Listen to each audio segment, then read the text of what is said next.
When South Dakotans need reliable information, SDPB is there providing updates and coverage that keep our communities safe and connected. Good, useful, and full of wonder. SDPB.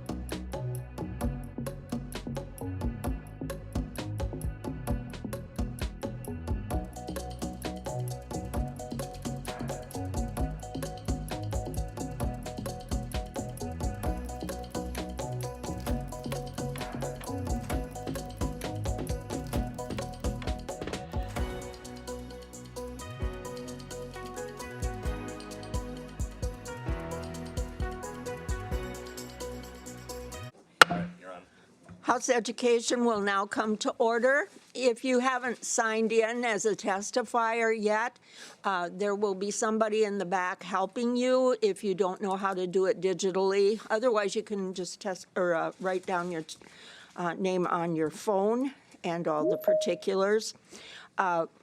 Speaking of phones, we need to make sure to shut our cell phones off. We are going to have Mr. Secretary, please call the roll. Representative Garcia, excused. DeGroot. Here. Halverson. Here. Rice. Here. Schwanz. Here. Baxter. Here. Heerman. Here. Ismay. Here. Arland. Here. Jordan. Here. Uribalk. Here. May. Here. Manhart, excused. Stevens. Here. Greenfield. Here. Madam Chair, we have a quorum. Thank you very much. Now to entertain a motion for, to approve the minutes. Okay. There's a motion by Representative Schwanz and a second by Representative Heerman. All in favor say aye. Aye. Those opposed, nay. They are approved. Next item is the pages. If you would come forward, please. Tell us who you are, where you're from, and what your future plans are, please. I'm Andrew Fries. I'm from Sioux Falls, South Dakota, and I go to Jefferson High School, and I plan on getting a business degree after high school. Thank you, Andrew.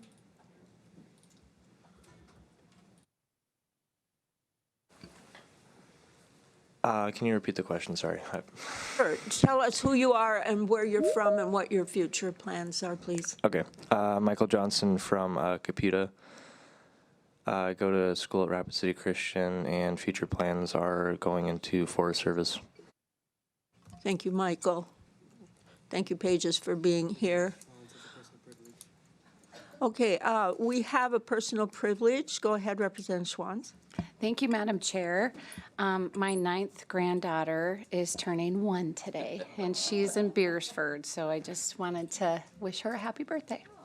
Nice, thank you. Any other personal privileges? Sometimes we skip over those. Let me see. I guess, would my intern come forward, please? Or no, I guess, are you busy? Hello? Would you tell us who you are and so on and so forth? All right, good morning, everyone. My name is Francis Kruger. I'm a senior at South Dakota State University. I'm a legislative intern this session. Yeah, it's been good so far. Francis? All right, I noticed that Representative Peterson is in the room. Do you have all your people here that you'd want? Okay, because we were going to flip the schedule, but as long as you're here, we're going to go with yours first. So we've got on our list House Bill 1311 to require the reporting of funding given by certain persons and governments to institutions under the control of the Board of Regents and the South Dakota Board of Technical Education. Good morning. Good morning, Madam Chair and members of the committee. Good to be back here this morning. I'm Representative Drew Peterson from District 19 in Salem. As my hometown, I represent Bonham, Hanson, Hutchinson, McCook, and Southwest Turner County. Today, I urge you to support and I bring to you House Bill 1311. This legislation is about one thing: transparency. It requires the Board of Technical Education and the Board of Regents to disclose funding received from foreign sources. Currently, under federal law, these entities already have to disclose donations over $250,000. This bill fills the gap between $0 and $250,000. Under this bill, a foreign source includes a foreign entity, a foreign government, or a foreign person from the following countries: the People's Republic of China, the Republic of Cuba, the Islamic Republic of Iran, the Democratic People's Republic of Korea, the Russian Federation, and the Bolivarian Republic of Venezuela. Reporting would be published online by August 31st of each year if a donation is received. This is not about discouraging international collaboration. This bill is just a preventative measure to ensure trust and transparency in our higher ed institutions. This is about accountability going forward. Students and taxpayers deserve to know where money is coming from, and they deserve confidence that decisions on campuses stay rooted in education, not outside influence. Transparency builds trust. Trust strengthens these institutions, and strong institutions strengthen South Dakota and the future of our great state. And before I kick it off to the next speaker, I just want to say that I'm a proud Coyote and graduate of a Board of Regents school here in South Dakota. So thank you for your time and your attention. I encourage you to support this bill, and I will stand by for questions. Thank you. And thank you, and I'm sure they appreciate the plug. Okay, other proponent testimony on House Bill 1311, please. Madam Chair, members of the committee, good morning. My name is Chad Peterson. I'm from Wakanda. I'm a registered lobbyist for State Shield Action, and I'm here to support HB 1311. State Shield's mission is to protect the peace, security, and freedom of the United States.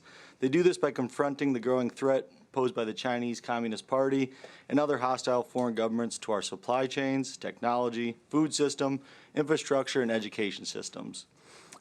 This bill is about the last one I mentioned, and for your information, 7 other states have passed this since 2001: Alabama, Arkansas, Florida, Indiana, Louisiana, Tennessee, and Texas. And several other states are currently debating similar bills right now. As the representative said, you already disclosed donations over $250,000 at the federal level. We're just saying at the state level, this now closes that gap. It simply brings transparency, so I'd ask for your yes vote. I'm also a fellow Coyote, so I'll put that plug too. Thank you, Madam Chair and members of the committee. Thank you. Other proponent testimony, please. Any other proponent testimony? I don't think we have any online, so we'll close the proponent testimony and move on to opponent testimony. Any opponent testimony on House Bill 1311 in the room? Seeing no opponent testimony, we'll close that portion. There's no there's no reason for rebuttal. And so we'll close that portion and we'll move on to committee questions. Representative May. Thank you, Madam Chair. Question for the sponsor. I'll wait till you get sit down. Thank you, Madam Chair. So I'm just curious, is there now, does the Board of Regents institutions are they currently receiving any foreign funding? Madam Chair, Drew Peterson, Representative District 19. Thank you for the question, Representative. I'm not aware of it, but I don't know. I haven't asked to dig into the books or anything like that, so I don't know that there would be any of these things on a report in year one or not. Does that answer your question then? Or do you have a follow-up? Follow-up, Madam Go Chair. ahead. So can you then kind of, I'm just trying to get it all clear in my mind. You said $250,000 is what the feds look at? Below, above that? Madam Chair, thanks for the question. So currently, over $250,000 in a year is disclosed through the federal government. Anything below 250 is not disclosed to federal, state, anybody else at this time. One more, Madam Chair. Sure. Thank you, Madam Chair. Do we know what the compliance cost to the universities would be for this? Madam Chair, I do not have that number, and the other Mr. Peterson that testified this morning maybe could speak to that more. I do not anticipate it being a large cost because I do not anticipate there being very many disclosures. It's just, I'm looking at the bill right now. The report would require the amount and source of the funding, a description of the type and purpose, whether it's part of an ongoing relationship with that foreign source, which is one of those 6 countries, and then a description of the foreign source and a copy of a contract or agreement. So it's a lot of reporting of what already exists. It's not like they have to do research to get this information. One more. Go ahead with your follow-up. Thank you, Madam Chair. So, okay, and I apologize, I haven't been able to just completely dissect this bill. So who does this report go to? The Board of Regents? Do we get to see it? The executive branch? Who will this report be available to? Madam Chair, thank you for the question.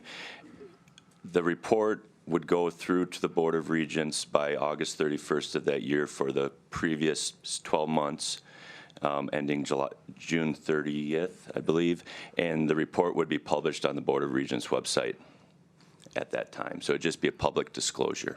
Thank you, Madam Chair. Yes, and thank you. Other questions of the sponsor? Representative DeGroot? One quick one, just to follow up on Representative May. Are you saying there's already a mechanism in place to do the reporting for anything over $250,000? Continue. Madam Chair, thank you. Thank you. Representative Drew Peterson from Salem, District 19.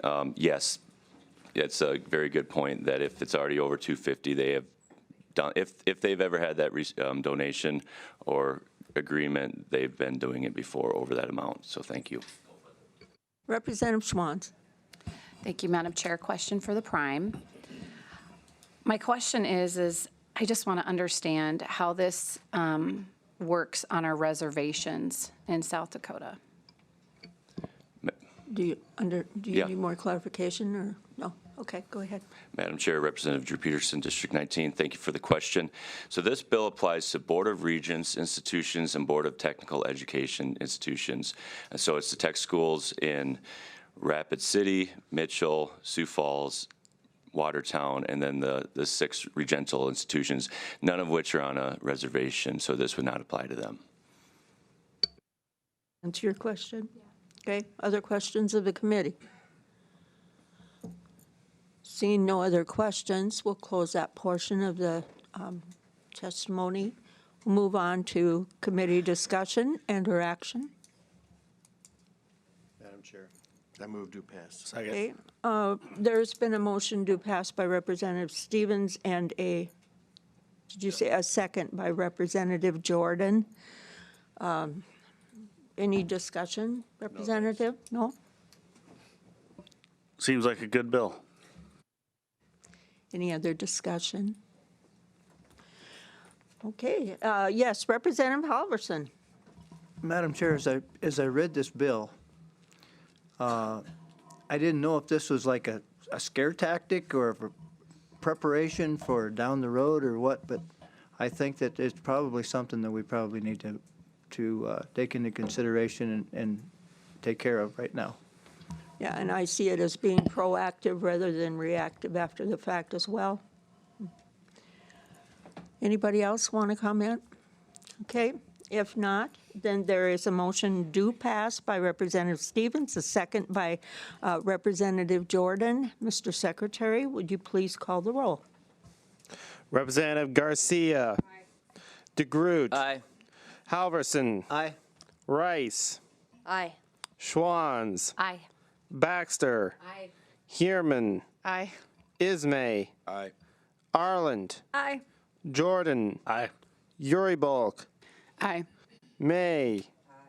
Manhart. Aye. Stevens. Greenfield. Aye. Madam Chair, there are 15 yeas. Thank you, Mr. Secretary. If there's no dispute, we could probably put that on consent unless somebody has a opinion on that? Okay, so with that, 1311 will go on consent then. Thank you very much. All right, we are moving along then to House Bill 1017, and this is to permit the board of a school district to require that certain students receive instruction in alternative settings. And we did have a little discussion on it way back when, but then we put this on the back burner, if you remember, so that more work could be done by more people that would be involved with this. And so we're back on topic, and with that, we will begin proponent testimony. Good morning. Good morning, Madam Chair, members of the committee. You guys are ready to get some work done today. It's not even 8 o'clock and you're on your second bill. We don't mess around. My name is Mackenzie Decker. I'm the Chief of Staff for the Governor's Office, and I'm here today to introduce the amended House Bill 1017. Would we want a chance maybe to look at it, or have you already looked at it? Anyone? Madam Chair, I'll move the amendment 1017C. Okay, there's a motion by Representative Arlen to move, and there is a second by Representative Rice. All in favor, say aye. Aye. Those opposed, nay. Okay, that has passed. You can go on with your discussion of the amendment, please. Thank you.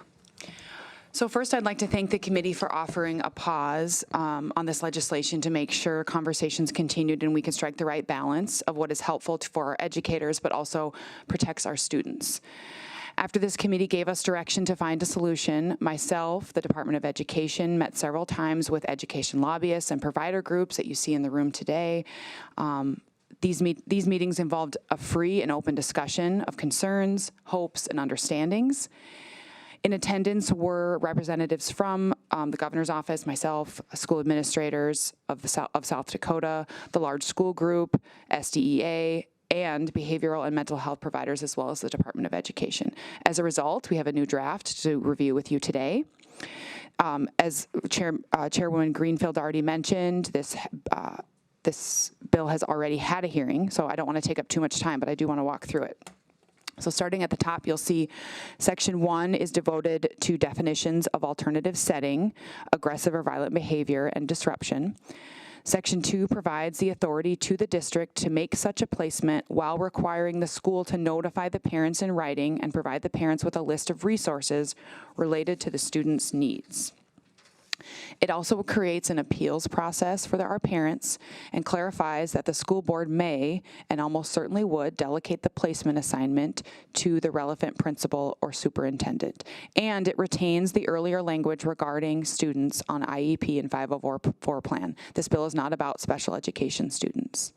Section 3 requires a referral to a behavioral health specialist and requires the relevant school administrator to formally review the placement at least every 15 school days. We can assume that would be more often than that.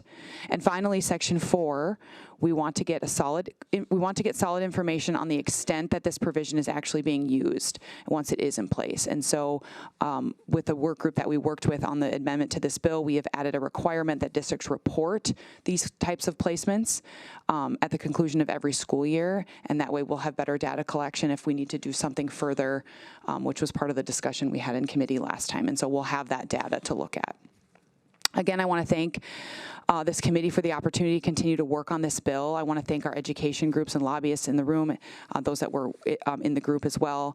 I recognize at the beginning of my testimony, as well as the leadership team at the Department of Education here behind me, it was a really engaging work group focused on solutions. And so this bill is not perfect, but it is also not required.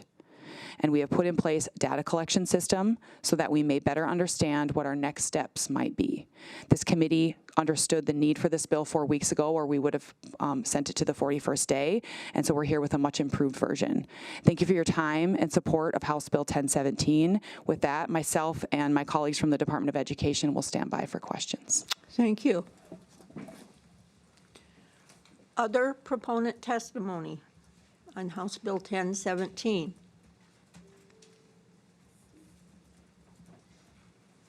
Good morning. Good morning, Madam Chair, members of the House Education Committee. Sandra Waltman with the South Dakota Education Association. Well, Ms. Decker did a very good job of outlining the work group and the work we did, and we would like to thank Governor Roden, Secretary Graves, and their staff for working on this bill with us. Disruptive behaviors is becoming one of the most talked about issues among our members, and it's one they care very much about. We very much appreciate the work that went into this amendment. It does create a pathway for students and their families to have access to behavioral health. It gives parents an appeal process, and one aspect that we really appreciate is the data collection. We know that this is not going to be the end of this discussion, but this data will be very helpful as we move forward with how we address disruptive behaviors in the classroom. So with that, we would appreciate your support of House Bill 1017. Thank you. Other proponent testimony on House Bill 1017. Good morning. Good morning. My name is Florence Thompson Fuller. I represent South Dakota parents involved in education and also South Dakota Citizens for Liberty. I'm a retired school psychologist with over 40 years experience in the schools. As a psychologist, most of my duties were involved in placement processes. And so I have a long perspective on this, and I agree with some of the committee that have stated, you know, this problem needs to be not kicked down the road any longer. It needs to have a different approach or additional approaches so that we get an effective treatment for these kids. Some of you don't remember, but way back, I couldn't say for sure when, emotional disturbance was added to special education, and rightfully so. Then later on, emotional behavioral became the category. And so kids who simply had bad behavior got into special education or were considered to be handicapped. I believe this is a basic error, and this is one way kids are slipping through the cracks, because a student who is not really, truly mentally handicapped in their behavior should not, who has control of themselves, but simply chooses to do bad behavior. These people need a different treatment. And I maintain that that treatment is available through the justice system, through the corrective system. And this is where they also have evidence-based treatment, and they have the capacity to deal with violent children. And so I suggest that might be something to be really considered. I think education as a whole is blind to this. They don't understand that that is available and that it is effective, and that they do have research showing the effectiveness of it. Thank you. Thank you. Other proponent testimony. House Bill 1017. Good morning to you. Good morning, Madam Chair, members of the Education Committee. My name's Terry Dosh. I serve as the Executive Director for the South Dakota Council of Community Behavioral Health. So I'm an associational guy. My members are the 11 community mental health centers that serve our state, and I also represent 8 non-CMHC alcohol and drug treatment facilities in the state. So when we originally heard this bill and read this bill, we harbored some concerns. You know, clearly the motive for the bill is clear. It's to conserve teachers in their role and to assure safe schools. At the same time, we felt very strongly that you also need to consider the welfare and the safety of the child that's involved. That's kind of what we do on a day in, day out basis. We don't care who does it, but I think Section 3 is a really important inclusion to this bill so that there is a basis for a behavioral health referral. That'll help resource not only the school board and administration in the decision-making process. Hopefully that'll address the needs of the child and assist the family at the same time. So that was kind of our thinking, that Section 3. We support the bill as it's amended, and I'd be happy to answer any questions. Thank you, Mr. Dosh. Other proponents? Good morning. Good morning, Madam Chairman. Jennifer Stalley on behalf of Children's Home Society. And I won't take long because I think the next bill on your calendar actually gets deeper into that. But I did want to appear because we had raised some concerns with the original 1017 regarding capacity, and appreciate the Department of Education and the work group's willingness to have conversations about addressing that as well. And so with that, we would have no objection to the amendment. Thank you. Any other proponent testimony in the room on House Bill 1017? Seeing none, we will close that portion and we'll move on to opponent testimony. Any opponents in the room? Okay, there's no reason then for rebuttal, and so we will move right on to committee questions. Representative Ismay. Thank you, Madam Chair. I had a question for the prime. Okay.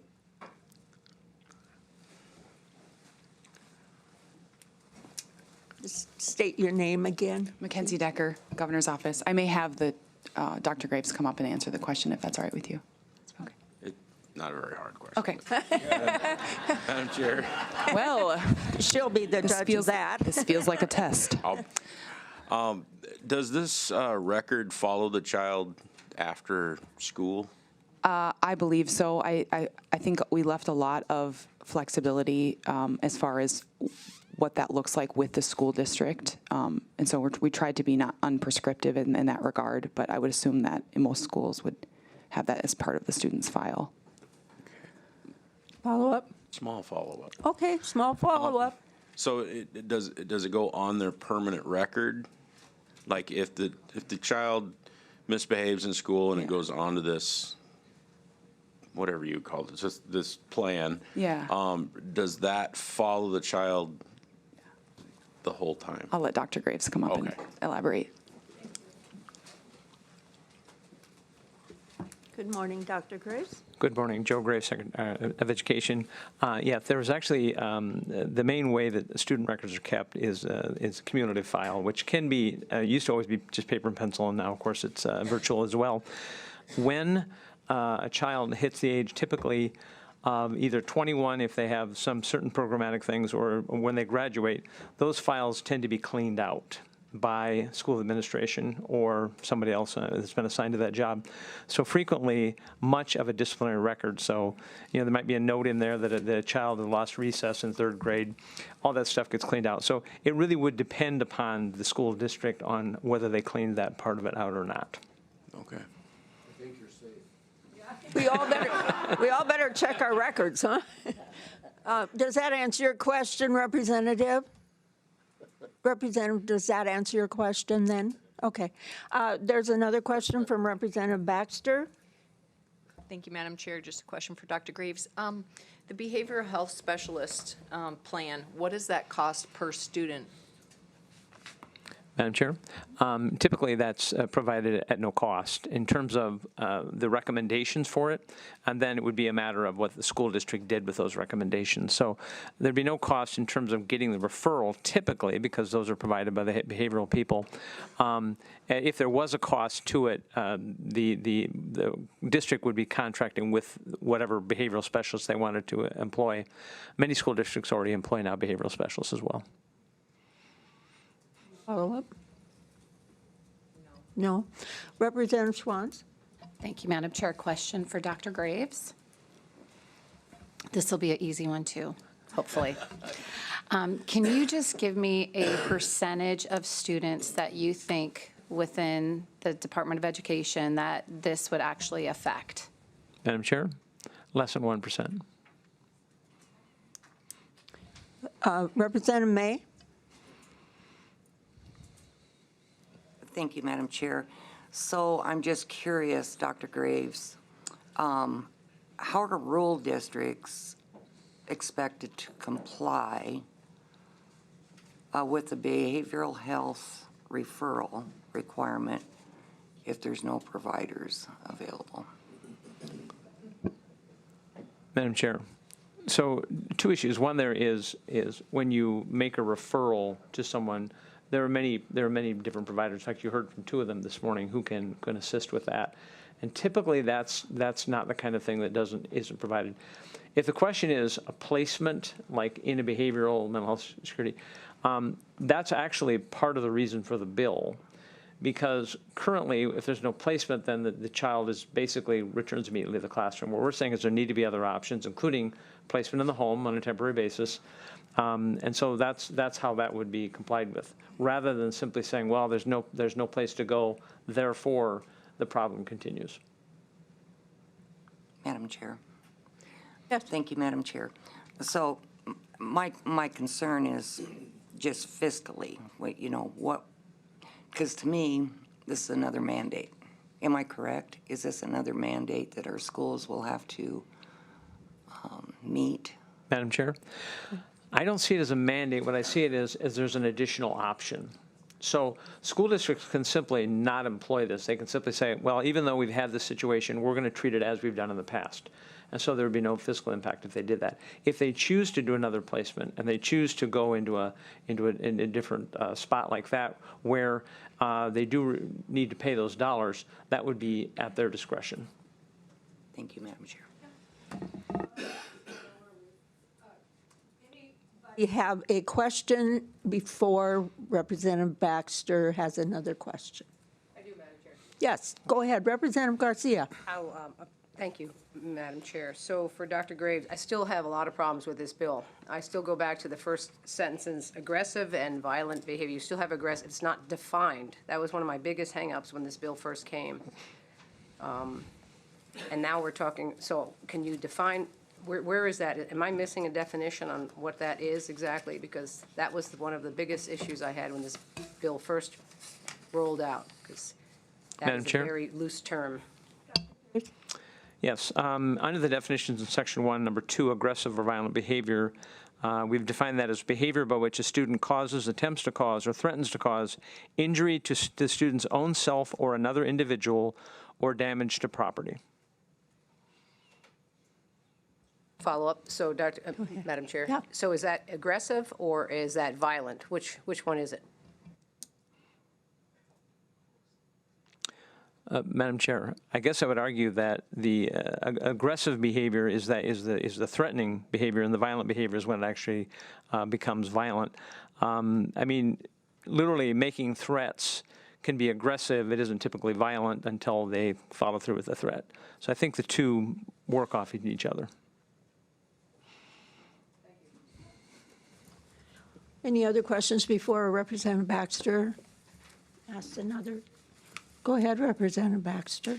Thank you, Madam Chair. So following the same lines of the previous representative's question, I know that the last time when the bill was up, we spoke a lot about not only violence, but aggressive behaviors such as teachers. I know I've been reached out by teachers that have been punched, or there's been actual physical damage in the classrooms done, destruction. So would you consider those criminal acts that when you're assaulting someone or you're doing costly damage in a classroom? I'm just curious, as your opinion, should that not be, those are crimes oftentimes, to be referred to law enforcement? Madam Chair? Go ahead. Yes, and in fact, that would be reportable to law enforcement, and there's nothing that prevents that. So the district can continue to pursue that avenue as well as this. One thing I would point out, in some cases, we've had some extremely violent behavior from children as young as kindergarten, first and second grade, and law enforcement struggles with figuring out just how to handle that age of a student. Dr. Graves, along that order, are we not just talking about probably starting out with a behavioral that would involve at this point younger children rather than high school? Or what is the thought there? Madam Chair? Yes. The bill is comprehensive. It covers K through 12. Yes, I do think it has more of a focus on the younger elementary because the older it can, though. However, if it applies, a school administrator can apply it to whatever grade level they feel is appropriate. Okay, thank you. Representative Schwanz. Thank you, Madam Chair. I have one more question, Dr. Graves. Thank you for being in the hot seat. So my question is once the student goes through the alternative setting or the behavioral health specialist and they go through the program, is there a track for them to get back into public school, or is it they're, pretty much done? Madam Chair, nothing prevents the child from coming back to the school. Nothing prevents the district from saying, oh, okay, now we think we've gone through this process, they're welcome back. So that would certainly be a possibility. This bill doesn't address whether or not the child can come back or not. That would be a decision at the local level.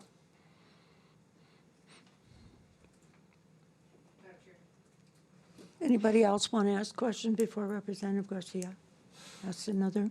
Okay, go ahead. Thank you, Madam Chair. I Representative. have a question for, I believe there's a behavioral specialist that spoke. I didn't get his name. Would that be Mr. Dosh? Yes.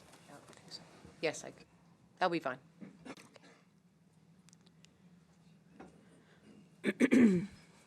Just identify yourself again.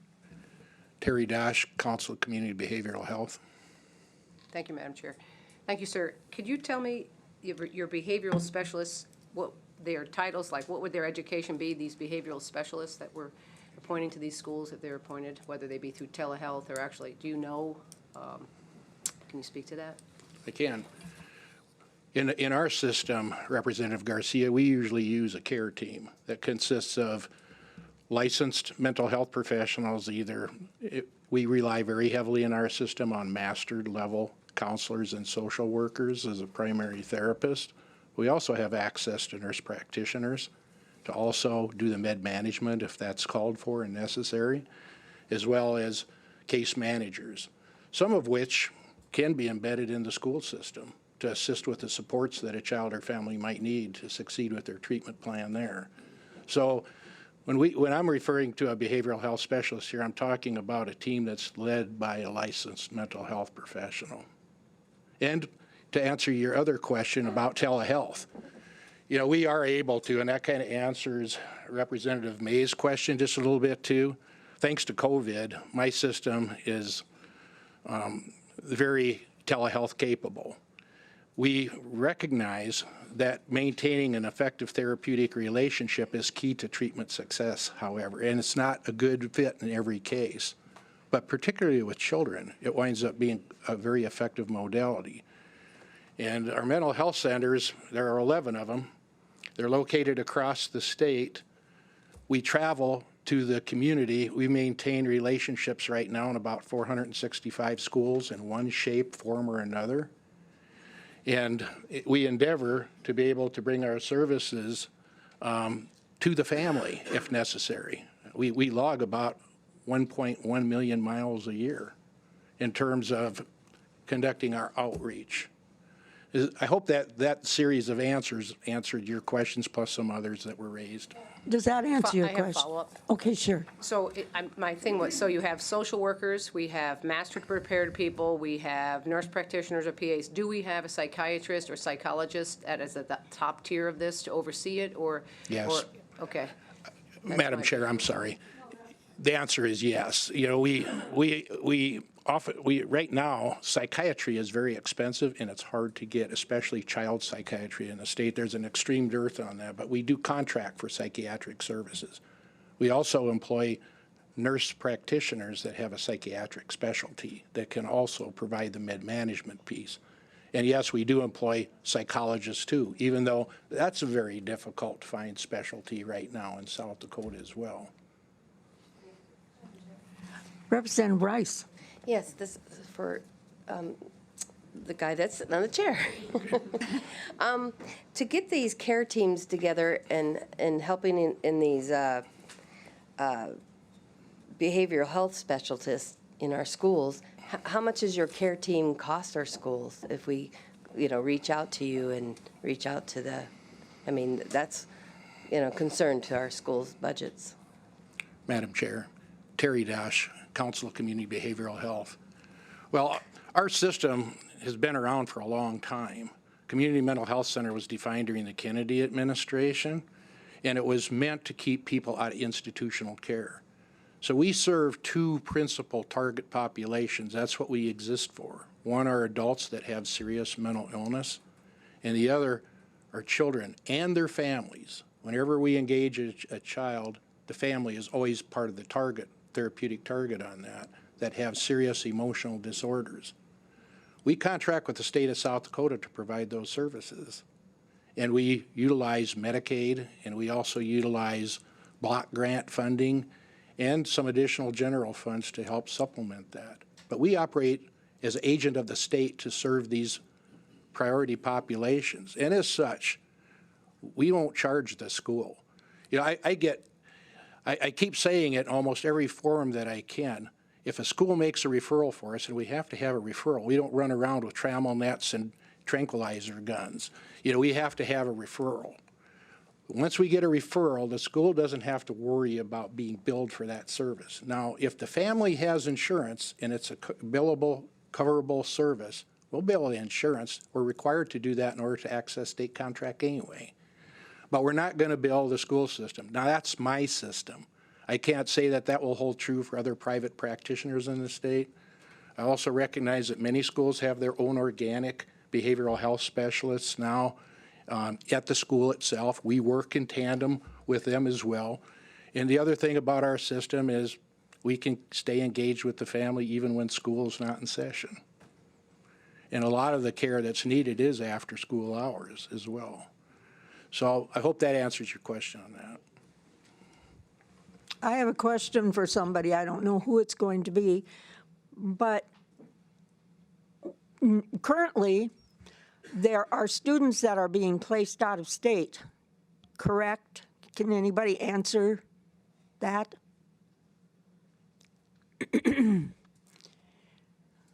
Thank you, Dr. Graves.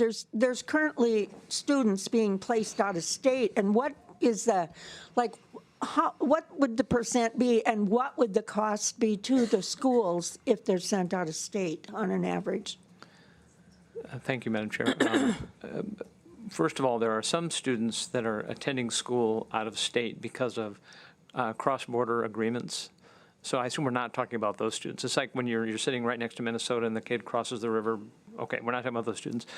Typically, those students, it's an extremely small percentage of such students, but what happens is, for some reason, a child has a disability, so it's typically an IEP situation, special education, in which the best program for them is out of state. So, for example, I'm aware of a school district that had a student who had a hearing disability, and the parents really wish to have a residential setting. We don't have that in South Dakota anymore, so they chose another state to go to those things. So those can be extremely expensive. They are typically special education programs and paid through that mechanism. I was just wondering, you know, if we sent a large number of students out of state and so on, because the schools actually are responsible for their keep there at the school's expense, correct? Yes, Madam Chair. Assuming that the district has agreed to it through whatever process they're using, such as a special education staffing, then the district would be would be on the hook for those costs to the extent they've agreed to them. Thank you. Any other questions? Okay. Oh, Representative May. Thank you, Madam Chair, and Dr. Graves can probably answer this. I keep reading the terms used in sections 2 to 4, and I go to number 3, and it says disruptive behavior by which a student causes interruption to educational instruction of others. So I think about ADHD in some children.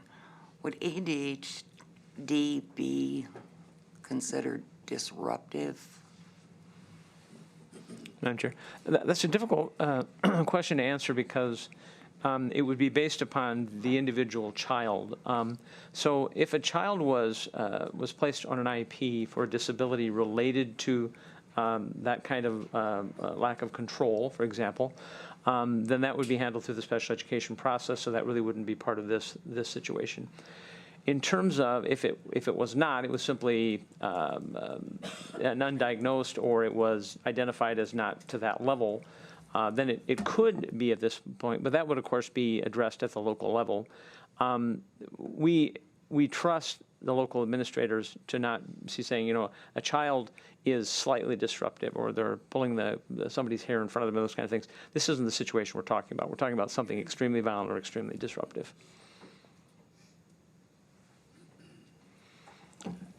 Representative Ismay. Dr. Groves, I was wondering, does this affect the school district's payments if this child is in this situation? Madam Chair, it typically would not. If a child is simply placed in an alternative setting for a brief amount of time or however long it's going to be, and the student would still be enrolled in the school district. If they were to transfer out of the school district, if they were to open enroll in those kinds of situations, in that situation it would, but not in the kind of situation we're talking about here. Okay, seeing no other questions then, we will close that portion and we will move on to committee discussion and or action. Any comments? Yes, Representative Stevens. I move to pass. Okay, there's a motion by Representative Stevens to pass. There's a second by Representative DeGroot. Representative Stevens, do you have comments? Just a short one. I just think the committee did the right thing when we paused this thing, and this is what we're supposed to do as a committee. And so I think it was great that we recognized the problem, but we also recognized there were some problems with the language of the bill that needed to be corrected. I really appreciate the fact that there were so many people got involved in coming with this amendment. I think that was very important to cover because it's clearly a problem that we recognized that we needed to do something about, and as somebody previously said, we didn't kick the can down the road. I think that's really good. Whether this bill is perfect, it's not. We're going to find out once we put it into action. I mean, we've kind of built the plane, now let's see if the plane flies, and with everything, and so. What's that? Okay, Orville. All right, Orville. I'm done. I can take a hint.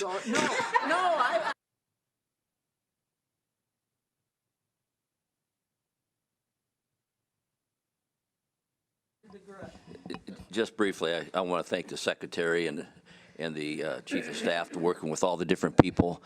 The first bill brought before us was not good.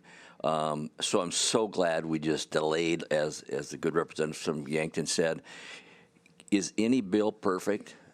This one's probably not perfect, but I talked to the secretary before. I said, we're going to work the kinks out. We need to rely on our administrators to do the right thing. And to your answer, Representative May, you'll know when it's disruptive behavior. These are kids that aren't just doing little playground things. These are kids that I was shocked to hear what they're doing out there, and they are a danger to themselves and others, and they need to be removed. My only concern with this is what happens to these kids. Is there facilities out there to place them in? And I can't answer that question. But at least this gives the school district another tool. It doesn't give them a club. It gives them something to try to fix the behavior of the student. So I hope we can all vote green on this and move it on to the House floor. Representative Baxter. Thank you, Madam Chair. I'd like to make a substitute motion and add just a simple amendment and to introduce an amendment. Okay. On Section 3, Sentence 13, student must be referred to behavioral health specialist or alternatively to law enforcement. Okay. Can I make a comment on that? Or do I need to wait first? We'll need a second to that motion, please. I'll second. Could you repeat it? Yes, repeat yours. Section 3, Sentence 13, student must be referred to a behavioral health specialist or alternatively to law enforcement. Okay, the motion has been made to amend House Bill 1017. There was a second on that amendment by Representative Rice. Pause so I can get this ready. Yeah, we'll just have to be at ease for a minute. Absolutely. Thank you, Madam Chair. So just in reflection of the good representative across the way saying he was shocked, and how we have heard that there's been testimony in regards to crimes happening, this would give the public education system the opportunity, if they felt it was egregious enough, that they could pursue this, because we do have juvenile detention centers in South Dakota that already have plans for kids that are on a path of crime. And so I think this just makes it clear for them that if there's an older child that is having criminal behavior, that the school district does have the option for law enforcement. So, thank you. Thank you. Can I comment on the amendment? Sure. This bill, I think, was primarily written for younger children, because if they get to be older than 10, then you can contact law enforcement. I've talked to our state's attorney. Law enforcement can't touch a kid under 10. I mean, there's no recourse there. I believe that we can expel older kids. We can kick them out of school for, expel and suspend for older kids. But this bill, I think, has been written for the younger ones, because we can't just send a 8-year kid home to get on a computer. But a 17 or 18-year-old, if they're disruptive in school, you can call the police, get them, and you'll report the incident and see that they would investigate that and then prosecute it if it thought necessary. But we can put it in there, but they just can't do anything. I think I'm just about sure it's 10. Yeah, of course. And I would say first that the amendment, I think, is okay, because it does provide another possible tool in the toolbox, just in case anybody's unclear. Well, go ahead. Go ahead, Thank you, Representative Madam Chair. Baxter. Yeah, Sorry. for anybody that's over 10, it just gives law enforcement the option. They are allowed to refer to juvenile detention centers the child. So this just opens the doors. And I know that this bill is not for 10 and under. It's for students in the school system. So I just wanted to give an additional option for our schools. Representative Huerman. Thank you, Madam Chair. While the question may not be in order currently, it would be interesting for me to understand if this is a friendly or not friendly amendment, just because I know how much effort and how many people were involved with this discussion, that I would want to be able to understand at least that piece, that feedback from all the people that poured time into it. And that's a good idea. If anybody'd care to come up. And our LRC has a question on clarification, too. Representative Baxter, Jacob Carlson, LRC. Did you want that to be behavioral health specialist or law enforcement, or behavioral health specialist, excuse me, and law enforcement? Or, okay, so what criteria are you thinking of putting into the bill to make that distinction, or is it just up to the school district? I think leave it to the schools. Oh, sorry, Madam Chair. Yeah, there's another comment. Representative Stevens? Well, I'm going to be against the motion for this reason. They can already do that. They can already do that, and they do that. I mean, a lot of schools have resource officers on school, and so from the standpoint of they're not prevented from doing that at all. Yeah, come on ahead. Do you have a comment to make on the motion? Madam Chair, members of the committee, Sandra Waltman with the South Dakota Education Association. We believe that it would have to be over 10, and that school districts already do this. So we don't know if the amendment is necessary. I guess I'll put the ball back in your court. Representative Baxter, do you want to go ahead with your motion? Yes, can I make a comment prior? Yeah. She said she believes that they do. I think it'd just be nice to have it solidified as just, and it's clear in the bill. Okay. So, thank you. Are we? Okay, LRC is just still working on the amendment. Madam Chair, could I have one more comment? Senator It sounds good to turn this over to the authorities, But just keep in mind that the counties don't have a lot of extra money. And for Brookings to send a child to detention center in Sioux Falls is $500 a day. So there's not a lot of schools that are going to go that route, so I'm going to ask you to resist the motion as well.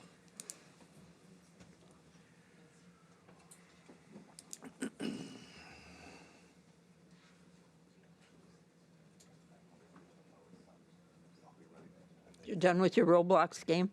Yes. Yep. Okay.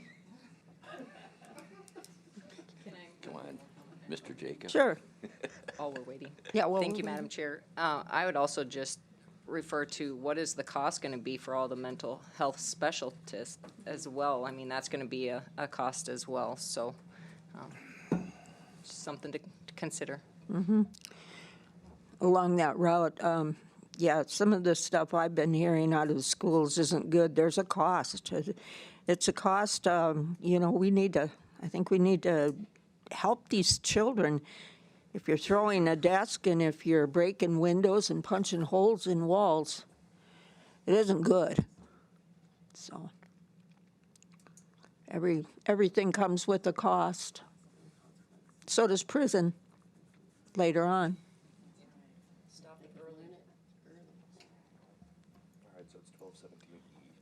1217B? E, 1217E. If you'd all look at that to see if that is the language that you would like in there. And also the testifiers, if you have a problem with that.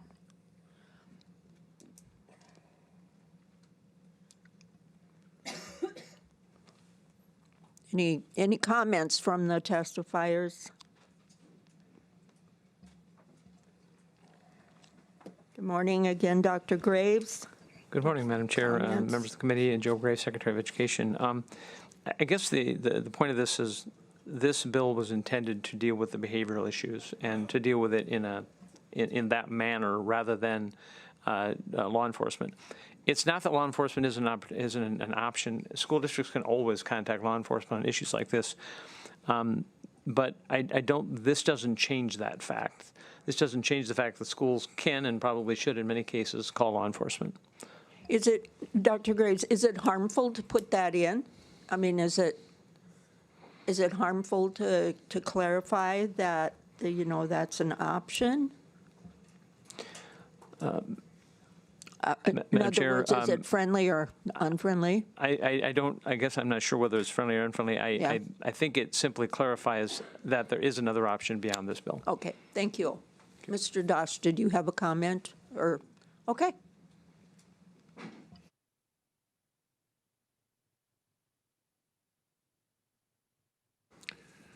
Madam Chair, Terry Dosh, Council of Community Behavioral Health. I would just make I don't think it's harmful for it to be there, but I think it confuses the goal of the section. And the goal of the section is to get kids and families connected with behavioral health. I've been doing this sport for a long time, and one of the things that frustrates me is a willingness of people to pay for behavioral health on the back end. When we're building new prison systems, or when we're worried about instituting somebody after they could have had early identification, interdiction, and some correction on their behavior earlier on. Prevention, early identification, and treatment is always cheaper than a placement alternative. And I think the goal here should be to keep the child and the family united, to keep the child in their family, to keep the child in their community, and to avoid out-of-home placement. That's one of the criteria for the definition of serious emotional disorders, is that risk of out-of-home, out-of-community placement. And that's why I believe that Section 3 should be there in unconfused as meaning a referral to behavioral health, not a referral to behavioral health or calling law enforcement. Law enforcement can be called at any time, as has been pointed out. We can call law enforcement if we need to in order to remediate a criminal situation. So that would be my 2 cents worth. I'm sorry if I got a little energetic there. No, you're fine, thank you. I think at this point in time, let's look at this amendment and let's decide whether we want to say A or nay. Could I comment? I was a testifier as well. Yes, Absolutely. Thank you. My point was that corrective thinking is a science in itself. It is used with criminal thinkers. You don't just want to change the behavior of the child, you want to change their thinking. These are children who choose these behaviors. They need tough love, and they need a system. They need to be in a system. I think what we're putting kids in the wrong category. So I think that's one reason you've had such little success with these violent kids. They just escalate, escalate, escalate because they know how to work the system. That's a criminal thinker. That's why they need involvement with law enforcement, probably early on. You have liaisons in the schools. You have people who can talk to them. I'm sure that they have this kind of training. So don't miss the boat here. This is a good opportunity to really make a difference for those kids. Thank you. Representative Yuri Balk. Comment, if I may, on the amendment? I will be opposing this amendment. I do think, I think administrators work so hard and do so much. I do worry that there might just be the one administrator that just contacts police and their job is done, right? And so I think this actually takes away from the purpose of the bill. And I think, again, to the behavior specialists who talked earlier, that we need to be paying for this up front. It is about changing thinking. It's about changing the behavior, and it's a process, and so we need to be investing in that now as opposed to later. So I think it does take away from the purpose of the bill. Thank you, Representative. I'm so glad that we're having this discussion. You can't believe how many years I've been here, and we just kick the can. Something should be done, something, and I don't know who the somebody is that's supposed to do it. I've never found somebody yet. So I think, this is a good bill. If we need to amend it later, we can. But for now, we are going to be, because the motion has been made and seconded, we are going to be voting on the Amendment E of 1017. And I have chosen that we should call the roll rather than be hollering yea or nay. So with that, Mr. Secretary, if you would be so kind as to call the roll. This is a do pass amendment. Yeah, just the amendment. Yeah, Yep. This is a do pass amendment 1017E. Representative Garcia. Aye. DeGroot. No. Halverson. No. Rice. Aye. Schwans. No. Baxter. Aye. Hierman. No. Ismay. Aye. Arland. No. Jordan. Aye. Yuri Balk. No. May. No. Manhart. Aye. Stevens. No. Greenfield. Aye. Madam Chair, there are 7 yeas, 8 nays. Okay, with that, the amendment 1017 has been defeated, and so we move on to action of the bill, and I've forgotten who made the Representative Stevens made the do pass motion, seconded by Representative DeGroot. We've already had the conversation and the comments, unless there's further comments on 1017. Representative May. Thank you, Madam Chair. Well, I've carried many hats over the years, and 40-some years ago I was a teacher. And how times have changed. And why did I get out of teaching? I told the principal and the superintendent, you don't need me, you need the National Guard. It was getting that out of hand back then. So I really do, I feel bad for our teachers. I really do, for what they have to put up with. We put mandate after mandate after mandate on our teachers. We do it in this committee. We do it on the floor. They do it in the Senate. We have to start being really careful about that.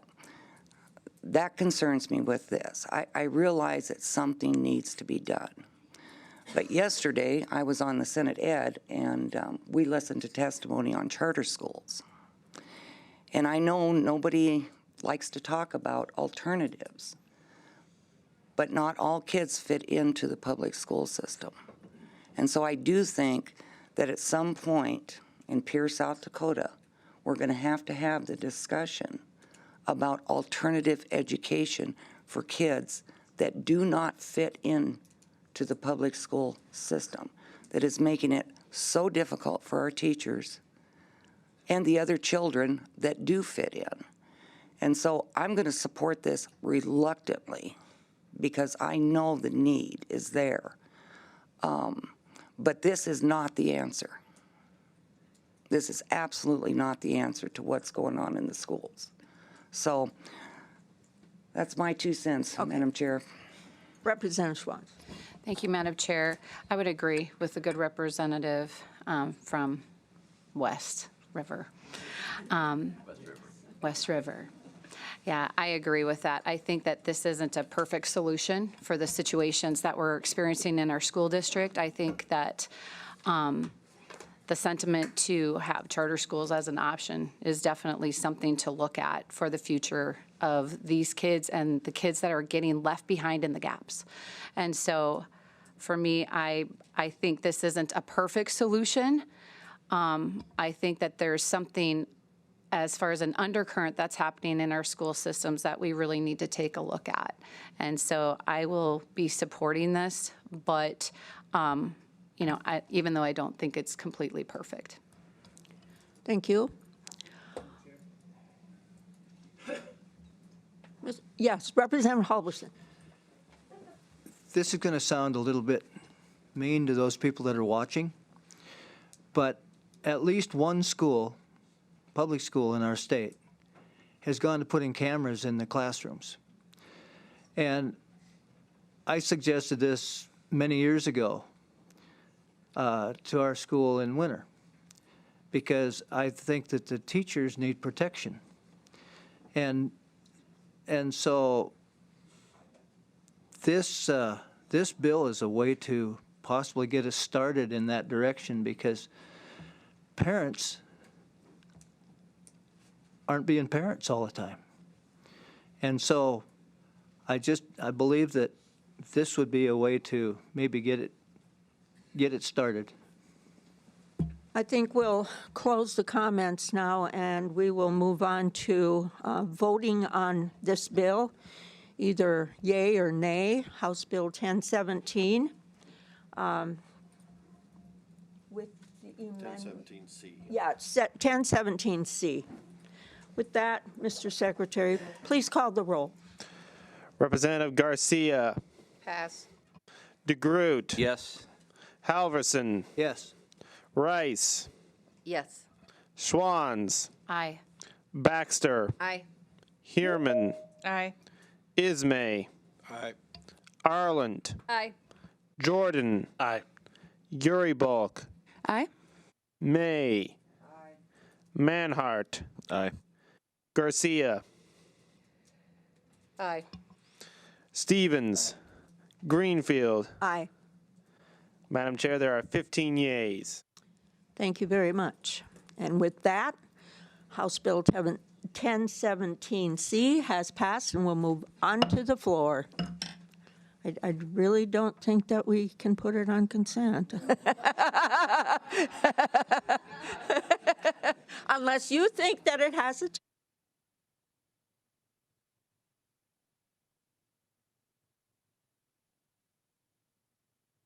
going to turn this over to our very worthy Vice President, and he will take over the meeting. Thank you.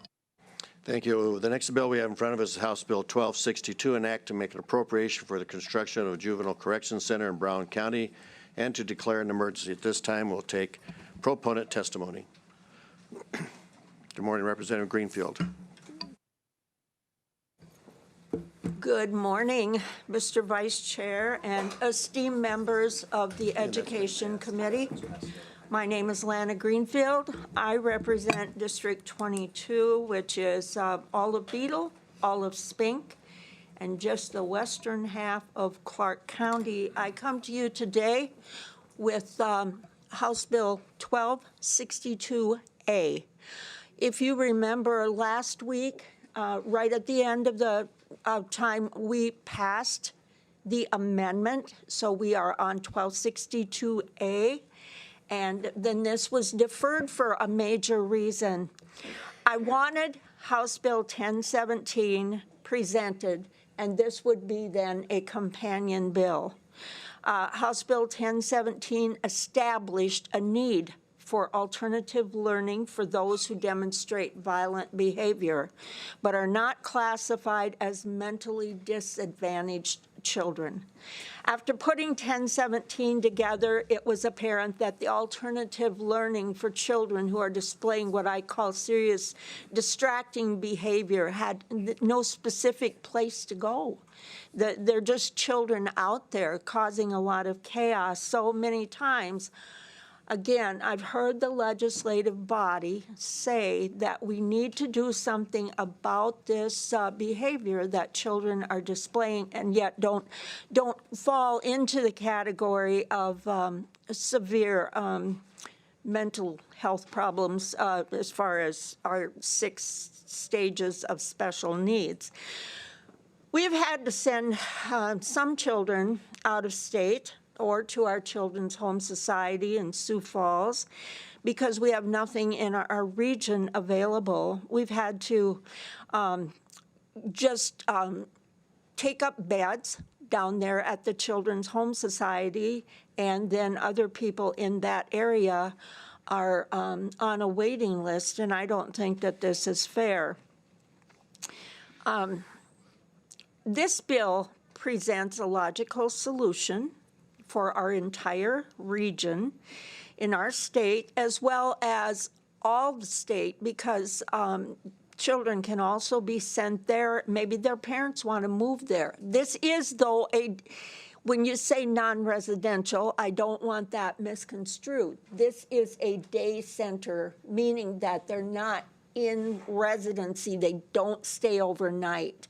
Perhaps they're bused by their school district for the day.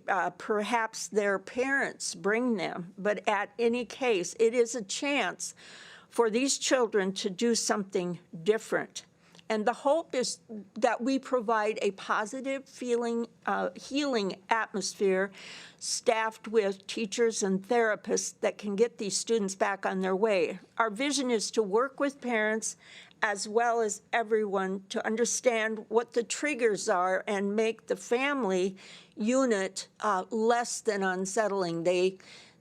There's a lot of dysfunctionality, folks, and you know it, and I know it. And sometimes these have to be brought to the forefront because little children live what they learn and learn what they live. You know, if we're seeing behavior in the home, such as anger, that is on the part of the parents, and the parents are throwing things around, you know, what's the child going to do when he's angry? He's probably going to model that behavior. This is just an aerial view of the bill. There's other testifiers that are going to be describing the specific plan that we are trying to put into place. And with that, I thank you for your attention, and I will stand by for questions. Thank you. Do we have any other proponents for 1262A? Morning.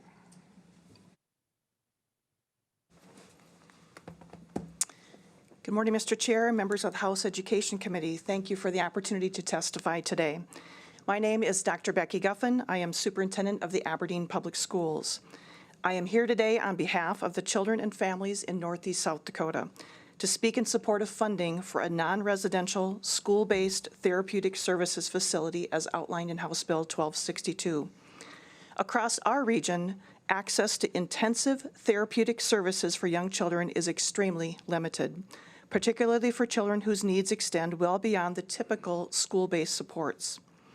In recent years, school districts have experienced a significant increase in children diagnosed with emotional disabilities who demonstrate highly dysregulated behaviors that disrupt learning, strain staff capacity, and signal serious unmet mental health needs. It is important to emphasize that these needs are present regardless of the size of the school or the district. Small schools often lack access to specialized providers entirely, while larger districts face volume and intensity that exceed available resources. The common thread is this: the need has outpaced the system's capacity to respond. Public schools are deeply committed to serving every child, but we must be clear and realistic. The level of therapeutic care required by some children is beyond the scope of what public schools can provide. While schools offer counseling, behavioral interventions, and social-emotional supports, they are not designed or staffed to deliver intensive therapy or comprehensive family treatment. When appropriate services are not available locally, districts are forced to place children out of the district, often far from home. These placements involve long transportation routes, extended wait times, and significant expense. More importantly, distance severely limits parent participation in therapy and treatment planning, undermining the consistent family involvement that is essential for meaningful long-term outcomes. The impact of these gaps is profound. Students struggle with attendance and academic progress. Classrooms lose instructional time. Educators are asked to manage needs far outside of their training. Families experience instability and exhaustion. And without timely, appropriate intervention, challenges escalate rather than resolve. This is why a partnership with a service provider such as Children's Home Society of South Dakota is so critical. Children's Home Society provides specialized clinical expertise that complements, rather than replaces, school-based supports. House Bill 1262 would create a coordinated model of care, ensuring children receive the intensive therapeutic services they need while remaining connected to their home schools, their families, and their communities. It recognizes that schools and mental health providers serve different but equally vital roles, and that children are best served where each system operates within its own area of expertise. Even with strong school-based behavioral interventions, the need for more intensive therapeutic supports continues to grow, particularly in Northeast South Dakota. Partnering with Children's Home Society expands access to those services close to home, reducing reliance on distant placements and improving continuity of care.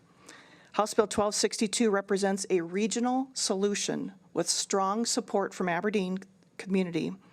The proposed facility would function as a collaborative hub, bringing together school districts, a post-secondary institution, behavioral health providers, healthcare systems, and community organizations. Potential partnerships include integrated educational programming, coordinated treatment planning, workforce development and clinical training opportunities, and wraparound supports that extend to families. From a fiscal standpoint, investing in local non-residential therapeutic services is responsible and forward-looking. Early, appropriate intervention reduces costly long-term placements, minimizes transportation costs, and improves educational outcomes. But beyond cost savings, this is about effectiveness and sustainability. At its core, this proposal reflects a shared South Dakota value. Every child deserves access to the right level of care delivered by the right professionals at the right time and as close to home as possible. We have an opportunity to build a model that honors the educational mission of public schools while surrounding children with specialized supports that they need. A model that serves school districts of all sizes, a model that keeps children learning, families engaged, and communities stable. I respectfully urge you to support House Bill 1262 to fund this non-residential school-based therapeutic services facility. This investment addresses a critical service gap, strengthens the educational mission of our schools, and provides children and families in Northeast South Dakota a clear pathway to stability, healing, and long-term success. Thank you for your favorable consideration, and I will stand by for questions. Thank you. Do we have any other proponent testimony for 1262A?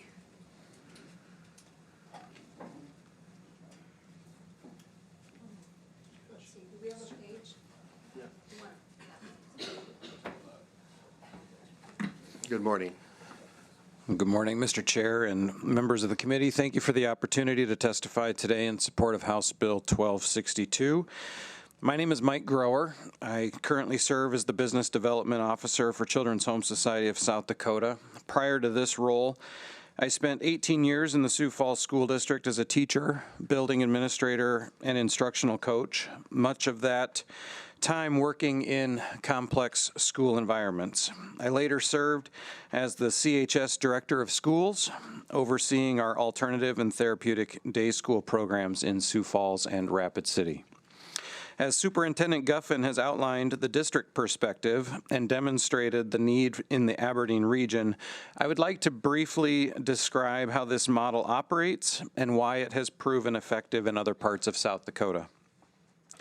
House Bill 1262 creates a pathway to expand access to non-residential, school-based, and therapeutic services in a way that is education-led and regionally efficient. A feasibility study conducted in Brown County, surrounding communities, and 7 school districts identified several consistent challenges: limited access to school-embedded therapeutic supports, increasing reliance on long-distance or out-of-region services, transportation burdens for families and school districts, and a strong interest in a coordinated regional solution rather than isolated district responses. Initial conversations with district leaders indicate that demand would extend beyond isolated placements. Enrollment projections suggest that a regional program could reasonably serve more than 20 students within the first 3 years of operation, reflecting existing need rather than newly created demand.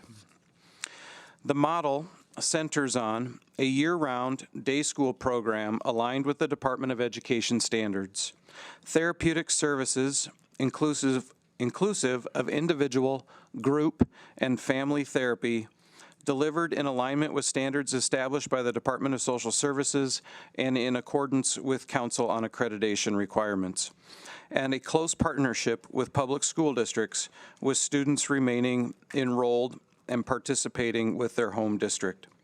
Children remain living in the home. Districts retain educational authority. The goal is stabilization, academic progress, and successful reintegration, not placement. We don't have to speculate about whether our approach works. Children's Home Society of South Dakota has been partnering with public school districts for more than 30 years. Over the past 3 fiscal years, our day school programs in Sioux Falls and Rapid City have served 134 individual students in kindergarten to 8th grade. For 2 consecutive years, our Sioux Falls program alone served approximately 50 students annually. When we opened a similar program in partnership with Rapid City area schools, total students served increased into the 70 student range per year. In our current fiscal year, 66 students are already being served across our 2 sites. During this same 3-year time period, our programs have partnered with 25 South Dakota school districts, along with school districts in Iowa and Minnesota. This demonstrates that regional demand already exists when comparable local options are unavailable. Utilization has remained consistent and predictable as access has expanded. A centralized location in Aberdeen would not create new demand. It would bring services closer to home for students who already need them. Equally important is how these programs are used.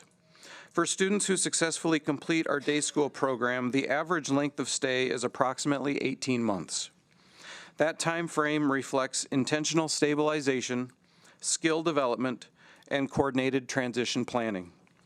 Quarterly master treatment plan review meetings ensure that when a student returns to their home district, all parties, family, district, and treatment team agree that the transition is likely to be successful and sustainable.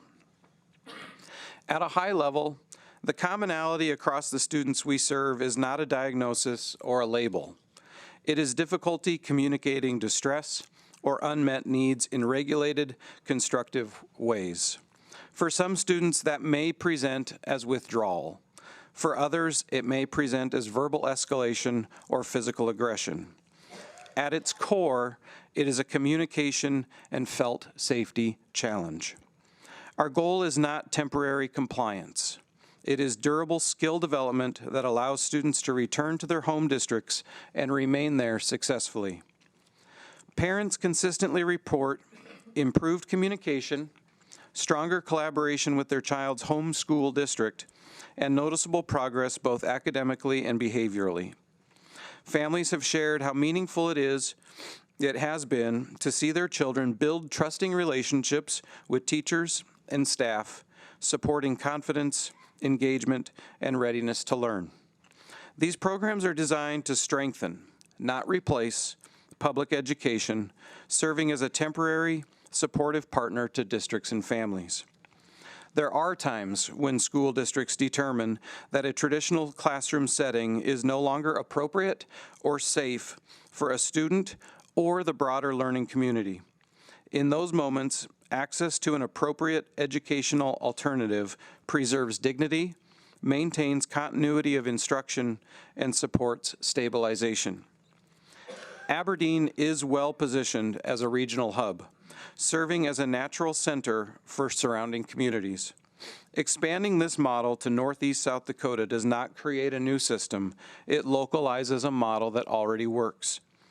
House Bill 1262 reflects a thoughtful, education-centered response to a challenge schools are already navigating.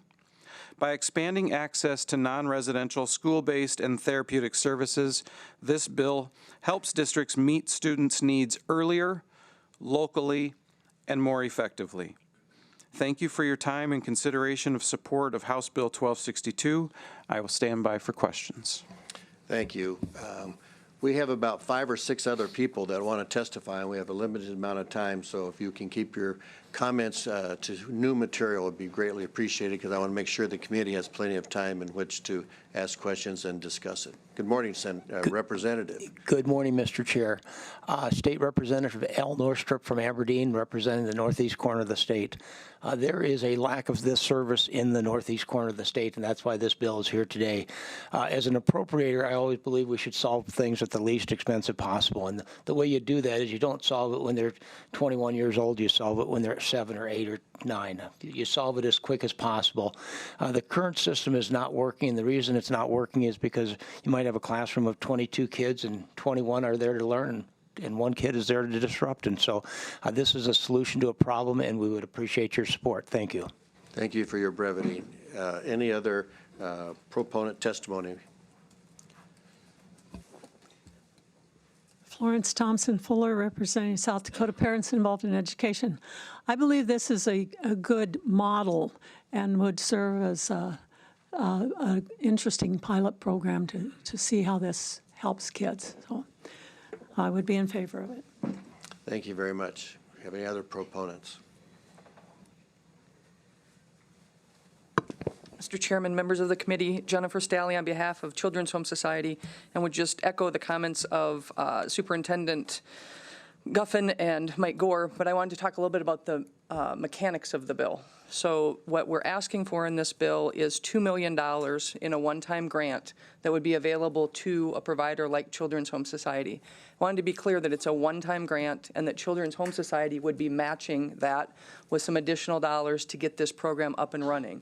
There is not an ongoing obligation of the legislature in starting this program because the program would be sustained by the fees that are normally paid to us for these services. So we're not asking you to put anything else into the system. The children are already in the system, if you will. The funding is already available when a child is moved into an alternative setting. The money in this bill would actually be used to prop up and set up the program faster.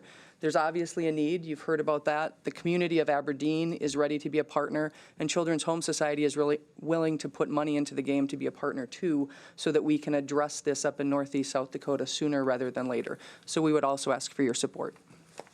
Thank you very much. Mr. Monson.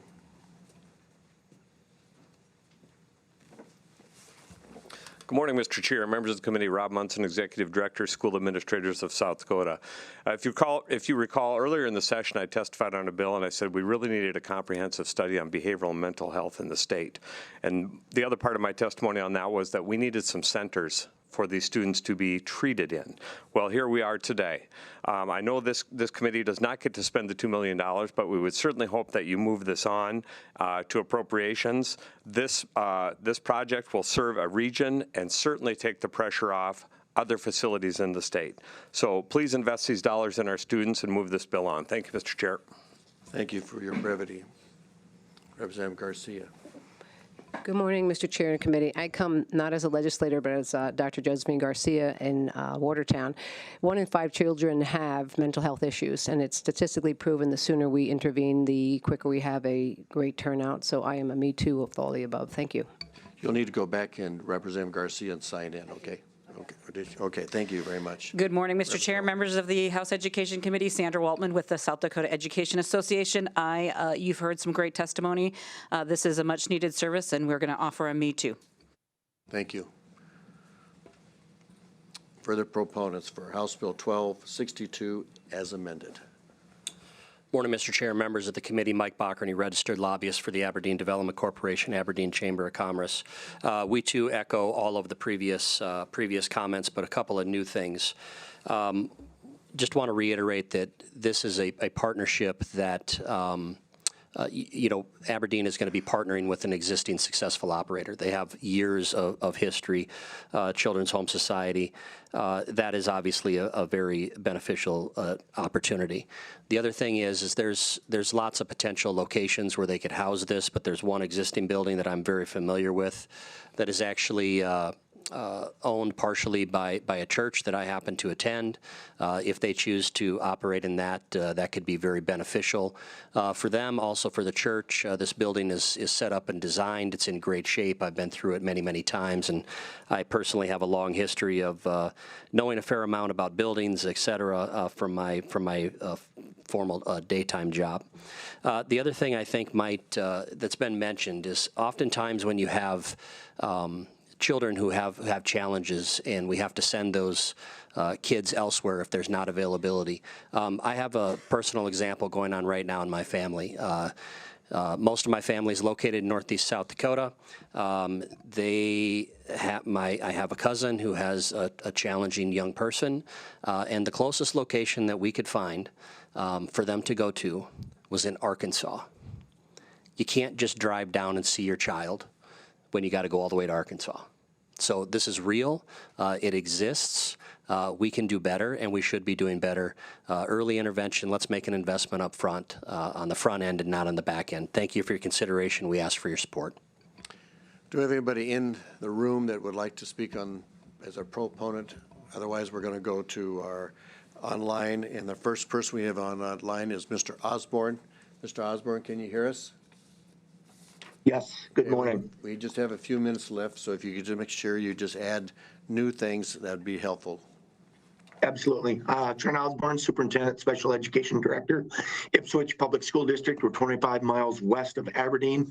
I've been in education for 31 years and worked with a number of students who couldn't safely or effectively have their needs met by traditional classrooms. We recently sent a student to a facility over 3 hours away after years of discussion. If a therapeutic day program would have been available in Aberdeen, we could have provided much more timely and appropriate support while keeping that student close to home. So I echo all the sentiment that you've heard today and urge for your support. Thank you for your time and commitment to South Dakota students. Thank you very much for taking your time to testify. The next one we have is Joe Schwan. Mr. Schwan, can you hear us okay? Yes, Mr. Chair. All right, please proceed. Good morning, Mr. Chair, members of the House Education Committee. We're here to express our support on behalf of the Groton Area School District, 20 miles east of Aberdeen, of House Bill 1262. We believe that access to these services would benefit our school district, our students and families that need these behavioral and mental health supports beyond what we can offer here in the traditional school setting. It complements well House Bill 1017. And we just ask for your support in agreement with the other testifiers. Please support 1262. Thank you. Thank you, and thank you for taking your time to testify today. The next online is Michael Kroll. Mr. Kroll, can you hear us okay?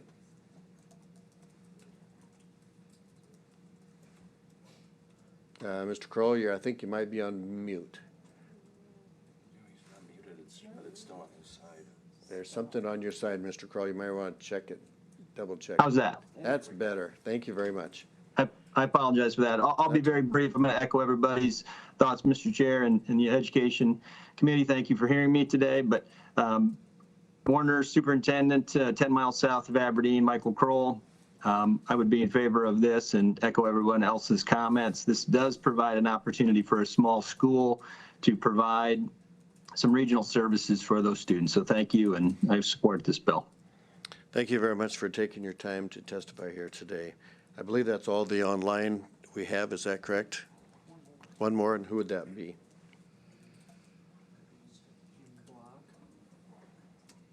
Mr. Block, are you on the line? Yes, I am. Thank you, Mr. Chair and members of the committee. This is Jim Block from the Webster Area School District. We're 50 miles east of Aberdeen. This would be a great opportunity for some of those students that we've had in need. I've been in this district for 25 years, and I can tell you this is not a new need. Same sentiments that everybody else has shared. I believe in the importance and the value of keeping the students in the school if it's possible, and certainly in their family and certainly in their communities, and this would be a great opportunity. It's an investment in the student, an investment in the rest of the students, and an investment in our teachers. So I urge your support for 1262. Thank you. Thank you, and thank you for taking your time to testify. Do we have any other proponents? Seeing none, and we've taken care of everybody online. The next one we'll ask is there any opponents to House Bill 1262A? Any opponents? Seeing none, then we'll close testimony, and we're going to open up to about 10 minutes of questions by the committee. Do you have any questions? Yeah, Representative Baxter and then Representative Heuermann. Thank you, Mr. Chair. Question for the Prime.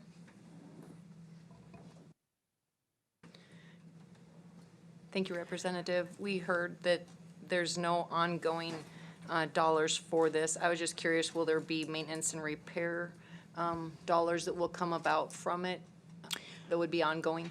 Representative Lana Greenfield, District 22, the maintenance and repair would be covered by the Children's Home Society in conjunction with that area of our, where our need is. And there's a lot of people that are going to be donors and have skin in the game up in that direction. So I don't think it won't be any cost to the state. One follow-up question. I know Sure. the good representative from Brookings on the last bill mentioned that it would, the juvenile detention centers cost them $500 a day. Can you expand on, would this also be $500 a day? No, there wouldn't be any cost involved on like anything like that. There might be transportation costs, but the schools are not going to see such an exorbitant amount of money involved in this process. And that's a good thing about it. Representative Heuermann. Thank you, Mr. Chair. Question for the Prime. Best seatmate ever. Thank you for the plug. I've had a couple of questions about the title, and I know that's been a journey, so I wondered Yeah. if you could provide some context. Okay, it's a non-residential, which means, again, that it is a daycare center. It is not an inpatient treatment center. That's why we call it, if people such as nursing homes, if you go there, those are residents. But these are kids that would travel from their homes, their schools, to the daycare center. And then the therapy would be gotten by the students, and their schooling would be gotten by the students at that particular therapeutic center, with the hope, too, that it will involve a family process, so it will be entirely therapeutic for the entire family. Any further questions by committee members? Representative Halverson. Representative Greenfield, I think that this is a very good plan. Are you going to come next year with one for South Central South Dakota? And I think I've even thought about that once this starts and the model is formed, I think that would be very feasible, Representative. Let's get the model under the way. It's a $2 million ask is all. We've thrown more money away at things that we think are going to work, and then later on say, well, that didn't work. So I think that this is a good chance to try to see if this would be, found favorable for even the remotest areas of the state. Representative Groot. Can you tell me, maybe you can't answer this, but how many Children's Home Society facilities that are out there at present time? As far as I know, and correct me if I'm wrong, this might be something for the Children's Home Society. I would think maybe two major ones, but he could probably answer better. Mr. Chair, Mike Grower, Children's Home Society. To answer that question, we primarily operate facilities in Sioux Falls and Rapid City. Sioux Falls houses a day school program which works collaboratively with our residential program. In school, there is no difference. In Rapid City, we're currently in Rockerville. We are in the process of relocating into Rapid City, putting all of our services under one roof and expanding what that day school model looks like in the Rapid City area. Today, it's only in collaboration with the Rapid City area schools. Any further question by committee members? Seeing none. Oh, Representative May. Of course.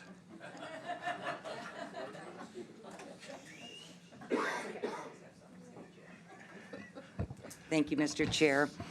And I don't know if this is for my good friend or maybe somebody else in the audience. So I've got a couple questions. If that's all right, Mr. Chair.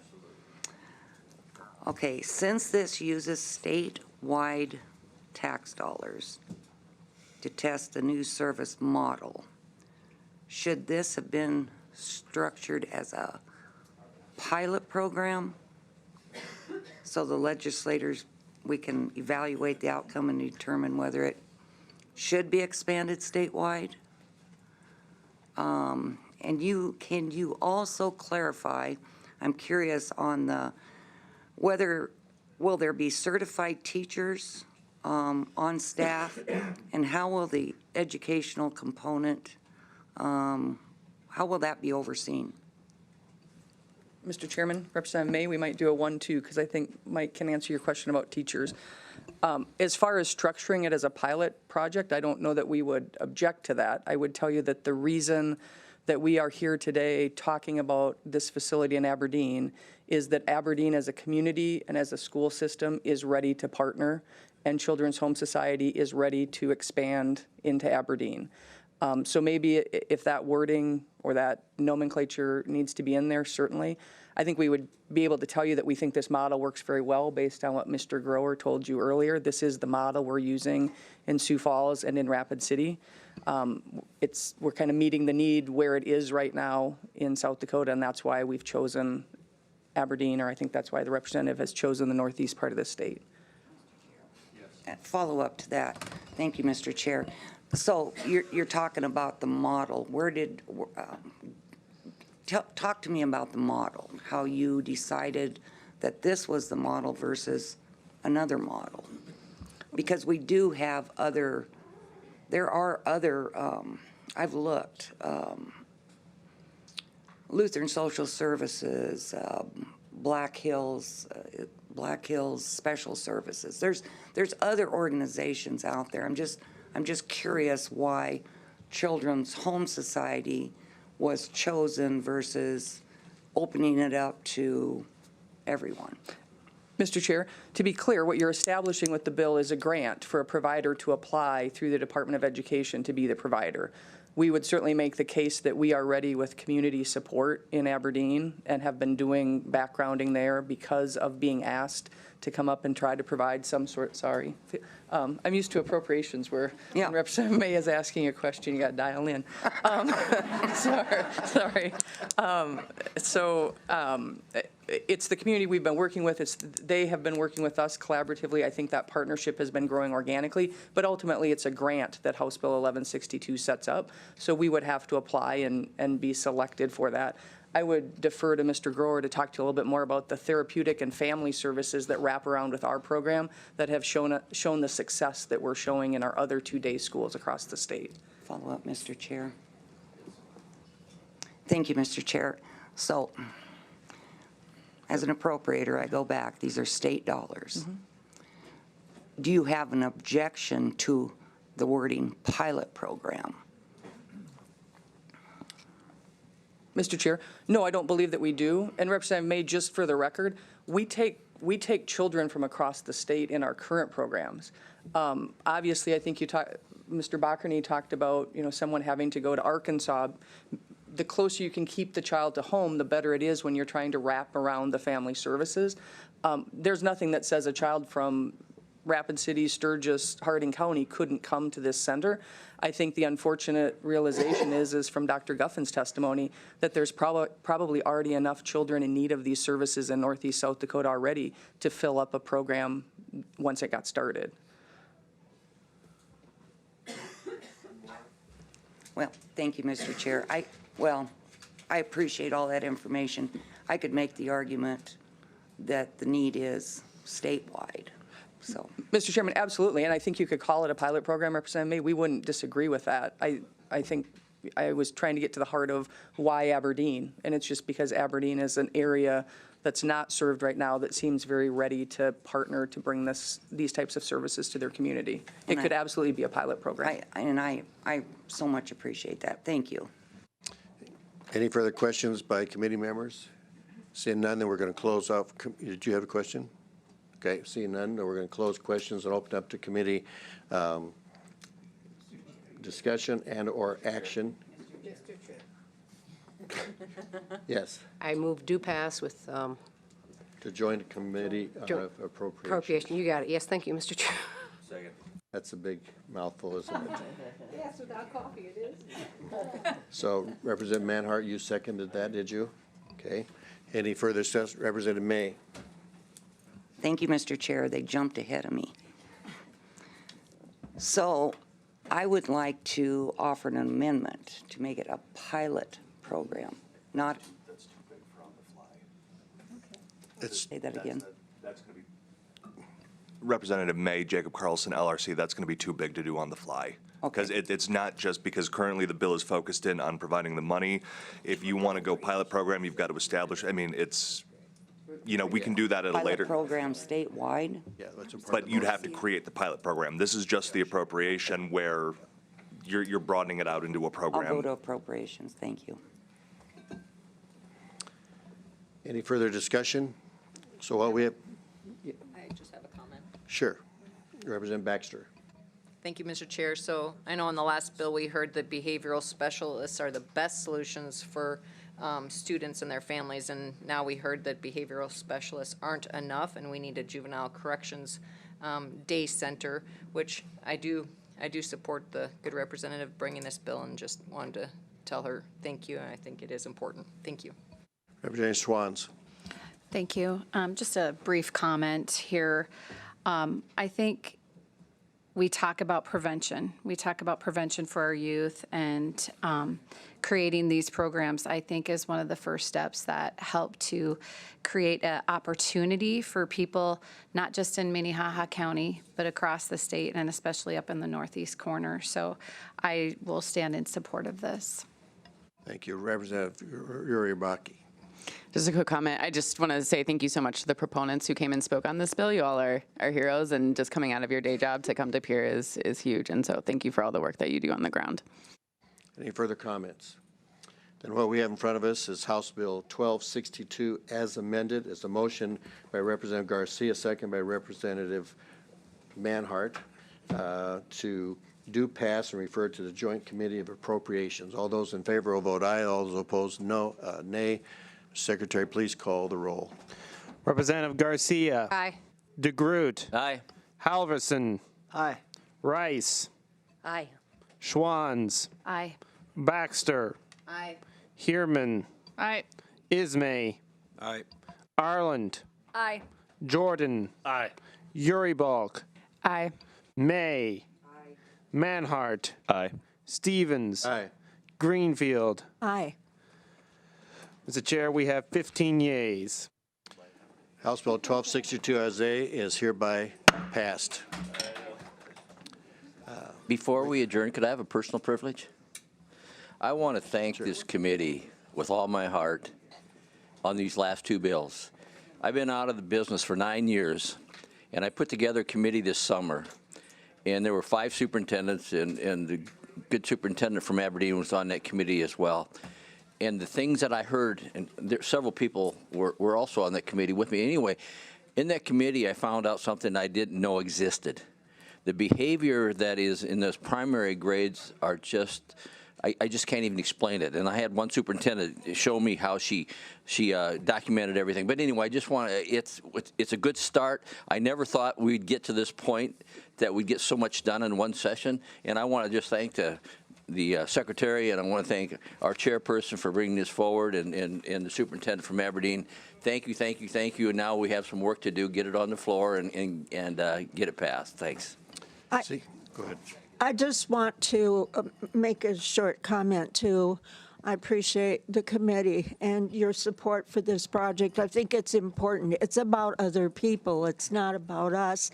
And I just want to mention, I didn't in my testimony, but there was a child from our area sent to Children's Home Society.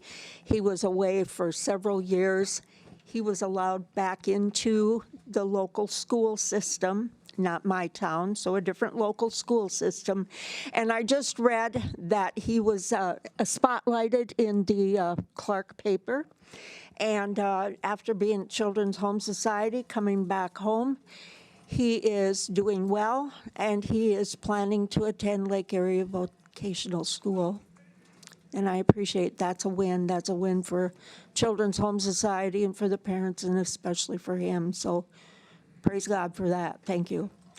Say nothing further. We have a motion by Representative May and a second by Representative Halverson to adjourn. All in favor, say aye. Aye. We adjourn.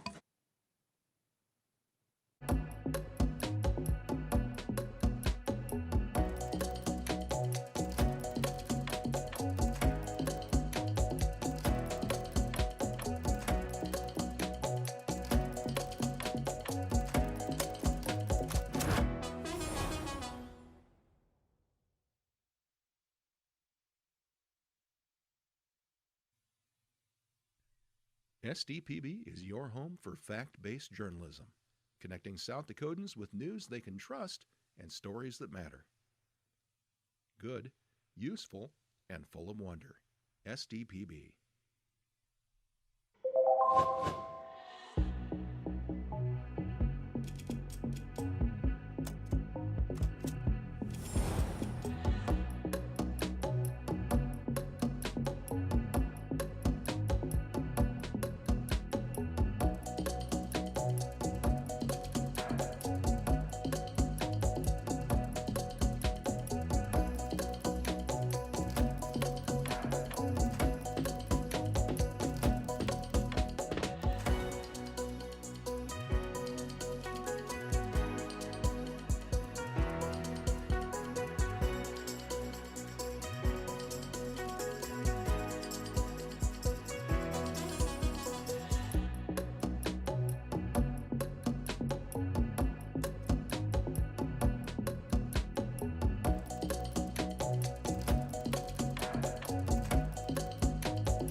From children's programs to in-depth documentaries, SDPB sparks curiosity and lifelong learning in every South Dakotan. SDPB. Good, useful, and full of wonder.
SDPB brings South Dakotans together, telling the stories that unite small towns, big ideas, and the people who make our state shine.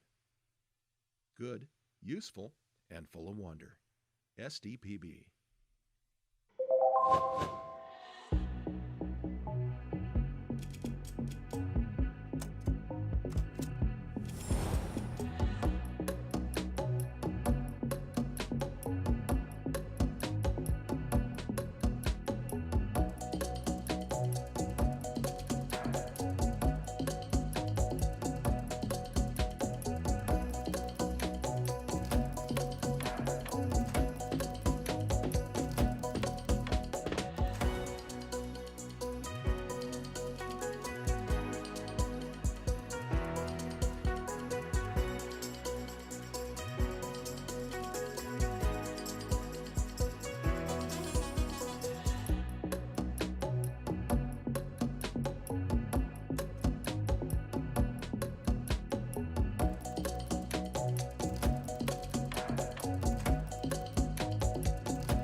SDPB shares the voices and experiences of South Dakotans, preserving our stories, our culture, and our sense of place. SDPB, good, useful, and full of wonder.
As South Dakota's public media network, SDPB serves everyone with transparency, integrity, and commitment to open access.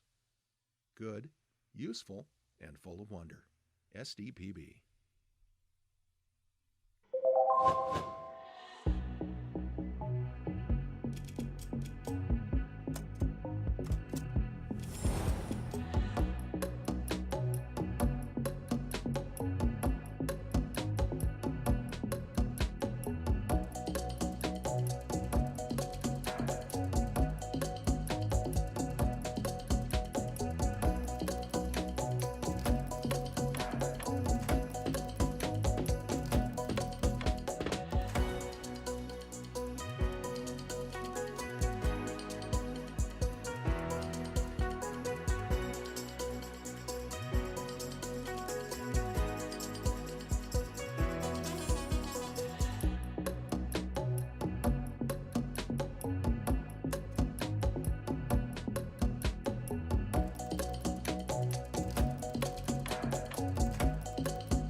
SDPB helps shape South Dakota's future by educating, informing, and inspiring the next generation of thinkers, leaders, and creators.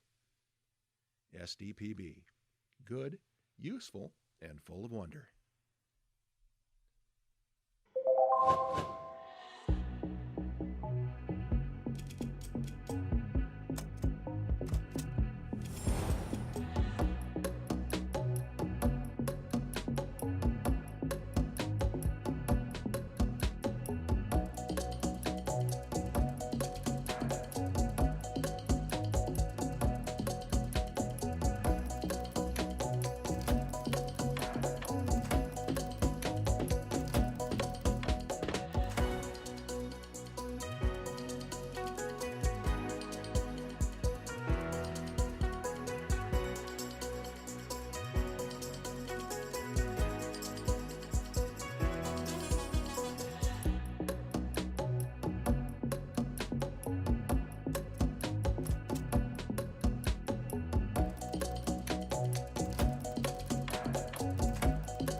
SDPB serves South Dakota through an interconnected communication system that is on 24/7, 365. The first place for Amber Alerts, public safety announcements, and EAS messages. SDPB keeps public servants and citizens informed. Good, useful, and full of wonder. SDPB.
SDPB brings you closer to your government.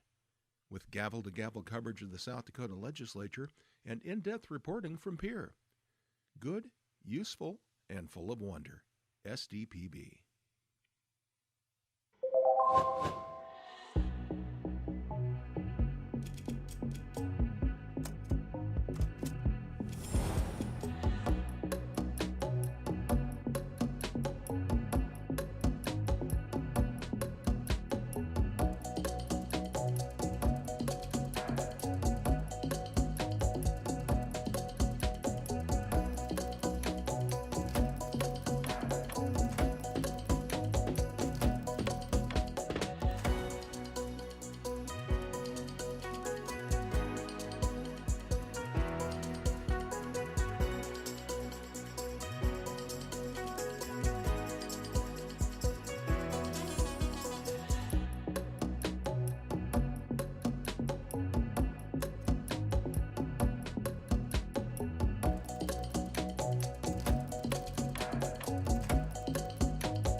From early learners to lifelong students, SDPB inspires curiosity through trusted educational programs and resources for every stage of life. Good, useful, and full of wonder. SDPB.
When South Dakotans need reliable information, SDPB is there providing updates and coverage that keep our communities safe and connected.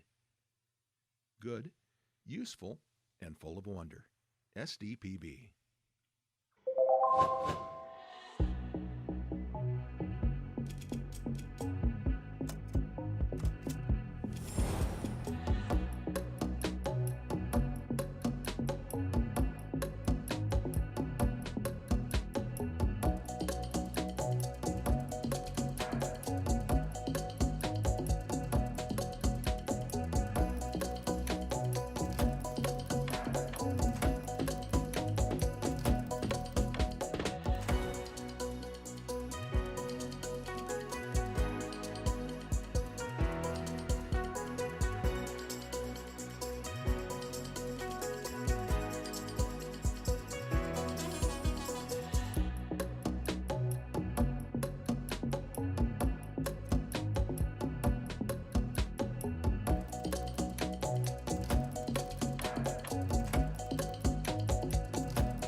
SDPB celebrates South Dakota's student athletes with live coverage of SDHSAA state championships, sharing the excitement of hometown heroes. SDPB, good, useful, and full of wonder.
Call the House Judiciary Committee into order. Mr. Secretary, please call the roll. Representative Mortensen. Here. Reich. Here. Wahlberg. Here. Roby. Here. Fitzgerald. Here. Reimer. Here. Hughes. Here. Massey. Here. Cole. Here. Poirier, excused. Hunt. Here. Soy, excused. Stevens. Here.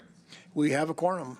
Thank you. At this time, we'll have a motion by Representative Massey, second by Representative Hughes for the approval of the minutes. All in favor, say aye. Aye. Opposed, nay. Minutes are hereby approved. Just a couple of notes before we get started. We have a very busy day today. First of all, if you're here for House Bill 1298 by request of the sponsor, that's being deferred to Monday, February 23rd of 2026. So we won't be hearing that bill today. Representative Jameson's not here yet, right? He's right there. Right there. There he is. You get a haircut? I didn't recognize you. The first bill we're going to take a little bit out of order is House Bill 1252. House Bill 1252 is an act to provide for indigent legal services by the Commission on Indigent Legal Services and to provide an appropriation, therefore. Take a proponent testimony at this time.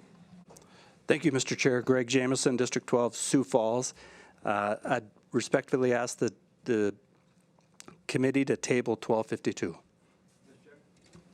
Representative Mortensen. I've got a comment before that motion, if you would. This 1252, I think, is a good idea brought by the representative here. Has to do with how we're going to fund public defense at the county level. I think this is our best opportunity for a 1 + 1 = 3, where the state can come in, keep building on a measure that was supported by the good representative and that I was the prime on a few years ago to start the Office of Indigent Legal Defense, Office of Public Defender. I think that there can be an expanded role and some efficiencies found and some better representation for folks and more efficient administration of government.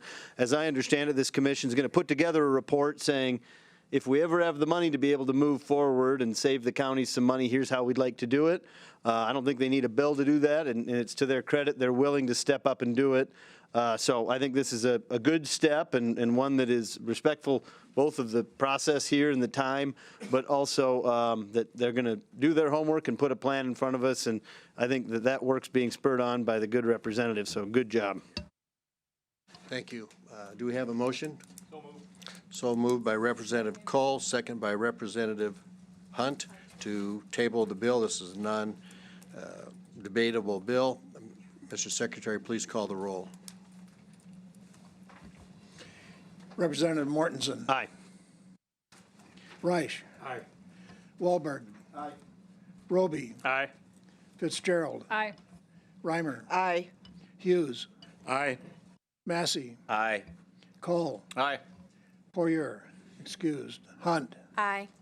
Soy, excused. Stevens. Aye. 11 yeas, 0 nay, 2 excused. House Bill 1252 is hereby tabled.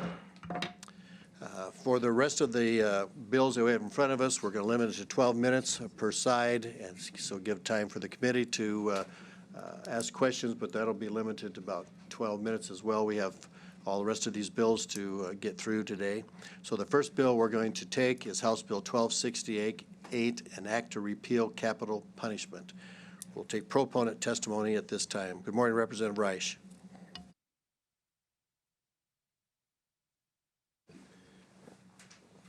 Good morning, Mr. Chair and members of the committee. My name is Tim Rice, State Representative from District 8. House Bill 1268 is a straightforward bill which would eliminate capital punishment from South Dakota. You may wonder how it is that a former sheriff would bring this bill. You probably don't know this, but I was the Secretary of Corrections when South Dakota carried out the very first execution by lethal injection on July 11th, 2007. I was the person who read the judge's order in the execution chamber where the inmate was strapped down. I then walked into the room and watched as the drugs were pushed into the IV line, killing the inmate. It was a very somber event. Everyone who had a role in carrying out the execution did so because it was the law. As you know, no legislature is bound by the actions of previous legislatures, so the action this committee takes with respect to this bill is profound. Research overwhelmingly indicates that the death penalty does not deter crime more effectively than long-term imprisonment. Studies consistently show no significant evidence that capital punishment reduces homicide rates, as many states without the death penalty have lower murder rates than those that retain it. Currently, capital punishment is only allowed in 27 states. 3 of our 6 neighboring states have already outlawed it. My decision to bring this bill came as a direct result of me hearing the words of Pope Leo XIV, the first pope born in the United States. He said, "Someone who says I am against abortion, but says they're in favor of the death penalty, is not really pro-life." Those words landed on my heart last fall, and that is what led me to draft the bill before you. I respectfully ask that you consider delivering the bill to the floor for further consideration. Mr. Chairman, this concludes my testimony. I would like to turn over the proponents to Mr. Danny Davis. Thank you. Thank you, Representative. Ms. Davies.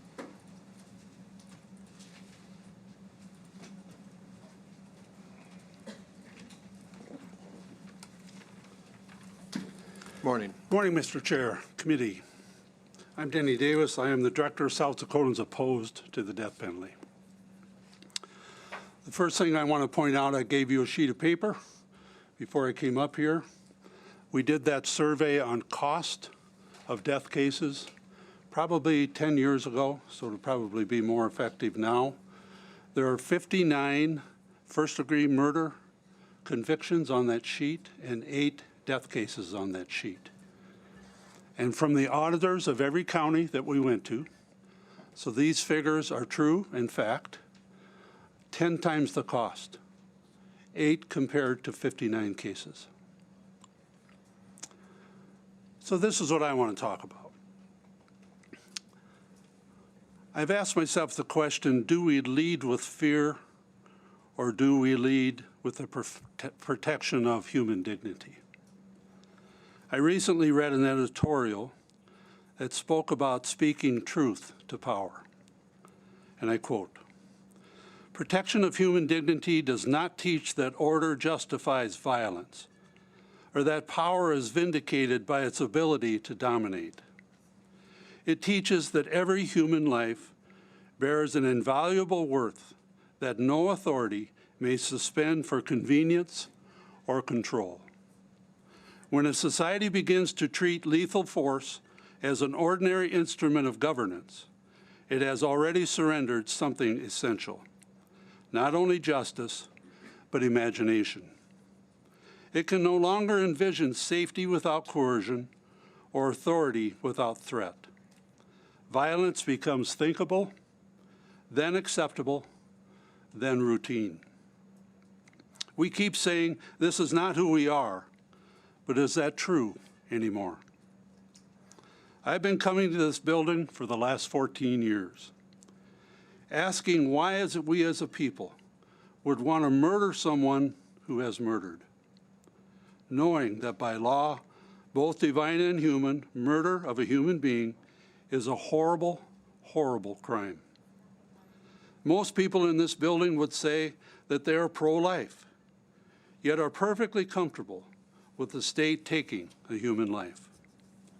Over the years, I've heard countless quotes from the Bible that basically argue that it's okay with God to kill a very bad person. And if it's okay with God, then it certainly is okay with me. Never once, however, did I hear a quote from the founder of the firm, so to speak, the wisdom teacher of Jesus, whose core message was two very simple things. Love God with everything that you are, and the second is very much like it, love your neighbor as yourself. This, he said, is the fulfillment of the law. Matthew 22. There, I think, is a real pro-life stance, one that we can all get behind. Perhaps if we can all stand there in answer to what the prophet Moses said thousands of years ago, I put before you today life and death. Choose life, and you shall live. Thank you. Thank you. You have about 6 minutes left. We have any other proponents for House Bill 1268. Good morning.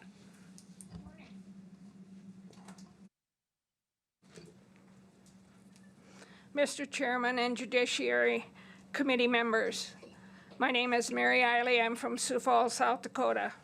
Thank you for allowing me to tell my story from the perspective of a juror. I testify for myself. This experience is uniquely my own.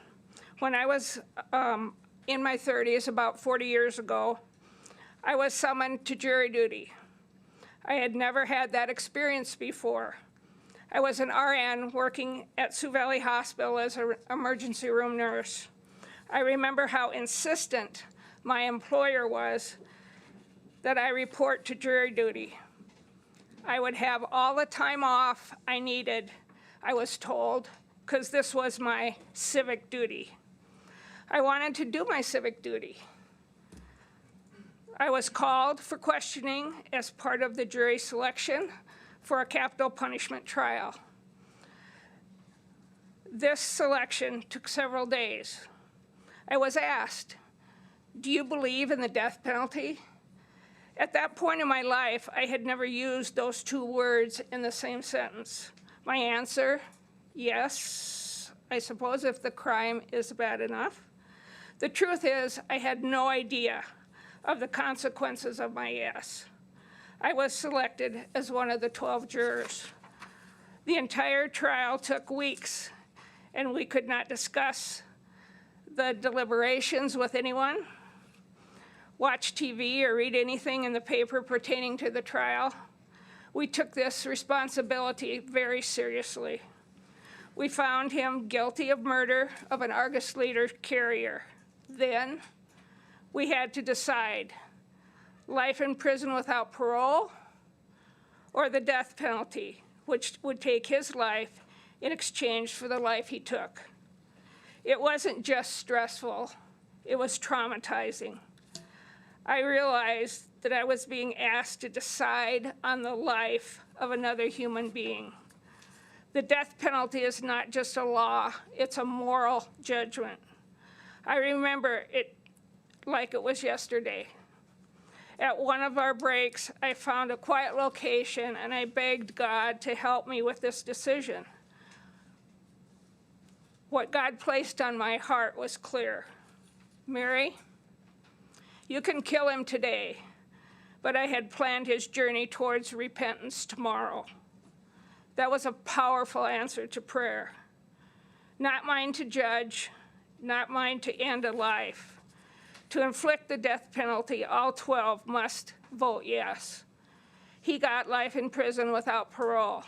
I can honestly say now that no one, not the court, not the state, not the government, should expect a juror doing their civic duty to end a life. Vote yes to remove the death penalty from South Dakota. Save an innocent juror from the trauma of the decision that will change their life. Thank you for hearing my story. Thank you. Do we have any other proponents for House Bill 1268? We got about 3 minutes left. Do you want to have, okay. Former Senator Rush, he's not online. Would you like to have someone else come into?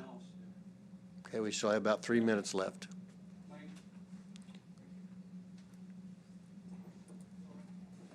Good morning.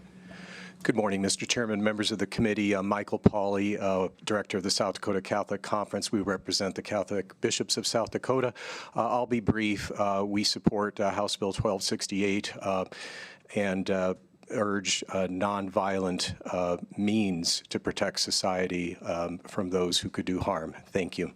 Thank you very much. Mr. Anderson?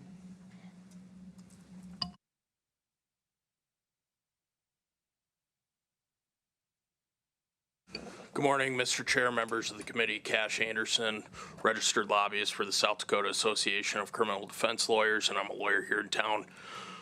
These are our clients that we represent. We sit across the table from them. We work through their case. We talk about their life. Would urge your yes vote on this bill. Thanks. Thank you. To anybody else? We have just about a minute or two left. Thank you for coming.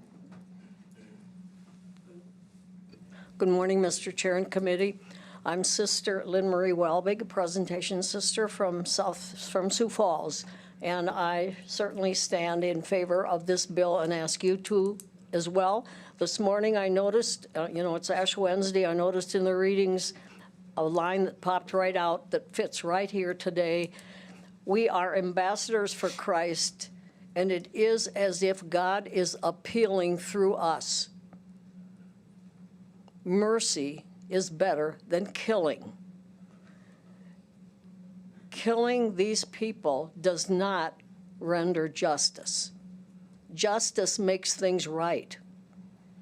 Killing another person does not make things right. And one other thing that we all live by, thou shalt not kill, and it's not a suggestion. It's more than a suggestion. Thank you for listening. You bet. Is there anybody who want to do a Me Too on this, on proponents for House Bill 1268? Seeing none, then we're going to close that and open it up to opponent testimony.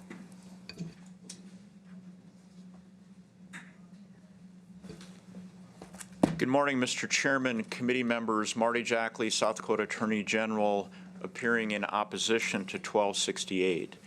When you talk about capital punishment, it is very deep, personal conversation.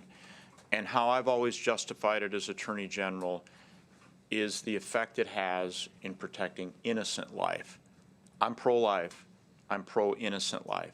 I'm going to take just a minute to talk about the protections you have in place and the deterrent value in saving innocent life that our measured law has. When you look at our statutory framework, it's constitutional under the South Dakota and the U.S. Constitution. It's very carefully guiding that it requires the worst of the worst to be proven. It requires first-degree premeditated murder. It requires one of 10 very specific aggravating factors that have to be proven. There's a measured process whenever there's a notice of intent to the death penalty. It really starts with the investigators. It goes to the prosecutors then that are part of the protections in place. The prosecutors meeting with the victim's family, if it's a law enforcement officer meeting with the department, following what the law says, the evidence. The protections further exist with the state court judge, a state court jury, the South Dakota Supreme Court, and the federal system.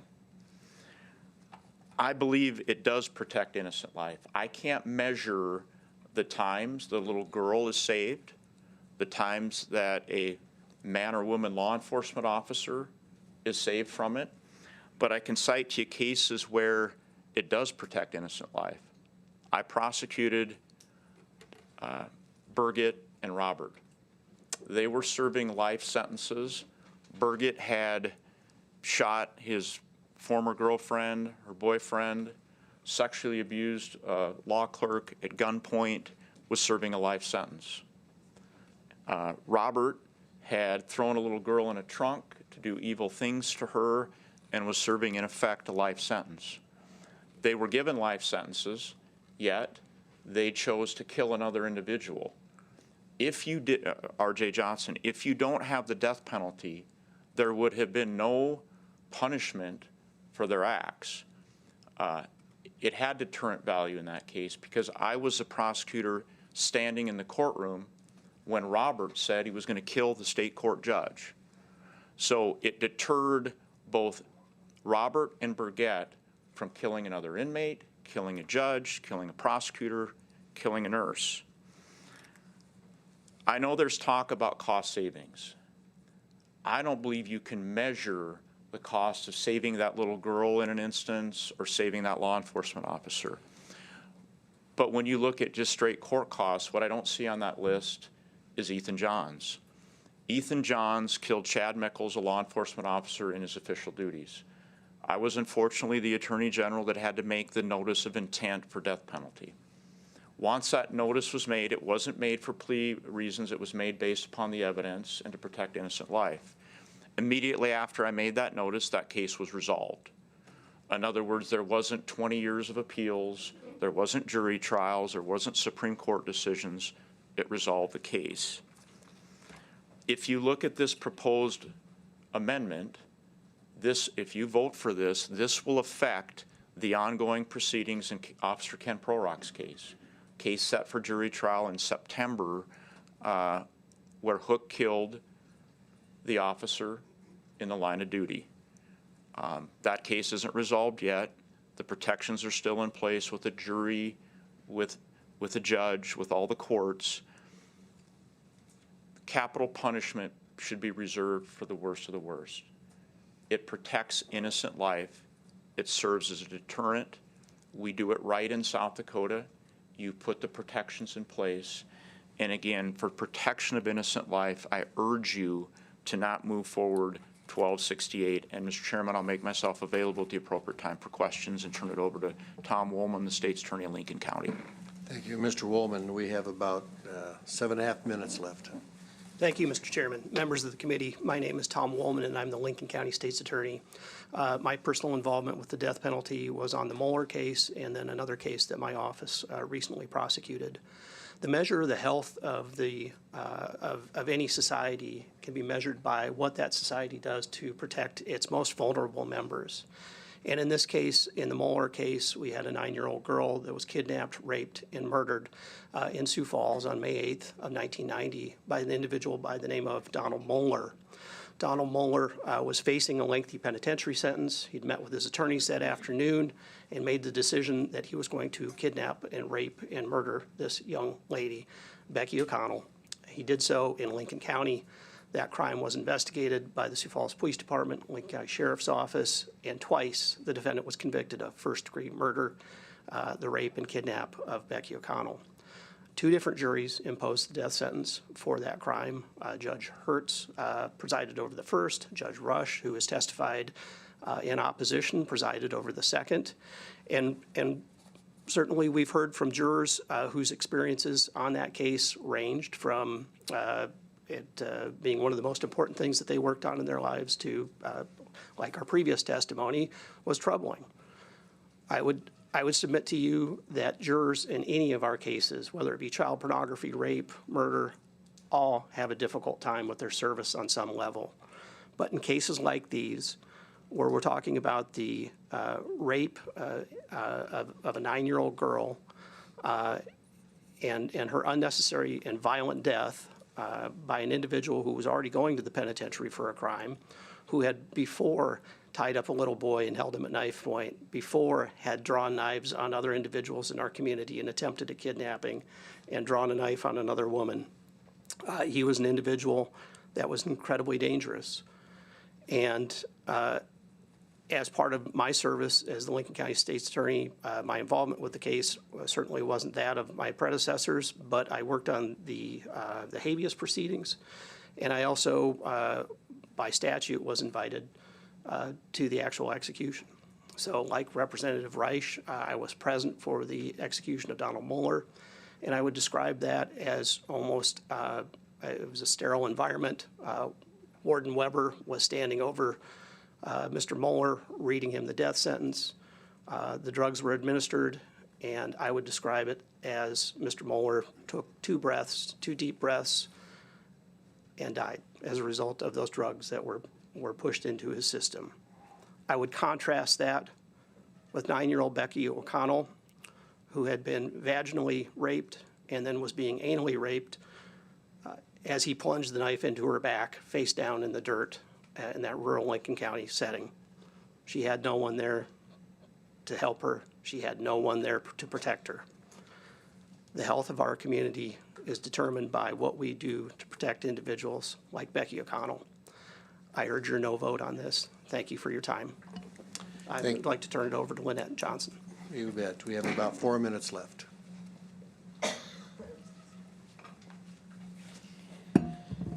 Okay, I know we have a time limit, so here we go.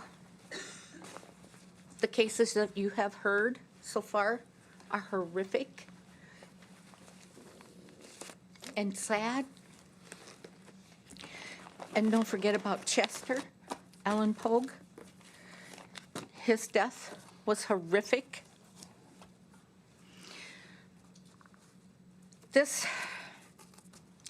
First of all, I'm sorry.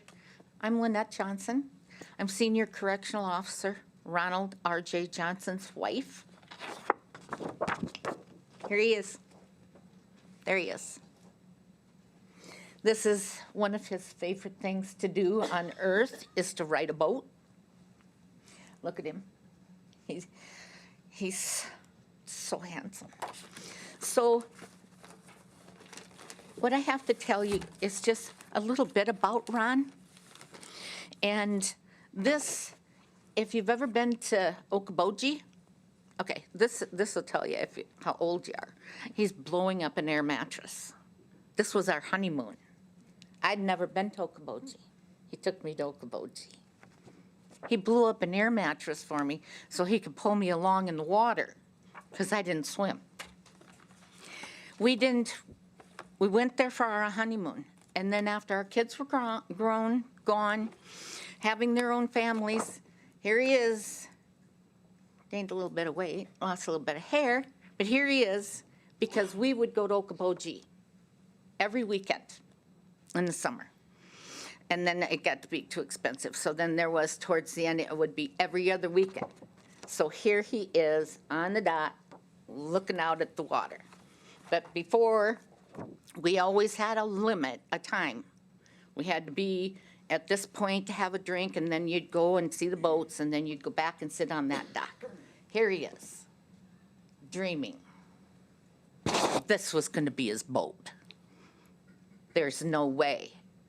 You know what? I didn't know how much Ron made until I heard it on the news. I did the bills.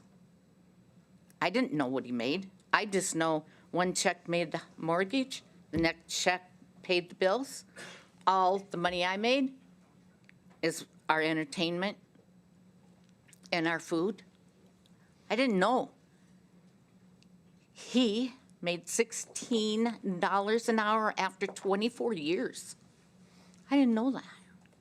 Anyway, making $16 an hour, he wasn't going to get this boat. This picture, I will tell you real quick, is two pictures. This picture here he is, Okoboji, sitting on that dock. He's waiting for me to get ready, but he went outside, and so he was just sitting there out there watching the water. So that was one photo. They photoshopped this. This photo right here, this is him. This is on Saturday. We were at a soccer game in Yankton. Here he is. So that's a different picture. It was cold. This was on Saturday. This was on Saturday. Tuesday is his birthday. Ms. Johnson, we have about a minute left. We got a minute left? Yep. Okay. This is what happened. Next. If you'll notice, look at this. Hands. His hands have gloves on them. I have to tell you that this is our last family picture. Our son, our daughter, me, and my husband. Real quick, this are the hands of our grandkids. Washington Memorial. This is how old our grandkids were. This was at the funeral. Look at them. Here's what they are now. We didn't have. He missed all this time. I will. But just so you know, this is what a lifer did. And those white gloves, I did not know at the funeral. I didn't know. That's what his hands looked like. I didn't know. No one told me. This is where his blood was. 24 years of service. I have a card from an inmate's family member. I'm coming.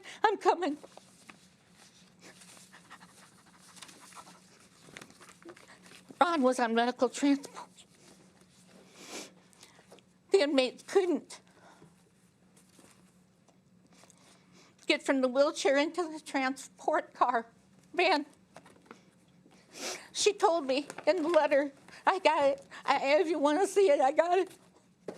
And Ron picked the inmate up and put him in the van and got that inmate a cup of coffee. My husband didn't think all inmates were evil, and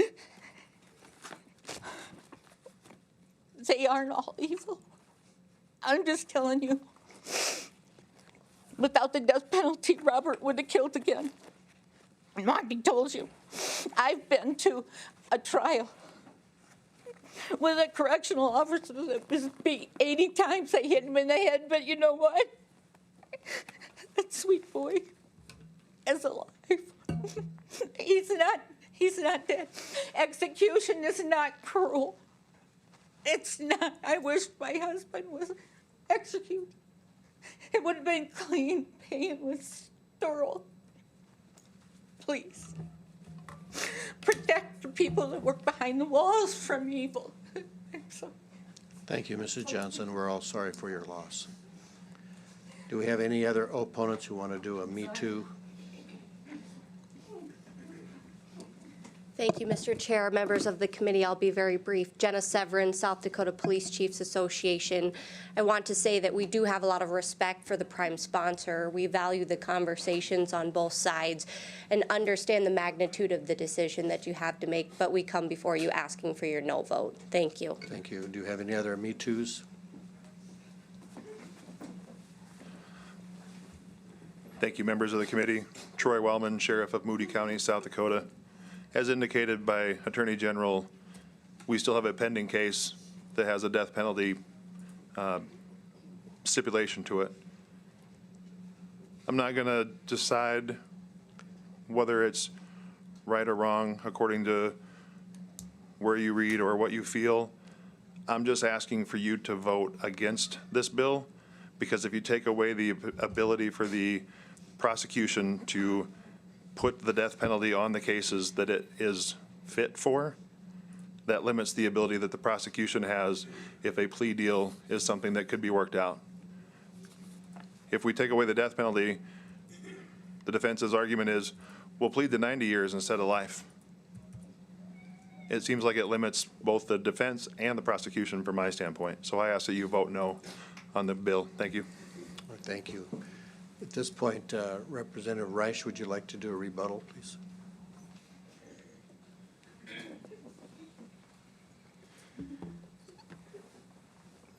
Thank you, Mr. Chairman. I'll be brief.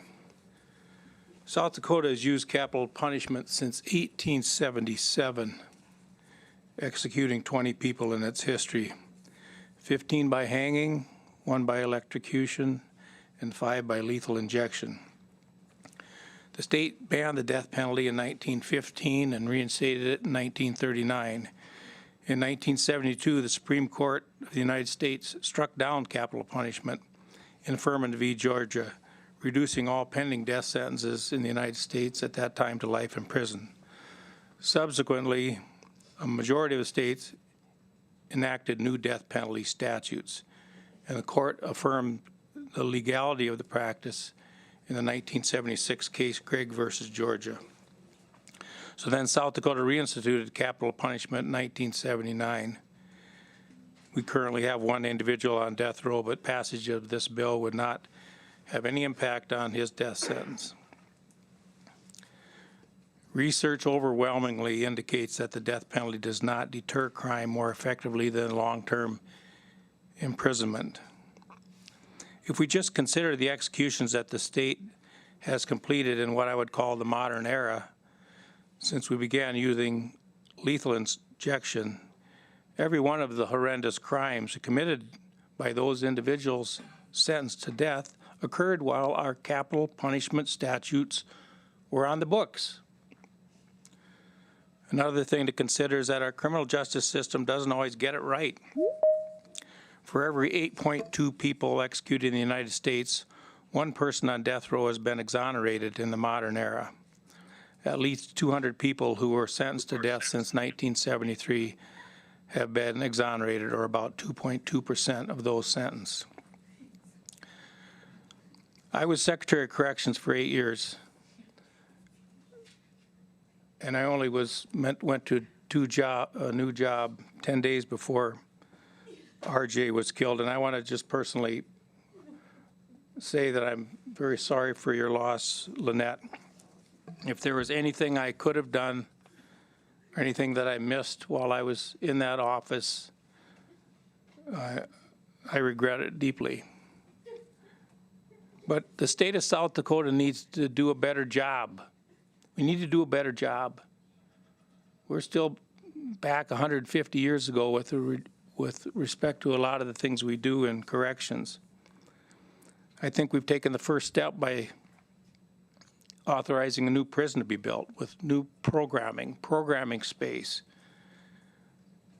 The seminary program that they're bringing to South Dakota State Penitentiary, I think, has got great merit.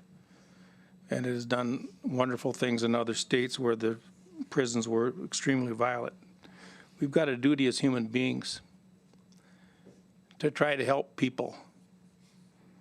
And as horrible as some things some people do, we still have a duty as human beings to try to help them get to heaven. We need to give them that chance. Thank you for the opportunity. I'll stand by for questions. Thank you. Close testimony at this time. Open it up to committee questions. Don't see any. So we're going to open up to committee discussion and or action, and we're going to limit it to 10 minutes.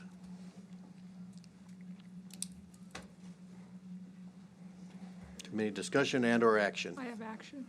Representative Fitzgerald. Move to the 41st day. Second. We have a motion by Representative Fitzgerald, a second by Representative Wahlberg to move it to the 41st day. Comments? None. Representative Wahlberg, you have any comments?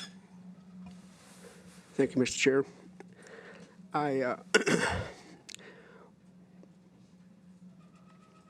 It's very hard just sitting up here listening to the testimony, and I can't imagine being a juror that would have to make that decision at all. I believe in the criminal justice system. I believe in our prosecutors and our state's attorneys and the Attorney General for the work that they do. They do not bring these decisions lightly. They take into all the factors by law that they have to do and listen to the family that's involved. But there's another piece to this puzzle here that I just want to say. I don't know the background of everybody that's up here. I do consider all of you friends. Some of you I've known a very long time, some not. But unless we have been affected personally, family-wise, by something like that, we don't know what they're going through. And we should still afford that option for them to have closure in whatever means that they see fit. Whether it is, as Attorney General Jackley testified, that resolved a particular case rather expeditiously, and that family doesn't have to go through appeal after appeal after appeal and listen to things. And so as we vote today, I'm sure this has been on our mind quite a bit. I just ask that you listen to your heart, listen to the people that have been affected. These investigations are gruesome. And as they are for the jurors that have to sit there and listen to this, I'm very sorry that you had to do that. But again, I believe in our criminal justice system, and it takes 12 people to say yes, and just one person to say no. Further discussion by the committee members? Seeing any? I will just say this. I've heard this this bill probably more times than anybody here, at least on this committee. And certainly, I don't think anybody should be questioning anybody's spirituality depending on how you vote. I will say this, that in my reading and listening to all this, I've come to 3 points that I've never had anybody really question, and that is those individuals on death row, there's no question they did it. Second of all, what they did was heinous and horrific. No question about that. And the third thing that I've concluded is, given a chance, they'd do it again. No doubt in my mind. And I know there's been talk about whether one's pro-life or not. And from my standpoint, an unborn child doesn't have a choice. Never was given a choice. Those on death row, they were given a choice. They made a choice. And so for me, that's kind of where I come down on it, and realizing that there are really good arguments on both sides, but we're here now to make a decision. And so what we have in front of us is House Bill 1268, an act to repeal capital punishment. We have a motion by Representative Fitzgerald to move it to the 41st day, second by Representative Wahlberg. All those in favor of moving it to the 41st day will vote aye. Those opposed will vote nay. Mr. Secretary, please call the roll. Representative Mortensen. Aye. Reich. No. Wahlberg. Aye. Roby. Aye. Fitzgerald. Aye. Reimer. Aye. Hughes. Aye. Massey. Aye. Call. Aye. Poirier, excused. Hunt. Aye. Soy, excused. Stevens. Aye. 10 yea, 1 nay, 2 excused. House Bill 1268 will go to the 41st day. The next bill that we have up is House Bill 1045, an act to revise certain provisions related to child custody. And Representative Mortensen, I'm going to let you take over because I'll probably testify on this for the next two bills.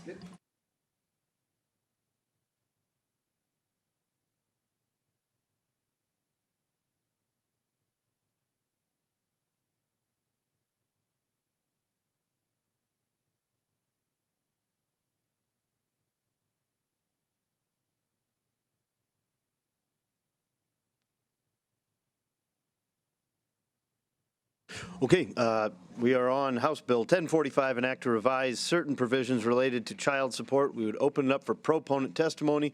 Good morning, Mr. Secretary. Mr. Chair, thank you. Matt Olthoff, Cabinet Secretary, Department of Social Services. First of all, in light of the previous bill hearing, thank you to all of you for what you do. Decisions aren't always easy. I am going to try to give a little bit of background to both 1045 and 1040 here in my opening testimony. This is a bill that has been brought forward after intense deliberation this summer by a Child Support Commission. So backdrop that we've brought the recommendations in two bills. Okay. Is there an amendment that the proponents intend to offer onto this bill? Well, there is, but in deference to the secretary, I agreed to let him Understood. give all the Understood. recommendations of the commission. Great. And I thought that was only fair to do it that way, but Perfect. yes, you're correct. Nope, I apologize. Please proceed, No, sir. Thank you.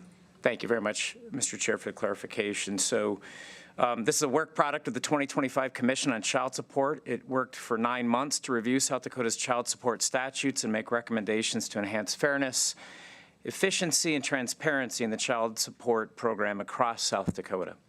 That work included comprehensive analysis of economic data, as well as consideration of input from subject matter experts, general comments from South Dakotans who have an interest in the child support system. The commission was appointed by Governor Roden and fulfills requirements in state as well as federal law to review the child support guidelines and related statutes every 4 years as a minimum. It was made up of representatives of payers and receivers of support, the judiciary, House and Senate members, grateful to have Representative Stevens a part of our commission this year, the Department of Social Services, despite my unworthiness, I was the appointee for the department, and child support referees, as well as at the recommendation of the State Bar Association, there was a family law attorney that comprised our commission. Robust, multidisciplinary group, 9 months. We were chaired by Judge Eric Strawn from the 4th Judicial Circuit. We convened a total of 7 times. Its meetings were published with time set aside for public input. We received that at each of our meetings. We did take pause for 60 days and received with a sort of preliminary summation of what we'd canvassed thus far. It was available for public consumption, and then there was public input available, time for those individuals to give written submissions to the commission. 38 in total were received. In accordance with the executive order that Governor Roden had issued, we delivered a report to both the governor as well as to our state Supreme Court justice, as well as to the legislature, to the Legislative Research Council. That was delivered in December. And what I'm about to describe to you is the work product of recommendations in the form of some statute changes that are recommended. Just again, level set, the commission really is looking at the schedule. And then we have a history in South Dakota of using that convening of a lot of people who spend a lot of time in the child support system to look at other policy issues. So what we've done is bifurcated the schedule from the policy issues, and that's what we're talking about first on 1045 are the policy matters. So I'm going to walk you through a bill. It's pretty lengthy. And let me just say that the sections are divvied up just in order the way that they would fit in the statutes. What doesn't necessarily happen as I read through these is they build upon one another because these are independent ideas that are happening in these respective sections. Section 1 includes a recommended change brought to the commission by the child support referees. It sets the rebutable presumption of income at the current state minimum wage.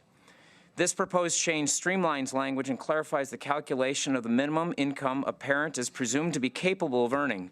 Setting the current state minimum wage as the standard simplifies calculation by avoiding the need to determine past minimum wage amounts. Section 2 does 2 things. First, it updates the date allowing for modifications of orders without having to show a significant change in circumstances. That's significant because if you do not like the order, you have an ability, more opportunity, in other words, to ask the referee, can we revisit this? It also codifies that the child support obligation of an incarcerated payer of support does not revert to the pre-incarceration amount upon release, and that a petition for modification must be filed to adjust the obligation post-release. We have found that there have been inconsistent practices with orders of those being released from incarceration. The changes proposed in House Bill 1045 would ensure proper notification of the parties and consideration of each parent's current income at the time of the incarcerated parent's release. As we can all probably surmise, the earning capacity of a parent is typically greatly reduced following incarceration. it follows that this hampers the payer support's ability to make a child support obligation that was determined during very different financial earning circumstances. An automatic reinstatement of pre-incarceration obligations does not reflect the specific current circumstances of that payer. Reinstatement to prior assessments also conflicts with federal guidance that favors a modification process to determine an appropriate obligation amount which is in alignment with the payer support's ability to pay, again, post-incarceration. Section 3 of the bill. This allows for a credit against accumulated arrears for times when the payer of support has extended physical custody of the child, including when the court orders physical custody to the payer. Current statute states that a credit is available by agreement of the parties. An agreement as to credit when a child is in the custody of the payer is not always achievable, and cases in which the court has assigned a change in custody are not contemplated in current statute. This proposal, also made by the child support referees, would make clear that an agreement of the parties is not the only pathway to credit against arrears. This provides payers of support another avenue to gain a credit against arrears after custodying the child for an extended period. Mr. Secretary, we're 6 minutes in. We've got 10 minutes for total proponent and opponent. I think there's kind of some frenemies of this bill, and so we're going to have like 20 minutes of total testimony, but I'm going to give you about 2 more minutes. 2 more minutes? Yes. Got it. Section 4, I'm going to summarize these. If you can follow along with the bill with me, members of the committee, thank you. This rewrites 25.7 through 626. It clarifies the process to impute income to a parent. When a parent fails to provide sufficient proof of income or their employment status is unknown or they are unemployed or underemployed, child support referees must impute income. Imputed income may be used in certain circumstances in the determination of child support obligation. Some streamlining effects there. Section 5 allows referees to make a finding of adjudication of paternity. This is streamlining to put a father's name on a birth certificate with a 99+% DNA certainty on one of those tests. Section 6 and 9 is something the department has contemplated. It's been very difficult to go back and look at previous levels of income when a mother comes forward and makes an application for child support and the payer of support is sometimes cooperative, sometimes not. But having documentation from 3 years past, as our current statute reads, is problematic for them. So the recommendation of the committee was that, hey, let's eliminate the prior period. Child support begins when the child support application has been made. Section 7, just a quick note of that, 22 states have also gone to the no prior period provisions as referenced in Section 9 and Section 6. Lastly, 2 more. Section 7 reflects an increasingly common practice of business communications, just allowing referees to be able to use electronic communication. Came at their request and with consent from the judiciary. Last was the Section 8 has to provide that referees will submit to court evidence used in connection with the referee hearing only when a party files an objection. So again, streamlining, giving them the opportunity to just file to the court things that are needed if there's an objection. Thank you, Mr. Secretary. We'll probably have questions Stand by for for you. questions. If you'd stand Absolutely. by, Sorry. we will open it up to further proponent testimony on House Bill 1045. Are there further proponents? Good morning. Good morning, Mr. Chairman, members of the committee. Mike Stevens, District 18. I served on the committee 4 years ago, and I was luckily enough asked to do it this time as well. I was, on each one of the recommendations, we all voted on those. The only one that I didn't vote on was as it relates to my amendment. And I don't know if this is the proper time to do that at this time or whether we should wait to take further testimony. But otherwise, all of the other recommendations I felt were just procedural type of things that made things move a lot smoother. I think we will take all testimony and then we'll move to amendments that may be proffered. So we'll open it up to further proponent testimony on House Bill 1045. Is there any further proponent testimony? House Bill 1045. Seeing none, we'll move to opponent testimony on House Bill 1045. Opponent testimony. We've got about 8 minutes left. Good morning, Senator. Good morning, Mr. Chair and members of the committee. As long as the bill is in the form that it is right now, I would remain neutral and provide testimony in that form. If Representative Stevens' amendment does get put on, then I would become an opponent and provide testimony at that point. So Senator, would you be okay once we get the amendment gone if we take some, I mean, a limited amount, but some testimony at that point? It just depends. Yeah, it just depends on what you do with the amendment. Understood. So I just brief comments. I don't know if I introduced myself. Senator Tom Pischke, District 25, represented myself in this testimony, though. I attended all the Child Support Commission meetings throughout the summer, even though I was not appointed by the governor, unfortunately. Provided ideas, provided testimony, and all that stuff as well. I think the policy changes that we have here were all fairly good and in the right direction as far as I'm concerned. I don't like the amendment that Representative Stevens is proposing, and I think that it's only fair that the commission voted to move forward with the policy that was put forth before you today. I brought ideas that were also voted on and were denied and didn't go my way in the vote. And so those ideas are not included in this policy discussion. So if you're going to be fair and include his amendment, then I have amendments out there that you can certainly propose as well. So fair is fair. Thank you. Understood. We've got kind of an interesting posture on this one. I would offer, I'm going to waive rebuttal at this point, but I will give, we have further opponents. I'm sorry. Further opponent testimony, please. Yeah, if you don't, you're okay. Come up, introduce yourself, and we've got another 4 minutes for testimony. I've mostly done it by Zoom, so I'm already there. Zach Martin, Rapid City, South Dakota. I am opposed to this with regards to, I think that the way that it's written for the most part is probably okay, but I think that we need to have more support around helping non-custodial parents and kids having better relationships with both their families. And a lot of this bill is really set up to help make it harder for a non-custodial parent to be involved in their kids' lives. Even with some of the stuff with the referees, I know there's some language about them must doing things, but that referees don't do things that they're told to do or that they are supposed to do. And I talk to a lot of dads in my community and around the state who don't have those experiences, and most of them have no idea that there's even a requirement that they do things differently than what they're doing. And maybe there's a need for like some education of some sort for the public or for these referees onto actually giving the dads information and the moms too. I mean, both parents need information, but educating them on actually what it is their responsibilities are when they're helping them go through this process. Because I feel like there's a lot of people, when I talk to a lot of dads who are struggling with these things, and they come back and saying there's problems. So, thank you. Thank you very much. With that, we'll close testimony, but we will offer any of the folks who have spoken here the opportunity to weigh in on any proposed amendments. Is that a fair way of going about this? Mr. Secretary?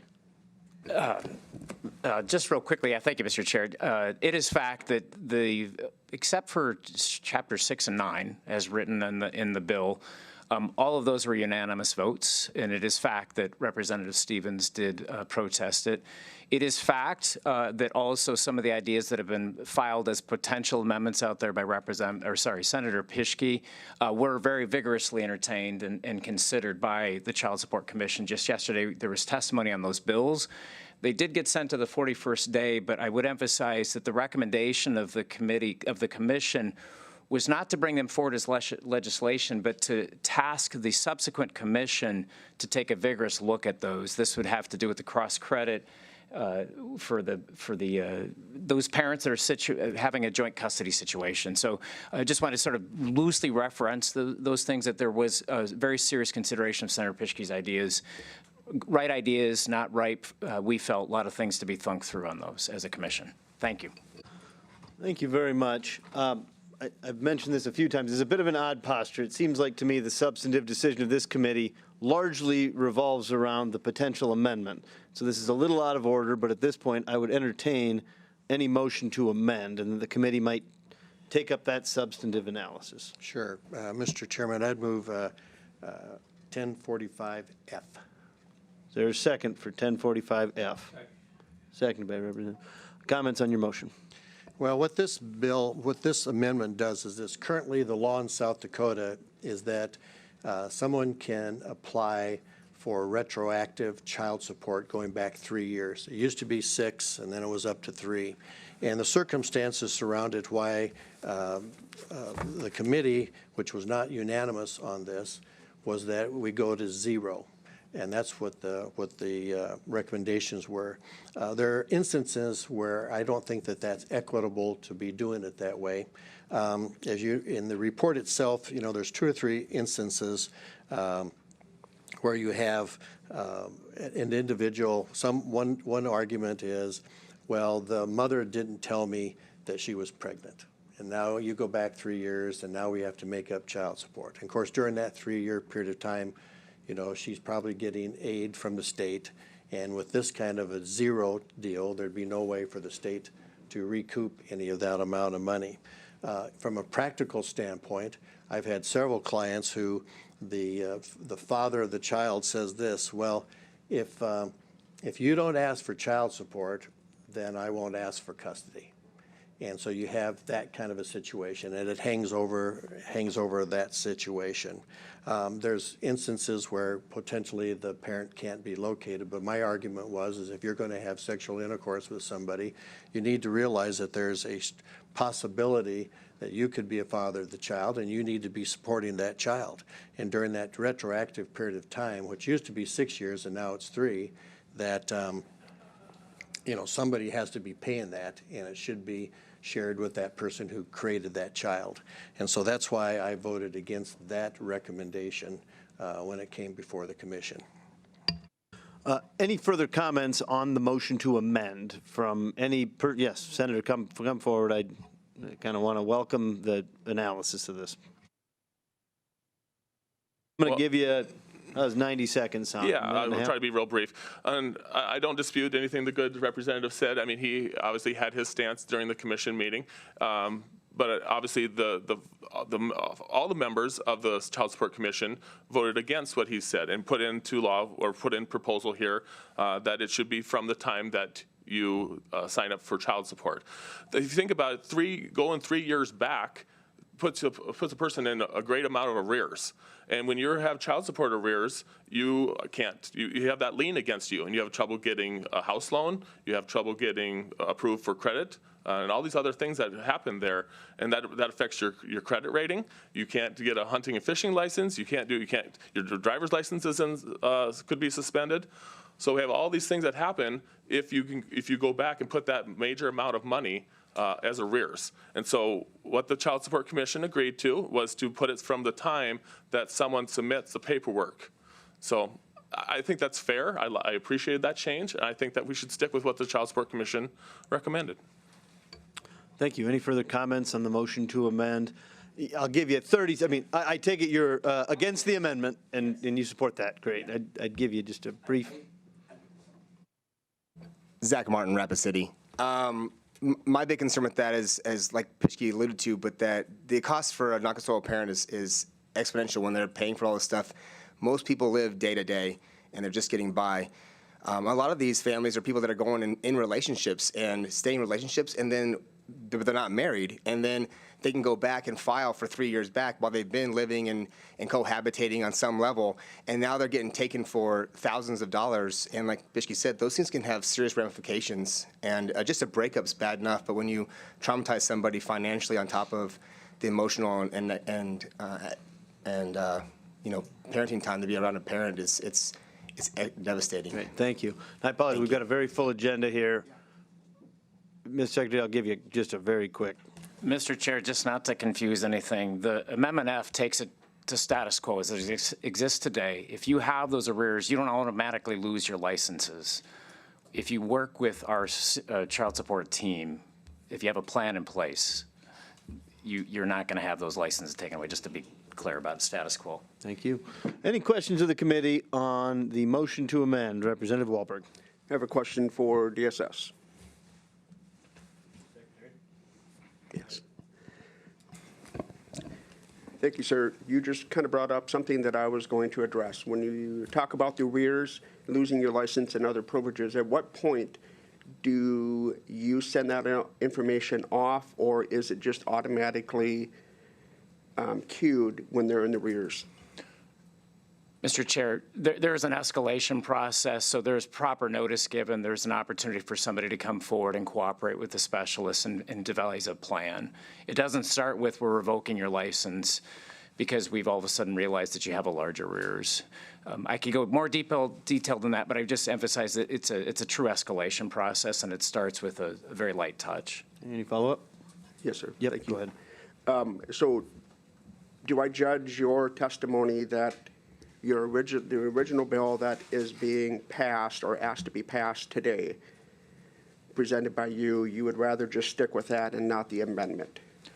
Mr. Chair, thank you for the direct question. No, I feel it's my job to represent the commission's recommendation, but I also feel, in full disclosure, this was something the commission wrestled with immensely, and it was a split vote on this particular recommendation. So, my role is to represent the commission's work product, and as amended, that does not reflect the commission's work product.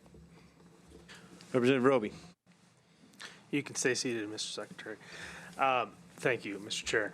So I'm very unfamiliar with this this area of law, thankfully, and I just want to see if I can level set with how this comes about. So there's a child that's born, perhaps a separation, and at some point down the road, initially there's no child custody or child support arrangement, but then at some point down the road, somebody, the custodial parent comes back and says, actually, I would like child support, and that's when this triggers. They could go back 3 years. Am I understanding that correctly?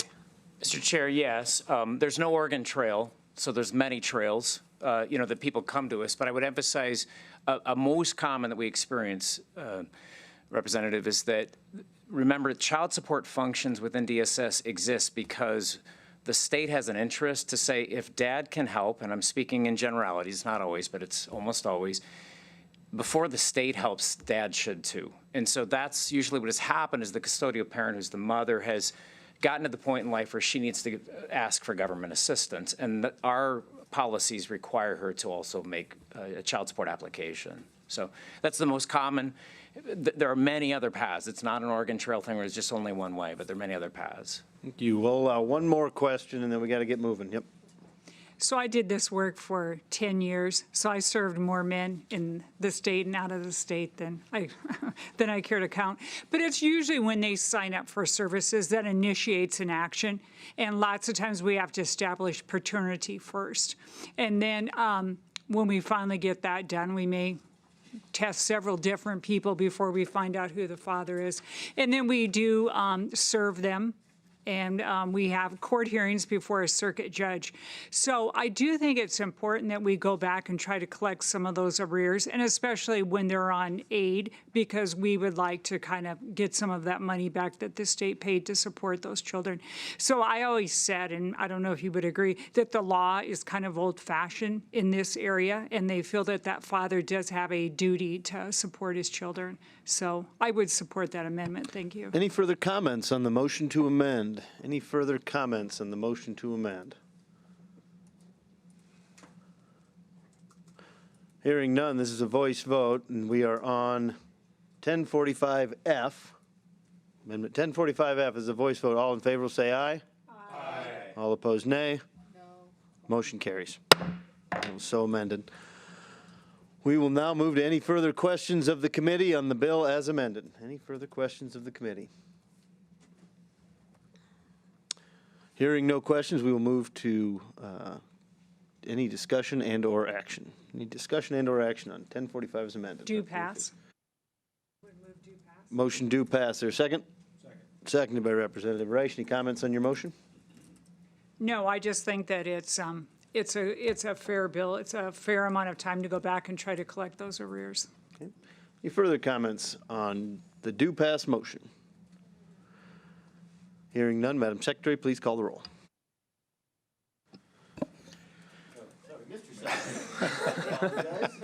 Sorry. Representative Mortensen. Aye. Reich. Aye. Wahlberg. Aye. Roby. Aye. Fitzgerald. Aye. Reimer. Aye. Hughes. Aye. Massey. Aye. Call. Aye. Poirier, excused. Hunt. No. Soy, excused. Stevens. 10 yea, 1 nay, 2 excused. The do pass motion, having received a majority vote of the members-elect, is hereby declared passed.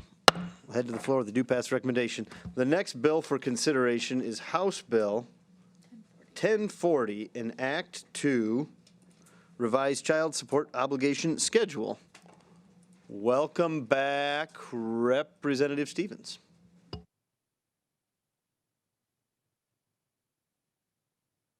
I think we'll go about 6 minutes on this one each side. Sure. Thank you, Mr. Chairman. This bill deals with the implementation of the child support amounts. The interesting thing that, and I gave every one of you one of these child support calculators to get an idea how this is actually done. It gives you an example of if there's one child or two children. The key part of it down there is when you look at it where it talks about the total support obligation, you'll notice on the one that says for one it's $981. If it's three, it's you look for the figure there and it's $1712. This is how they calculate it out. So those long numbers that you see on there are based upon the financial and economic information that we received. If you haven't been on the commission, this is what it looks like for part of the material that you got. And so I don't trying to tell you that I'm a economist on this, but what it does is that they have to go back 4 years. I mean, we ever do this every 4 years, which I think is a difficult thing really for us to do it every 4 years because economically things change so often. But by federal law, we have to do it every 4 years. And so you have one of these situations, which I think makes it really difficult for the commission, is because of things happening, you have data issues. And I think, really we need to, as a state, maybe should be looking at somewhere down the line to be more accurate for everybody, looking at doing this every 2 years, although the federal law says doing it every 4 years. But what it does is the economist that has dealt with this for many, many years has gone over into dealing with our financial information in the state. And it deals with the cost of living. That's one of the big factors that's taken into consideration. And the prices increased 15.6% from July 21st when the existing schedule was developed to March 2025 for the Midwest, which includes South Dakota. We've all understand that the food and housing prices have increased by 21.7%. The cost of living has gone up. Housing itself has gone up over these periods of time. This whole thing takes into consideration the cost of child care and how that has increased. And there's studies trying to determine, of course, obviously, if you pay utilities for the parent and the child's in there, you have to be able to distinguish that. And we spent a lot of time learning about the Roethlisberger means of trying to determine that economic standpoint. We took into consideration the existing schedule as it relates to South Dakota's income versus the nation. So there's all of that we went through, and that was really quite complicated. The difference between South Dakota and U.S. families vary by income range, but South Dakota's mean income is about 92.9% of the mean income of a married family in 2023. Of course, then we have to take into consideration the unemployment rate and how that has impacted all of this.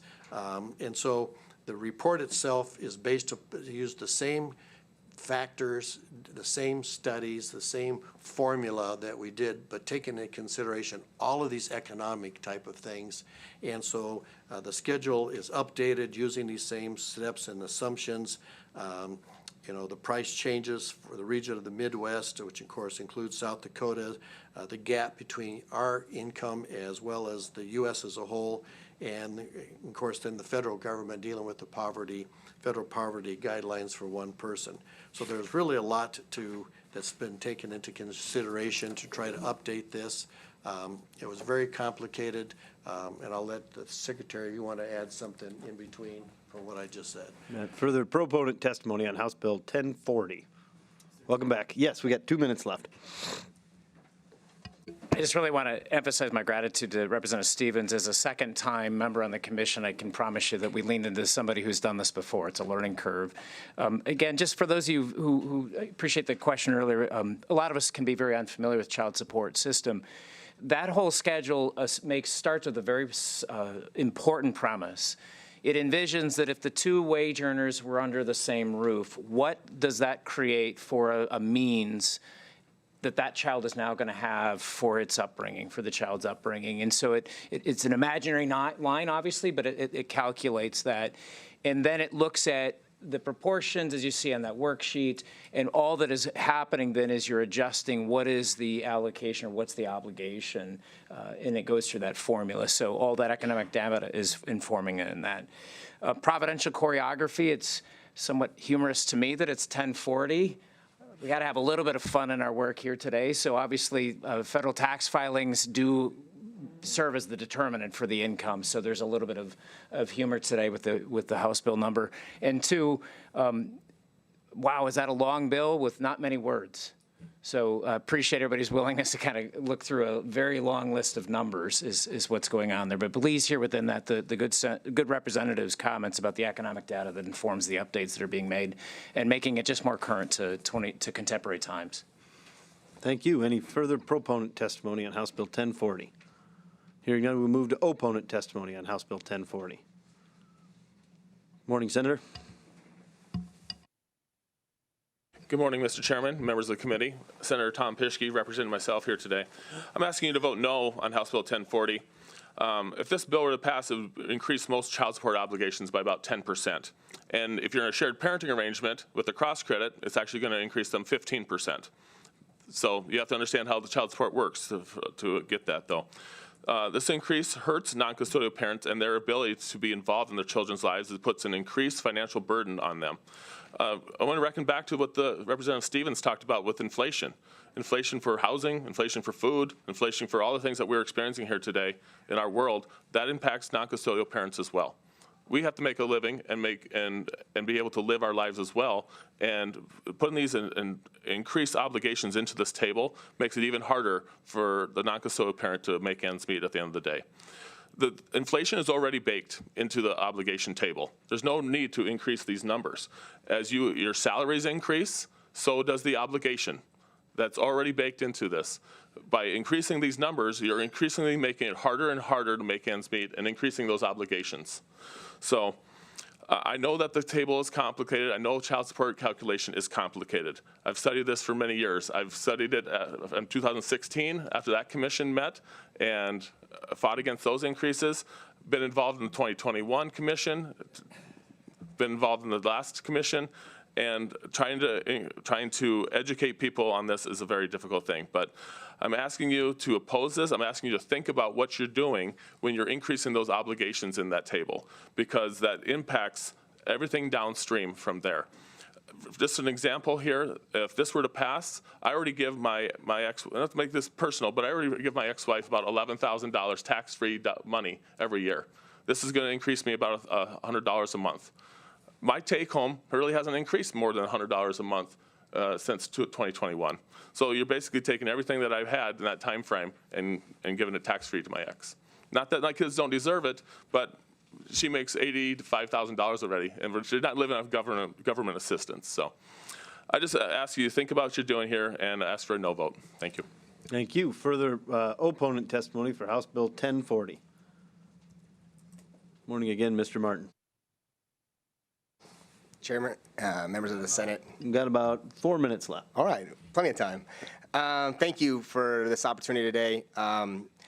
I want to say, first of all, this is going to be a negative impact on myself, like Pischke said, and so many other dads out there.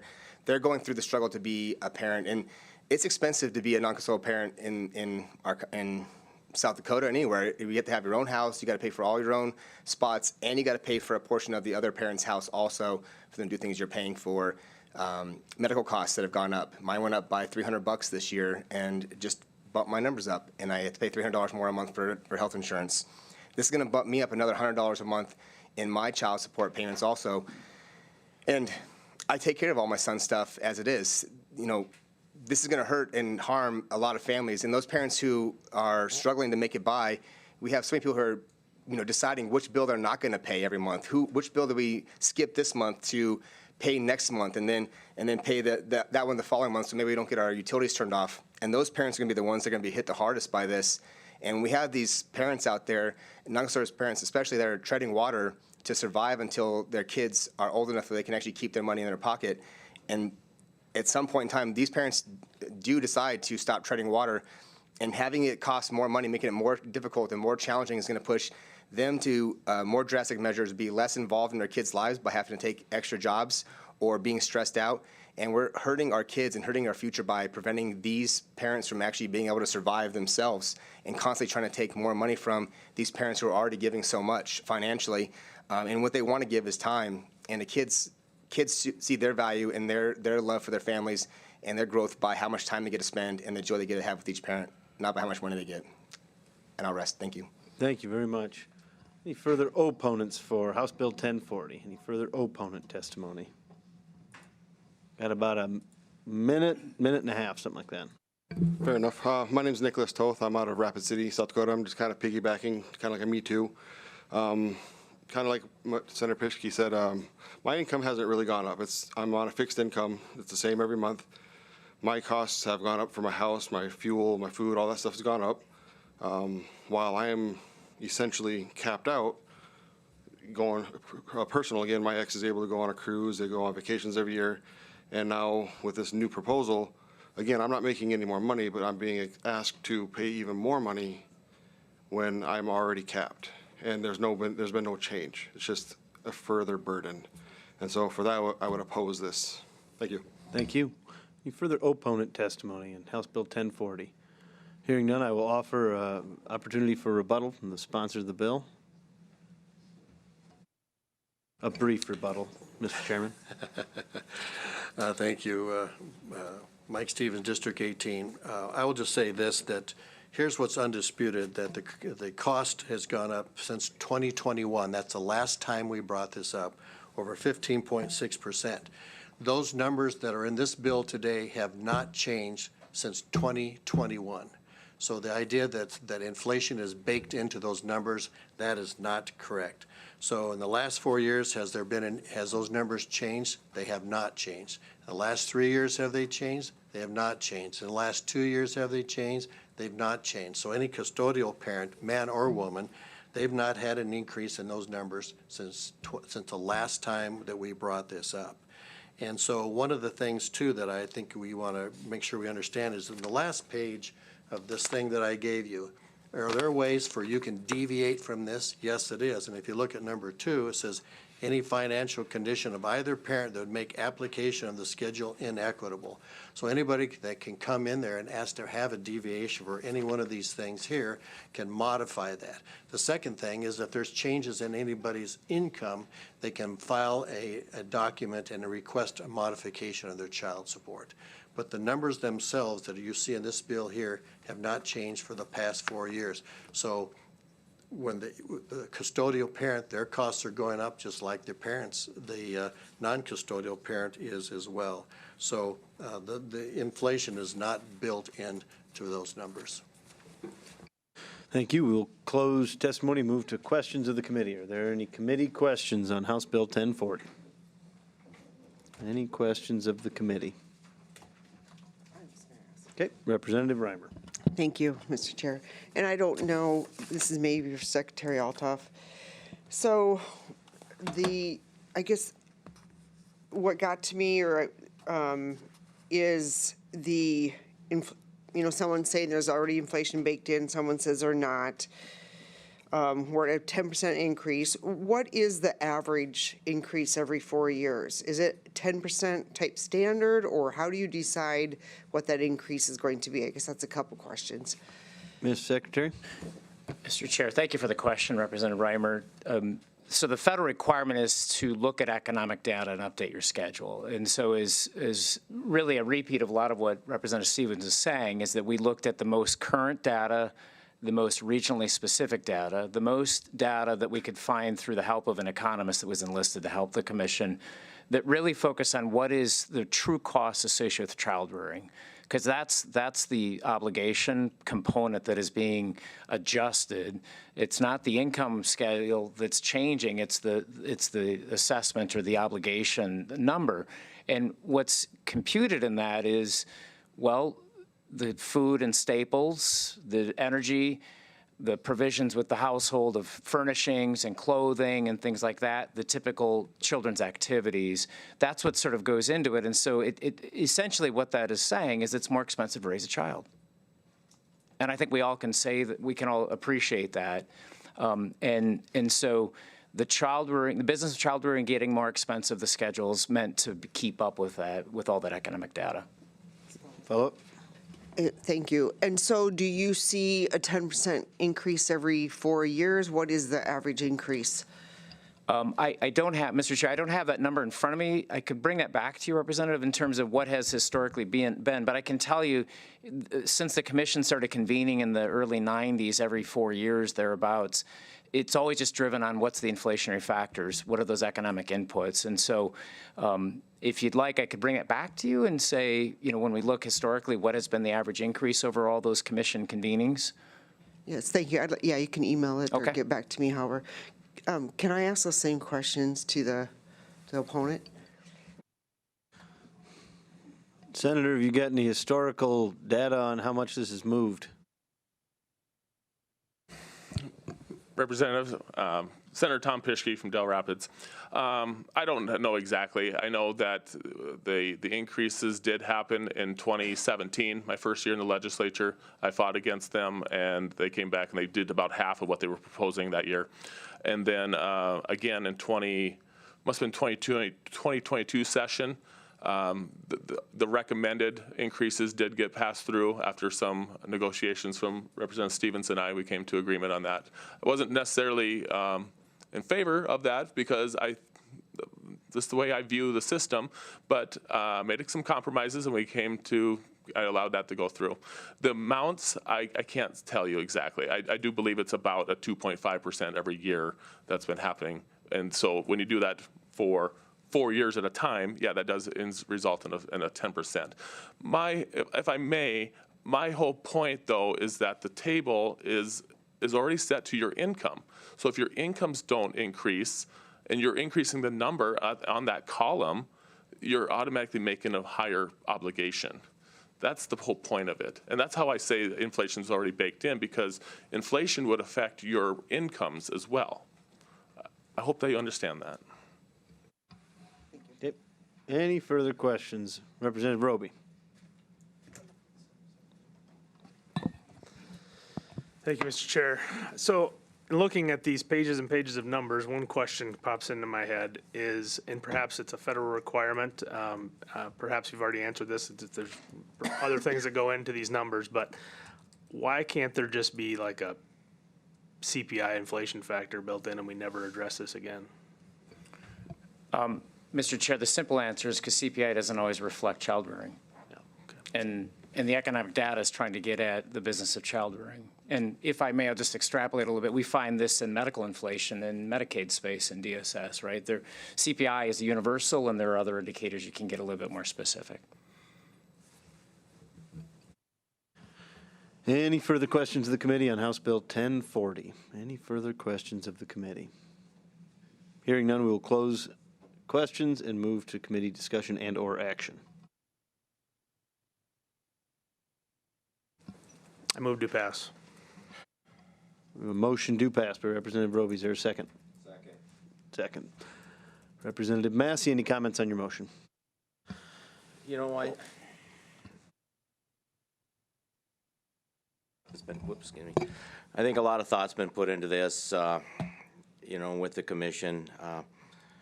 We've heard some good testimony. I think there needs to be an inflationary component to it. I think it's probably, I think it deserves a green vote today. Any further comments on the do pass motion? Any further comments? You know, I was thinking through this, is inflation built into this? I think that's an important question.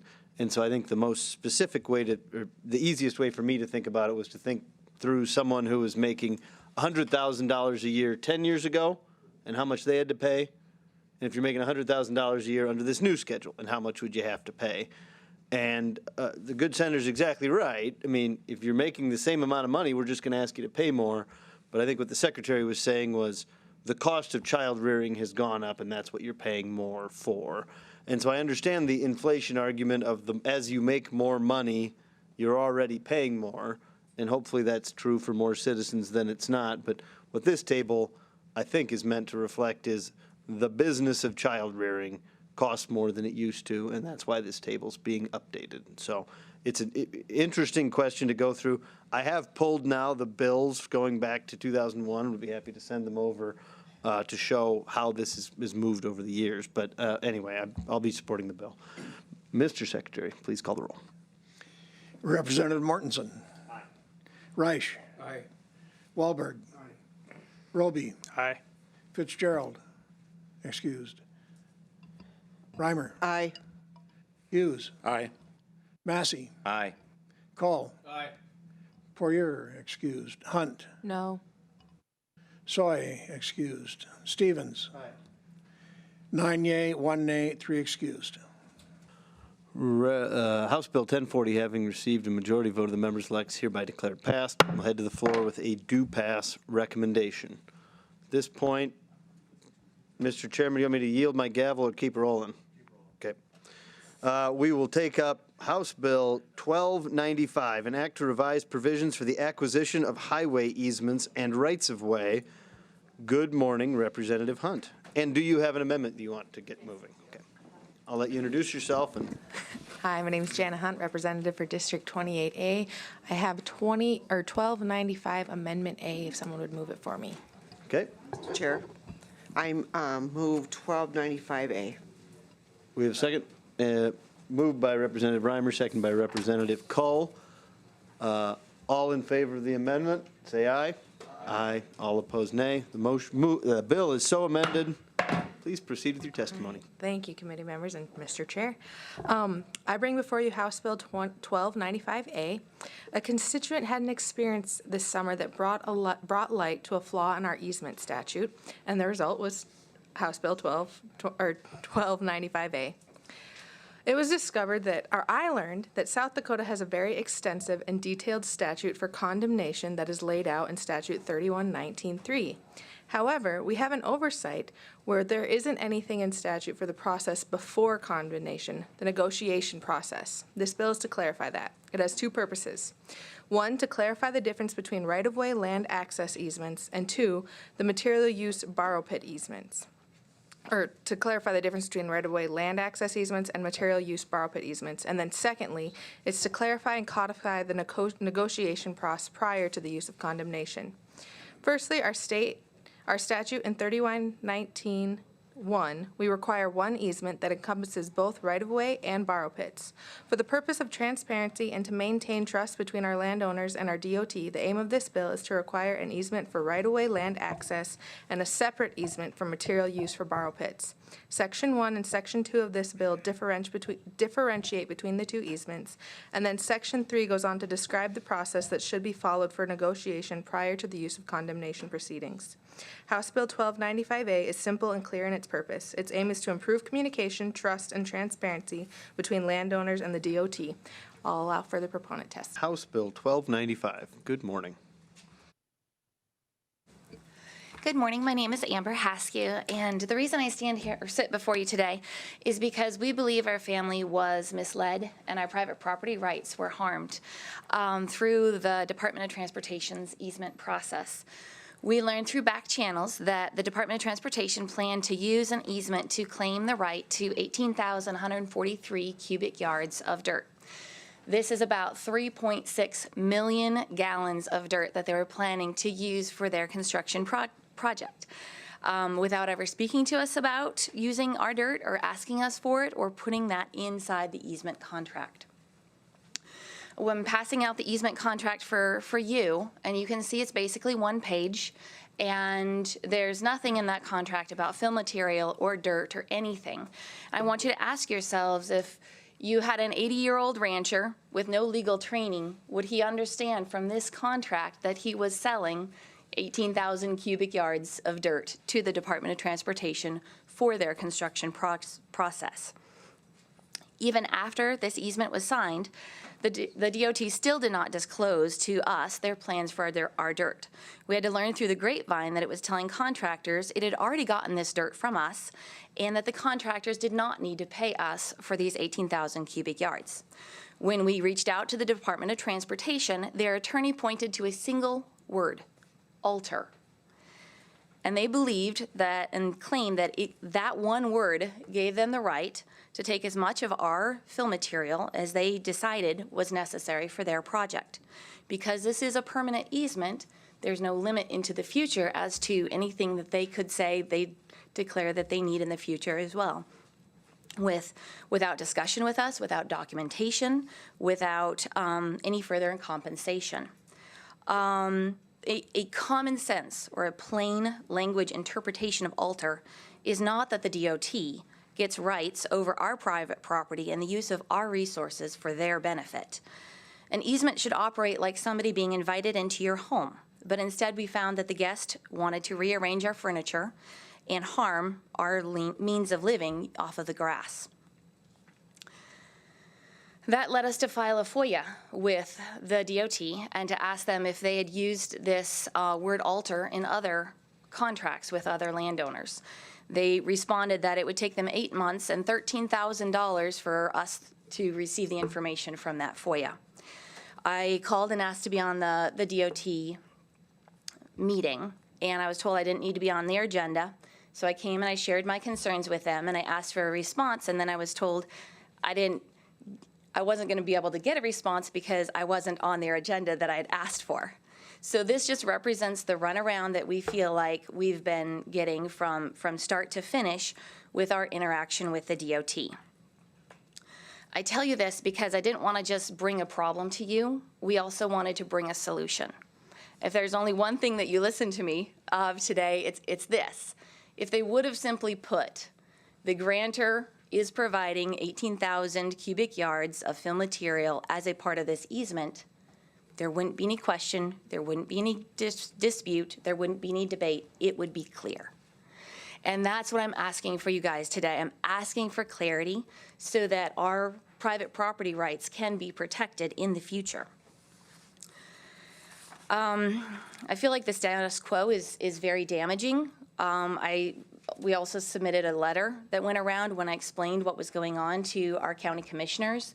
They unanimously voted in support of this letter of concern of the situation. One of the things that's unique to our situation is we've ranched in this area for 80 years. And this is not the first time that the Department of Transportation has asked for an easement. The other area, they did actually pay for the fill material that they used at the prior time. But that was 60 years ago, and the land is still recovering to this day, 60 years later. And so the Department of Transportation has this idea that dirt in one place or dirt in another place is kind of equal.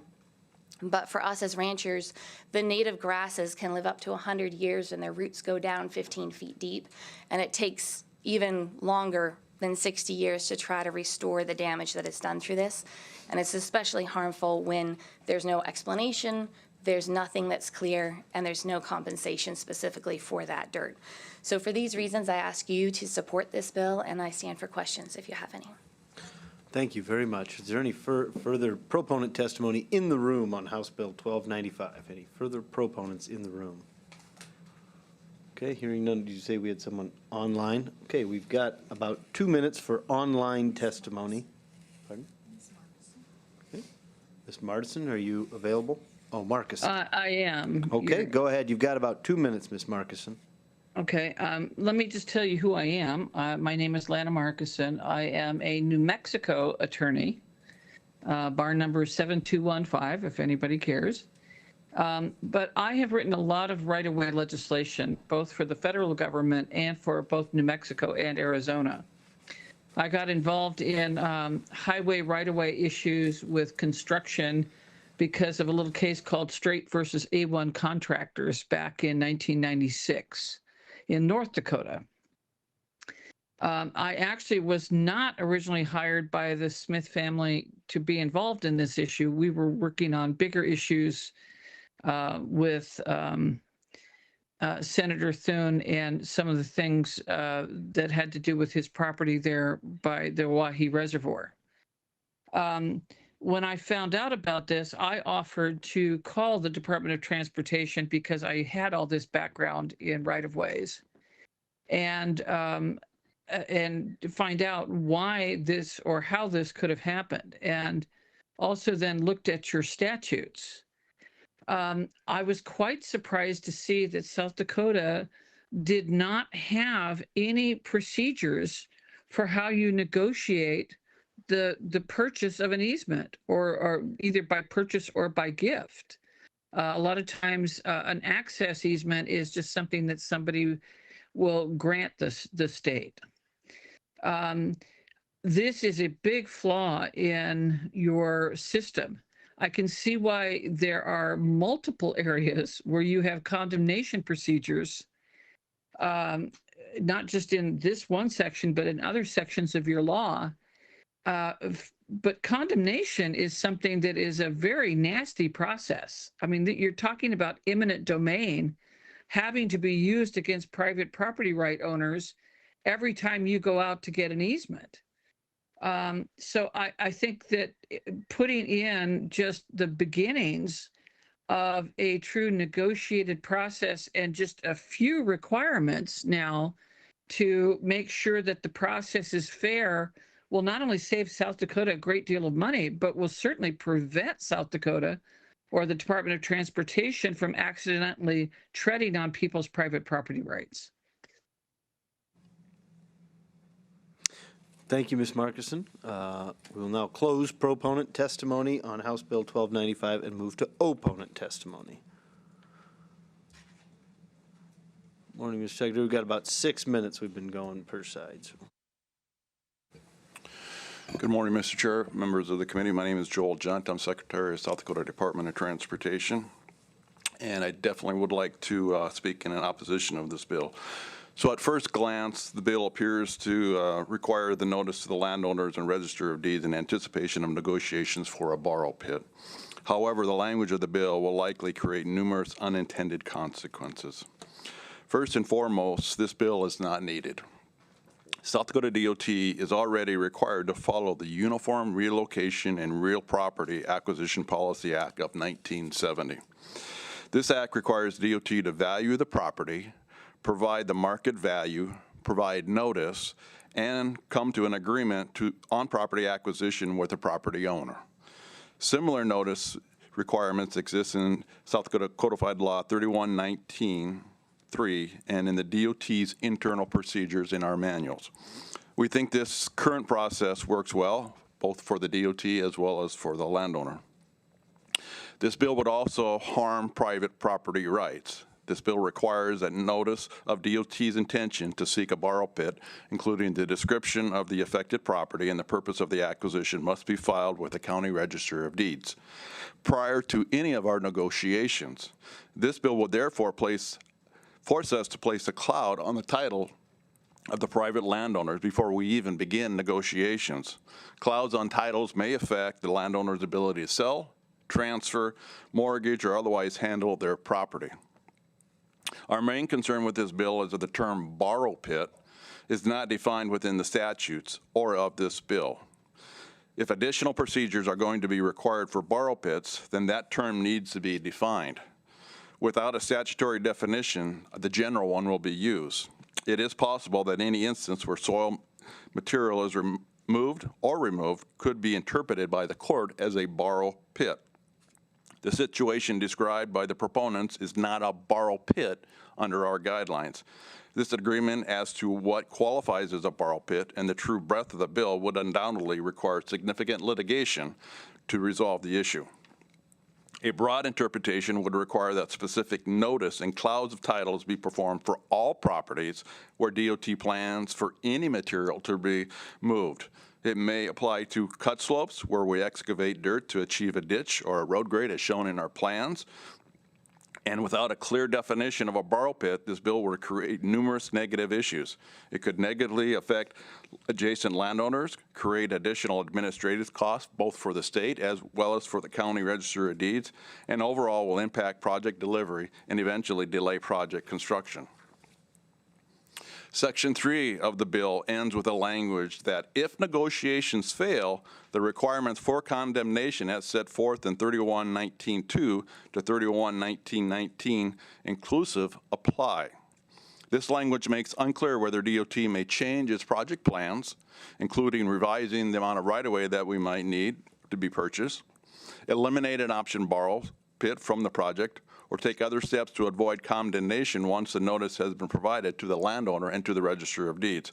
A reasonable interpretation is that once DOT files its notice with the Register of Deeds, it must resolve the acquisition either by negotiation or condemnation, and therefore may not change the plans, and as well as including removing a parcel from a project if the negotiations fail. Projects can be canceled, postponed, and plans can be changed on parcels of property, including right-of-way, borrow pits, and they, at times, can be removed from the highway plans if that's the best thing that the department feels is appropriate. Whether it's from the design, an option borrow location change, or avoid certain landowner property, because we cannot come to terms on that. So this bill will force us and the landowner into condemnation and would likely put DOT in a very disadvantaged bargaining position, as it has to pay landowners much more than just compensation just to avoid delays to the projects. Relative to the actual amendment, the amendment creates even greater concerns for us. By striking condemnation from line 7, it removes the explicit authority of DOT to condemn under this chapter, when our authority to go to court only after all else fails, they rely on this section as our explicit authority to condemn. By removing this authorization, our ability to condemn is in dispute.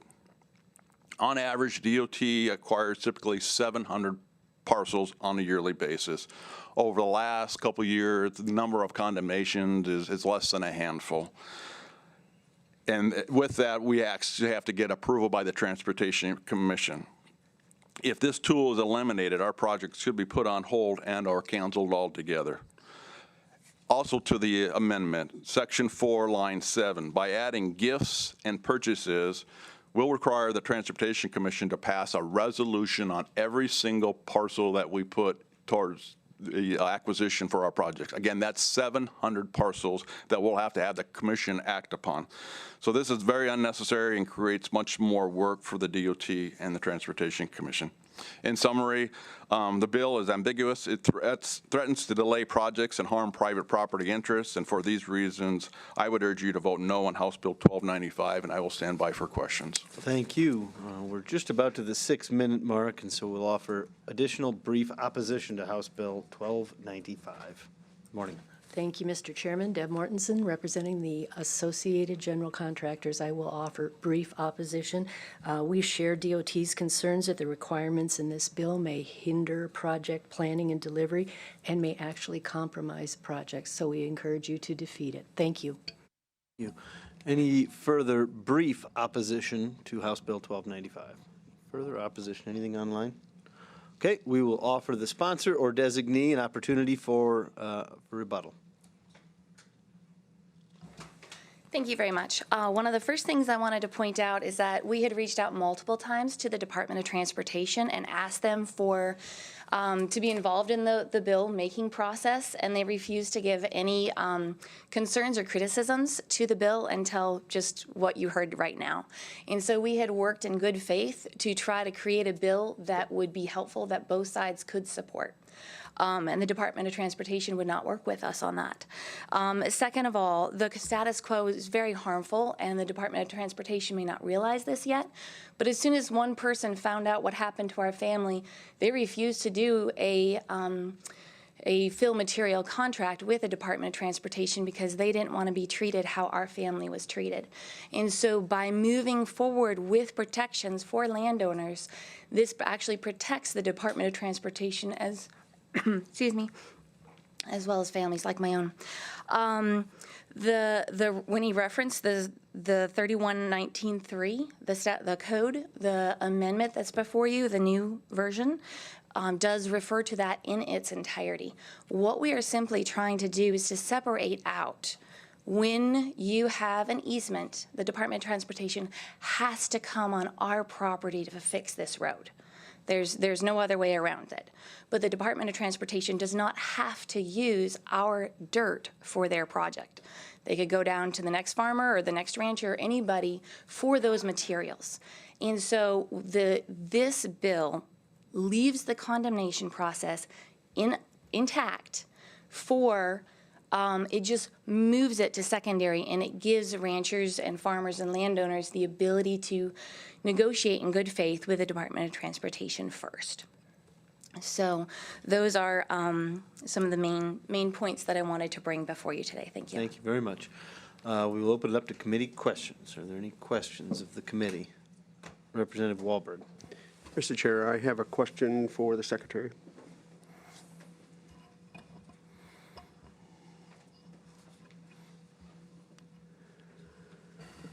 Thank you, sir. My question is related to your contracts and how you get going. Before you even start a project, what kind of a time frame do you have that's laid out? Is it like a 5-year, 10-year deal before you actually start a project so you can continue to work with these folks? Mr. Chairman, it really depends upon the scope of the work that we're physically going to do. Our STIP, Statewide Transportation Improvement Program, is a 4-year program. And we actually go out 8 years when we start to build some of these or design some of these. So typically it's 8 years, and it gets down to the 4 years for the actual construction. Mr. Chairman, if I could elaborate a little bit relative to the exact situation that we're talking about here. So we have 1806, and there is a landslide on these folks' property, which is starting to compromise the highway.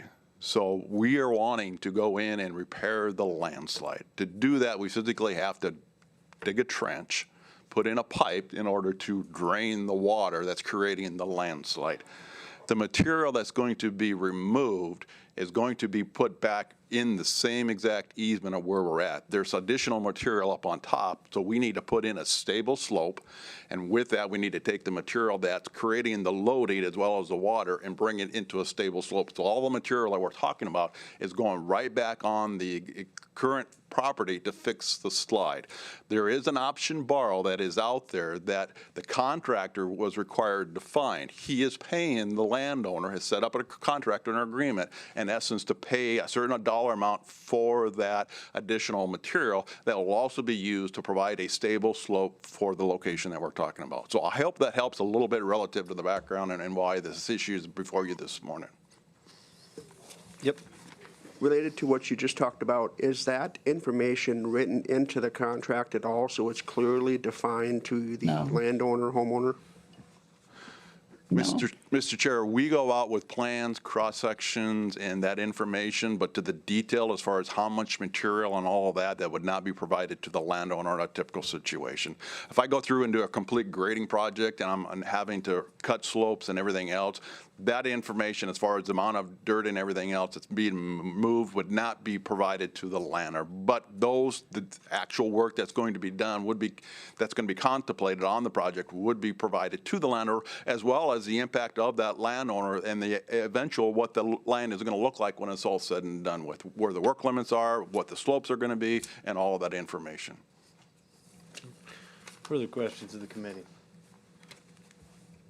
Okay, Mr. Chair. Yep, Representative Reimer. Okay, I just need to understand what this permanent easement says. I don't know. I'm not an attorney. I need to understand this a little bit better. Could you explain that to me?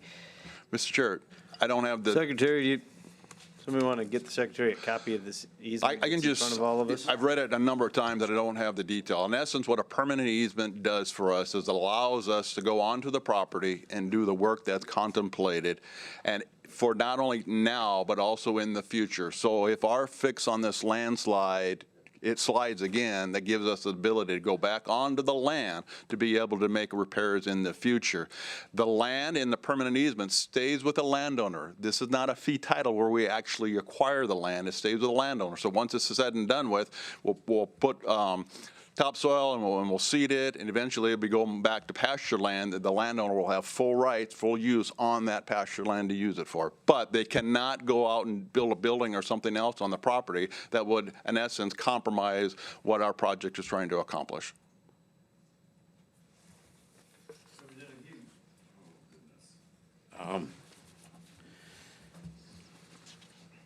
So, Mr. Secretary, Mr. Chair, initially I was of the understanding that dirt was going to be removed from the property of the Smiths. I take it that is not the case? Mr. Chair, the material that's going to be removed will be placed back in the location at a stable slope to fix the landslide. Again, as I talked earlier, there is a knob on the landowner that would be used for borrow to bring back to help with that slope, and they are being compensated through the contractor, not through the department. Well, in about way, we will pay the contractor for that material, and the contractor pays the landowner. And that will be in addition to the $5,910? Mr. Chair, that's correct. Okay, do you know what that amount is? I believe he had looked at $4 a yard. I'm thinking that's in the 18 to 20,000 yard range. So multiply that times 4, and you've got an additional compensation on top of that. So, Mr. Chair, so that I'm understanding here then, the contractor will provide an additional payment to the Smiths of approximately $72,000? Mr. Chair, correct. In addition to the $5,910 that was paid for the easement? Mr. Chair, by the department. Okay. And Mr. Chair, we also have to pay the contractor to physically do the work. Thank you. Further questions on House Bill 1295? Stay right there. I've got a couple of questions. I've had friends from west of here and neighbors who've called with similar concerns.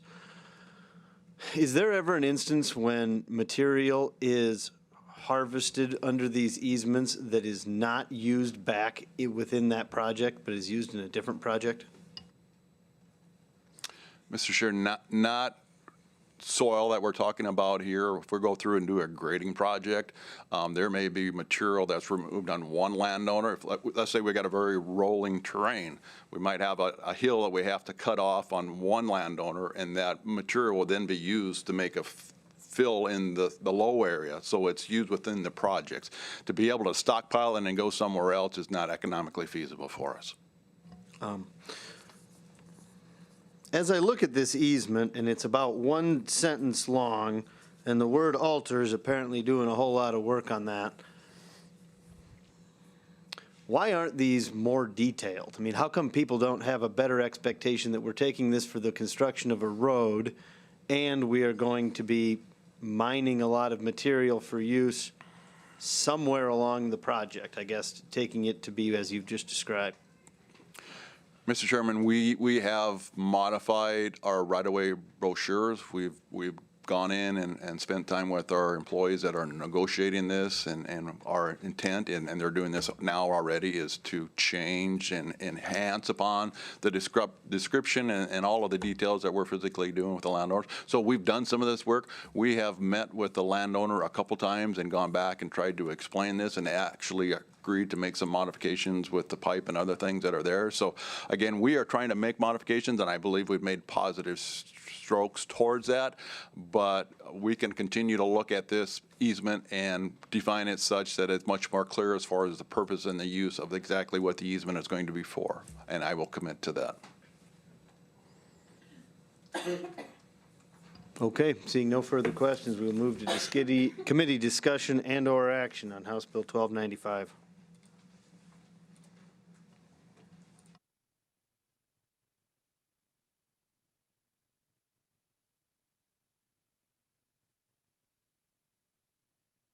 Representative Reich. I'll move to the 41st day. Motion 41st day, is there a second? Second by Representative Roby. Any comments on your motion? Well, I think when, it took a little while to get all the information out there, and I think it was due to the questioning by the committee. And, but I think that in the end, at least in this case, the landowner was compensated for, and I think that the Secretary's remarks that they pledged to be more clear on these easements in the future, and they've already taken steps to do so. I think that I'm going to take the Secretary at his word, and therefore we won't need this bill. Any further comments on the motion?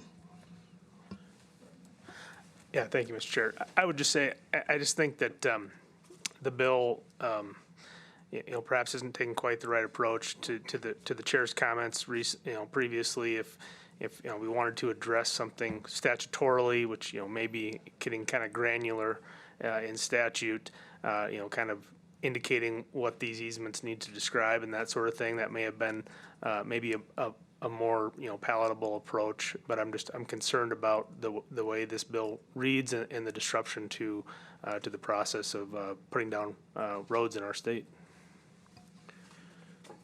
Representative Stevens.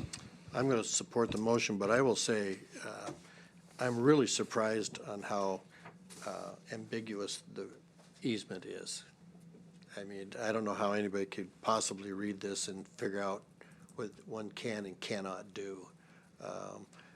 I've had a lot of instances where I've written on something significantly insignificant that was longer than that, and I didn't do it to charge more. It's just that it made it more clear as to what the person's responsibilities and rights are, and I think this is inadequate. Any further comments on the motion?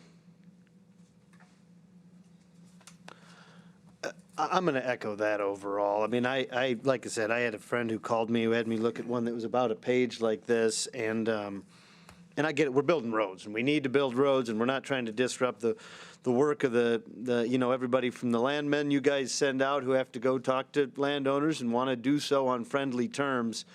But boy, we're not arming them with a lot of details here, and when we don't have a lot of details, then we have a mismatch between expectation and what happens to your land, including digging up 3 million cubic feet of dirt here, and I can't imagine how frustrating that is if you didn't know that was going to happen, and if that material's all leaving your place. I mean, I take you at your word that it's never used in a different project, but I don't see anything that would suggest it couldn't be.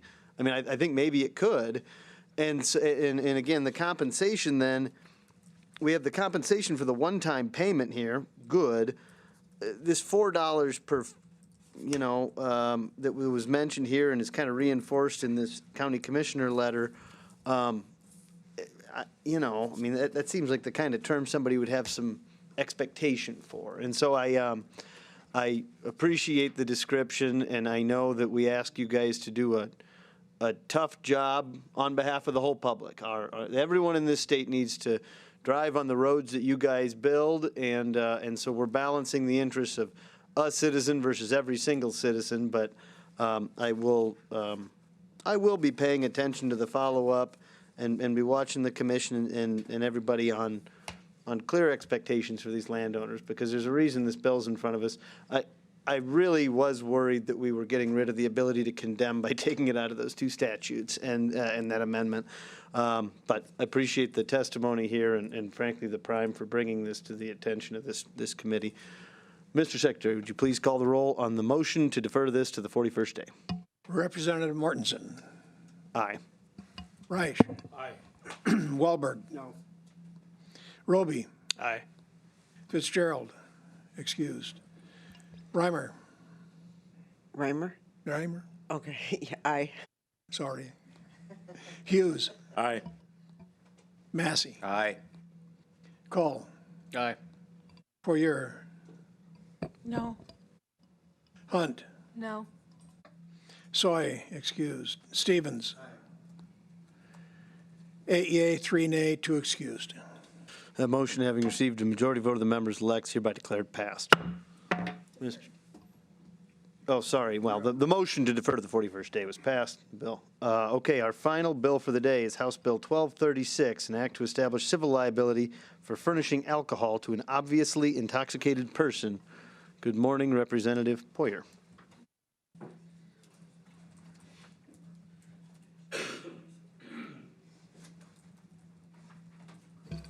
Good afternoon.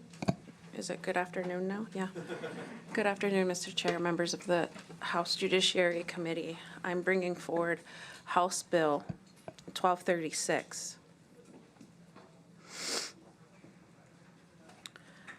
I bring this bill because I've listened to a lot of community members across South Dakota. I've done a lot of in-person research based on community experience, family experience, and the devastation that alcohol causes in our families.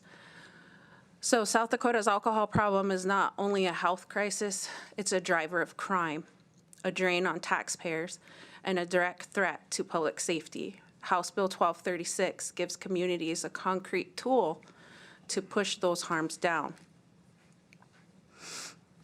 Alcohol is a major factor in South Dakota's criminal caseload. In 2024, law enforcement reported 5,493 DUI offenses and thousands more disorderly conduct and family offenses, which involved intoxication. South Dakota's drunk driving arrest rate is about 938 arrests per 100,000 residents, roughly 160% higher than the national average and among the very highest in the country.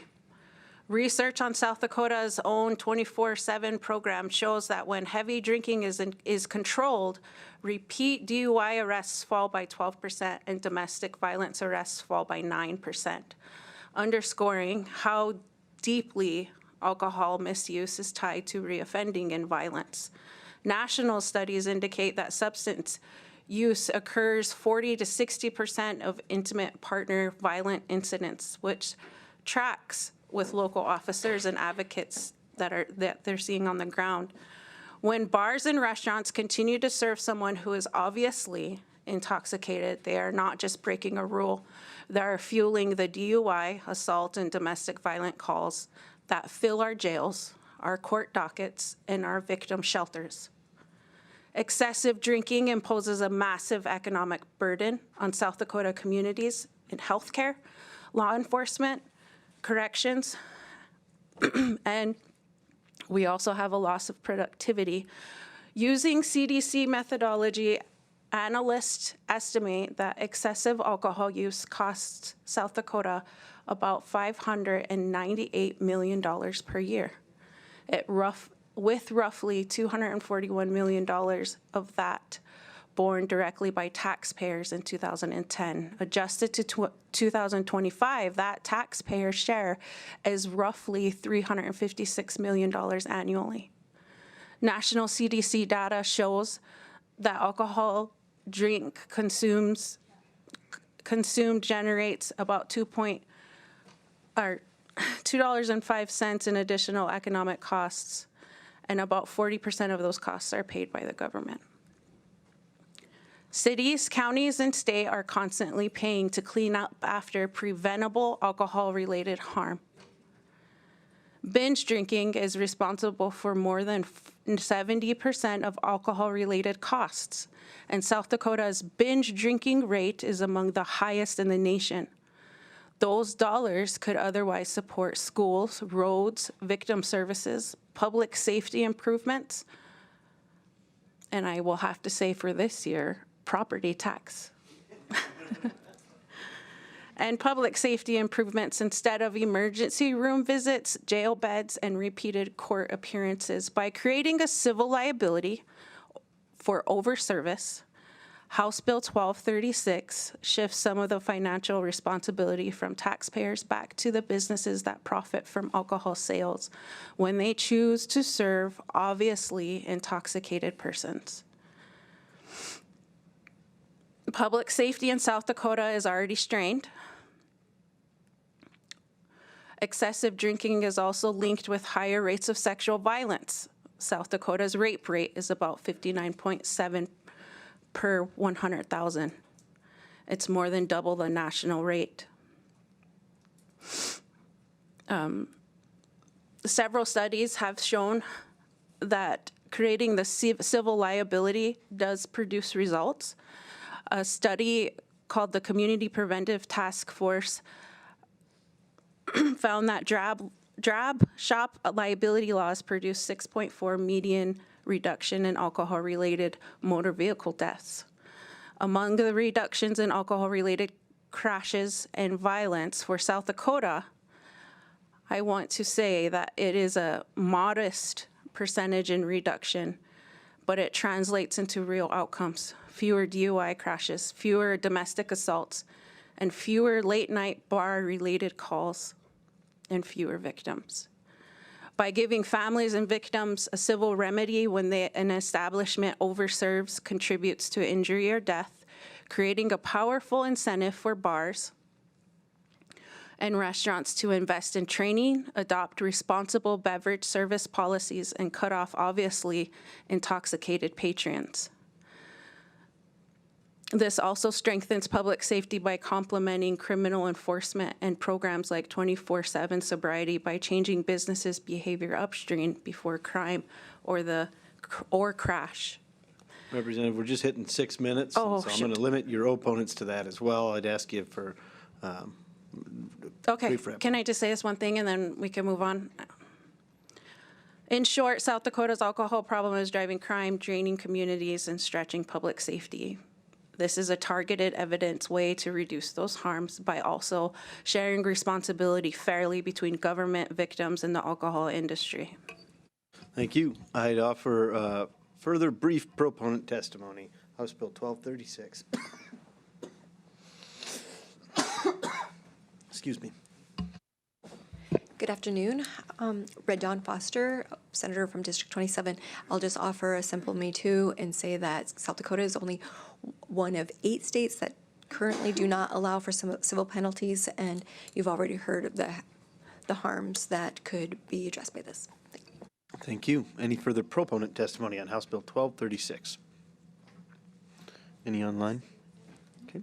Hearing none, we will offer it up to opponent testimony on House Bill 1236. Opponent testimony. Good morning. Good afternoon. Good afternoon, Mr. Chair, committee members. Doug Abraham. I'm an attorney from Pure, registered lobbyist for the South Dakota Retailers Association and American Property Casualty Insurers Association. First, I'd say this is a tough issue. I don't think anyone would argue that alcohol can be a real problem. I think a lot of what the proponents of this bill discussed may not necessarily directly correlate to what this bill does. There's obviously issues with domestic violence, all the ills of alcohol. I mean, we've all heard them, know of them. But whether that correlates to individual licensees and their direct liability, we already have this criminal penalty in place to deter that type of conduct.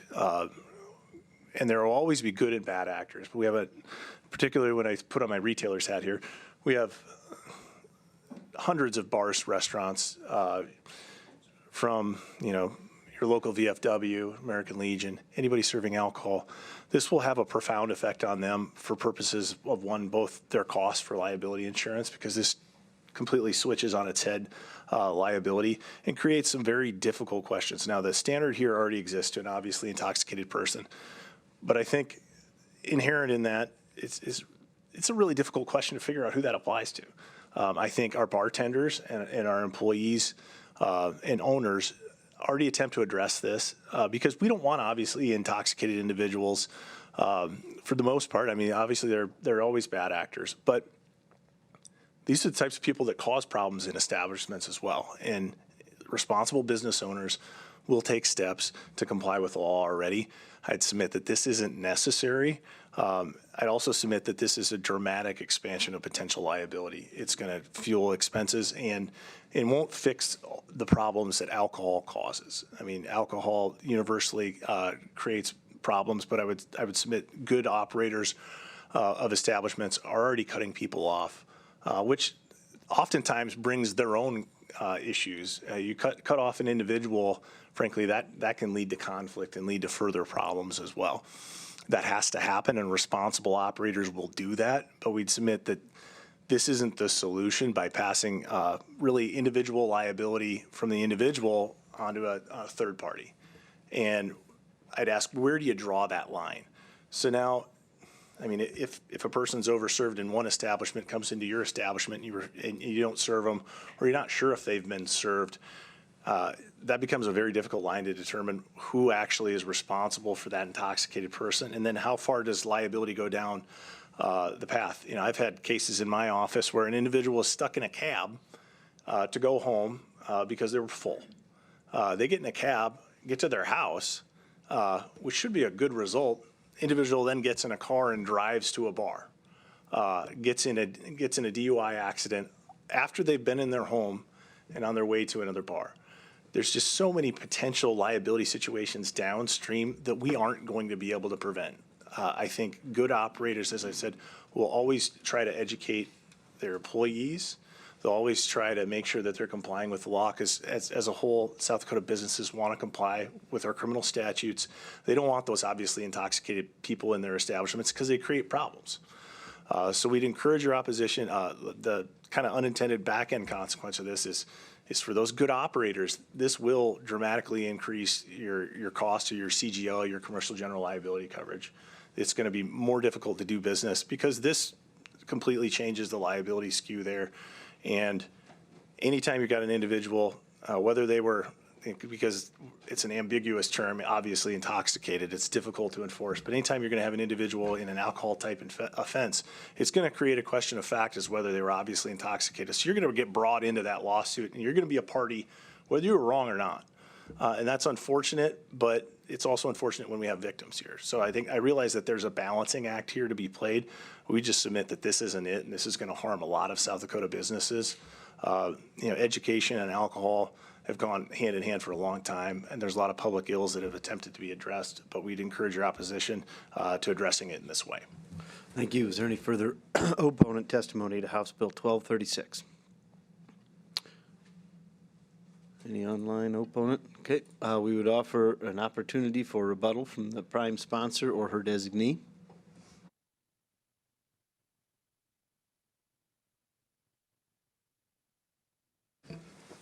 Thank you, Chair. Well, obviously, intoxicated persons is already in law. That language is already in law right now. It's a Class 1 misdemeanor, and it is a crime that no person should be serving an overly intoxicated person. There are already classes that you can take if you don't understand what an obviously intoxicated person is. Any one of us can spot an obviously intoxicated person. That person is stumbling, that person is slurring, that person doesn't understand what's happening. I know that we're a state of personal responsibility, but one drink over that line, you lose all personal responsibility. Our restaurants and our bars are a part of our communities. Entrepreneurship and starting businesses is a part of our economic viability in our communities. Everyone has the privilege of being part of a community and going somewhere. I understand that. Going somewhere after work, having a couple drinks, that's great, that's good. Bartenders becoming your friends. But they carry a social responsibility. They carry a responsibility that comes with serving something so dangerous and mind-altering. One could argue that in other states, there are times when a bartender would cut you off, or the bartender will say, all right, that's it, and they'll call someone to come pick them up. 41 other states do not have a civil liability waiver. 41 other states. We're not the first people, we're not the first state to look at this problem. We are among those small percentages that have a waiver. So it could be a crime, but if you go downtown at any time of night and everyone's drunk, then how is that holding anybody accountable? How do you prove that? That they're crimes? Well, we have courts. We always say we trust our judges. We always say we trust our prosecutors and our lawyers, and we let them have a lot of discretion when it comes to weighing out whether something is meritless or how it is even brought towards the court. So the burden is there. Our systems are there for checks and balances. But what we need in South Dakota, we sit on Judiciary Committee, we sit in this legislature, and every single year someone is always bringing stronger penalties, stronger laws, mandated sentences on our citizens. But where's the accountability in our commercial industry? Where's the accountability and responsibility whenever you're serving something that potentially could be very dangerous? This is meant to provide a chilling effect. I would like bartenders, employees in the industry and the restaurants to go to training and carry this with a heavier weight instead of serve until it's 2 a.m. Keep serving, oh, keep serving. There's nobody cutting anybody off. So there has to be a level of responsibility. This needs to be a chilling effect. I see this getting passed and providing that chilling effect, and then have the business owners come up with a responsible middle ground. But something has to happen because our communities are paying the price, our law enforcements are paying the price. And this would bring that responsibility from our commercial industry of what we have for citizens of South Dakota. Thank you, Mr. Chair. We will close testimony now and move to committee questions. Representative Hughes.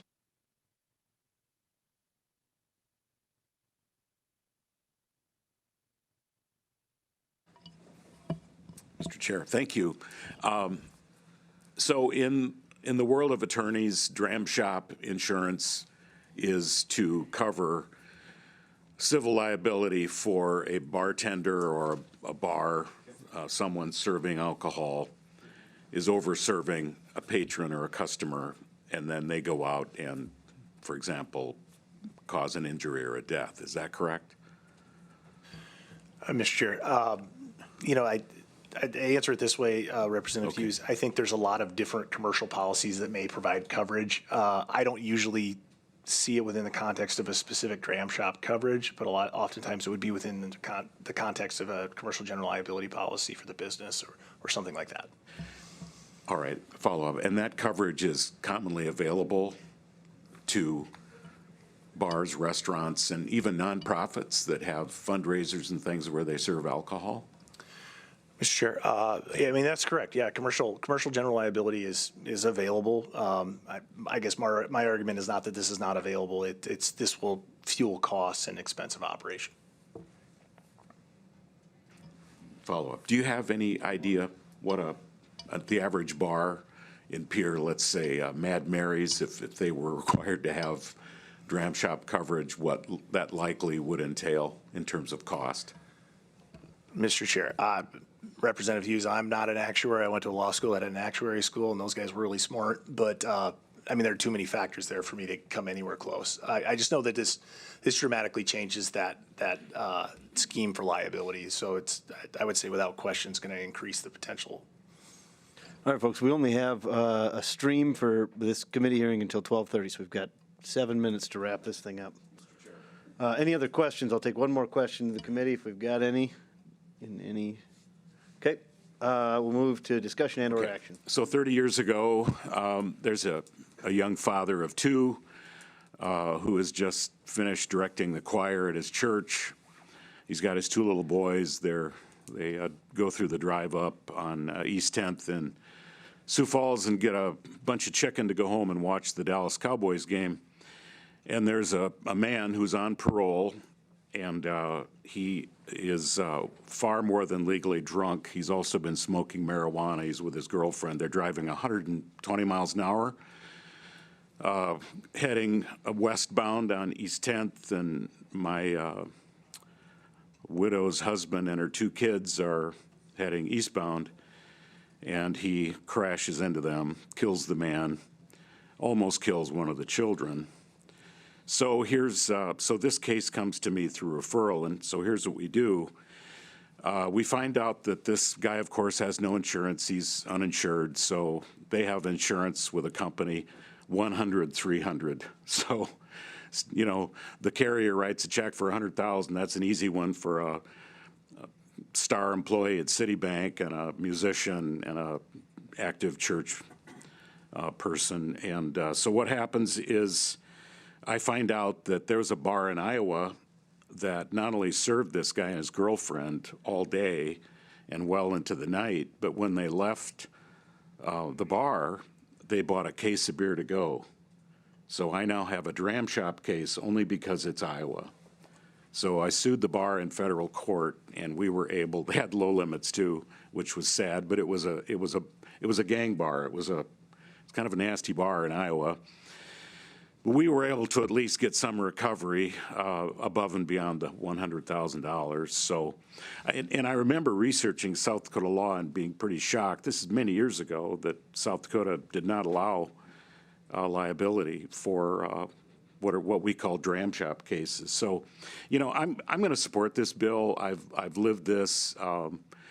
Case was all over the news. There was a whole bunch of legal gyrations that went on. I ended up testifying at the case and at the trial for this guy, which I won't need to get into. But anyway, I do believe that South Dakota has a tendency to turn a blind eye to things like this in the interests of entertainment, of profit, and I think having bar owners being responsible for who they serve and how they serve them would be a good thing. So I'm going to support the bill. I make a motion to do pass. Motion do pass by Representative Hunt. Is there a second? Second by Representative Poyer. Comments on your motion? I live in a cowboy country, and we like to party, and it's a lot of social drinking. In Western South Dakota, a lot of our drinking is social, and your bartender's usually your friend. And this bill is promoting responsibility in everybody in a community, and that's what I appreciate. Yes, we've got people that are choosing to drink, but when they get to a point where they're not conscious of their actions, as their friend who is serving behind the bar, this will give them a backbone to be looking out for their community. So I appreciate the prime sponsor for bringing this, and I will happily support it. Any further comments and/or action on House Bill 1236? Seeing none, Mr. Secretary, please call the roll. Representative Mortensen. No. Reich. No. Wahlberg. Aye. Roby. No. Fitzgerald, excused. Reimer. No. Hughes. Aye. Massey. No. Call. Aye. Poirier. Aye. Hunt. Aye.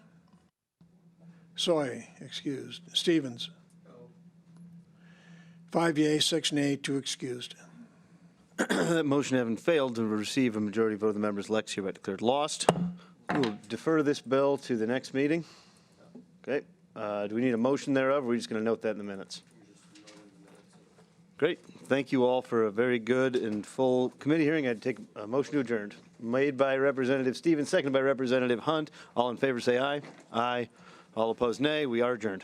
The stories that unite small towns, big ideas, and the people who make our state shine. Good, useful, and full of wonder. SDPB.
SDPB shares the voices and experiences of South Dakotans, preserving our stories, our culture, and our sense of place.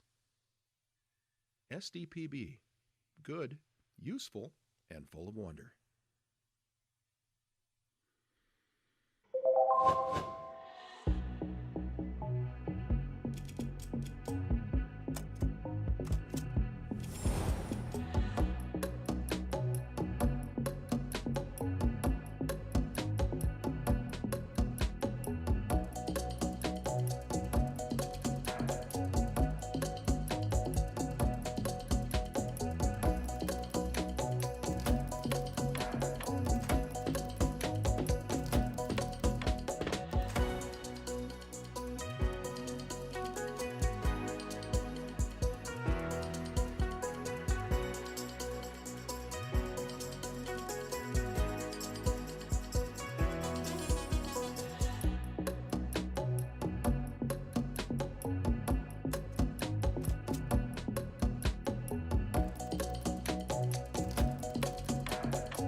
As South Dakota's public media network, SDPB serves everyone with transparency, integrity, and commitment to open access.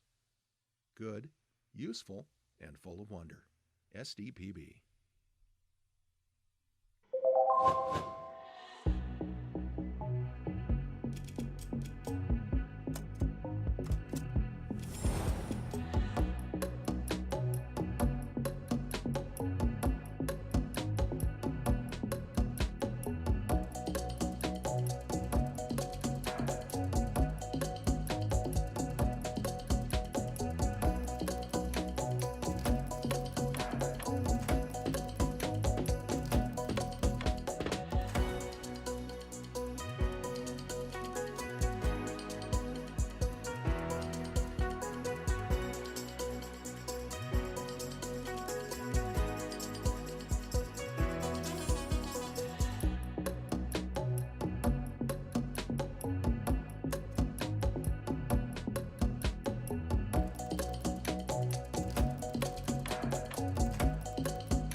SDPB helps shape South Dakota's future by educating, informing, and inspiring the next generation of thinkers, leaders, and creators.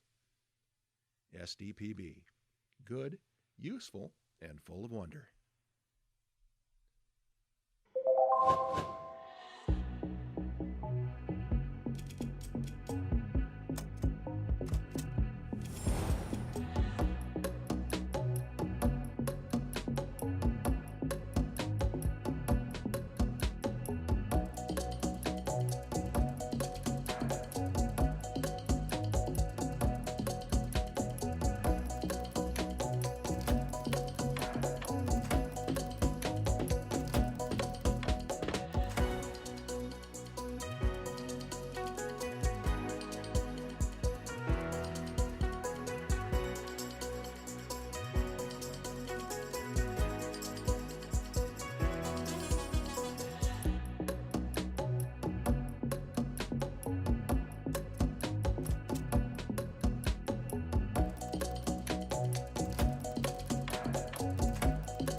SDPB serves South Dakota through an interconnected communication system that is on 24/7, 365. The first place for Amber Alerts, public safety announcements, and EAS messages. SDPB keeps public servants and citizens informed. Good, useful, and full of wonder. SDPB.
SDPB brings you closer to your government. With gavel-to-gavel coverage of the South Dakota legislature and in-depth reporting from Pierre. Good, useful, and full of wonder. SDPB.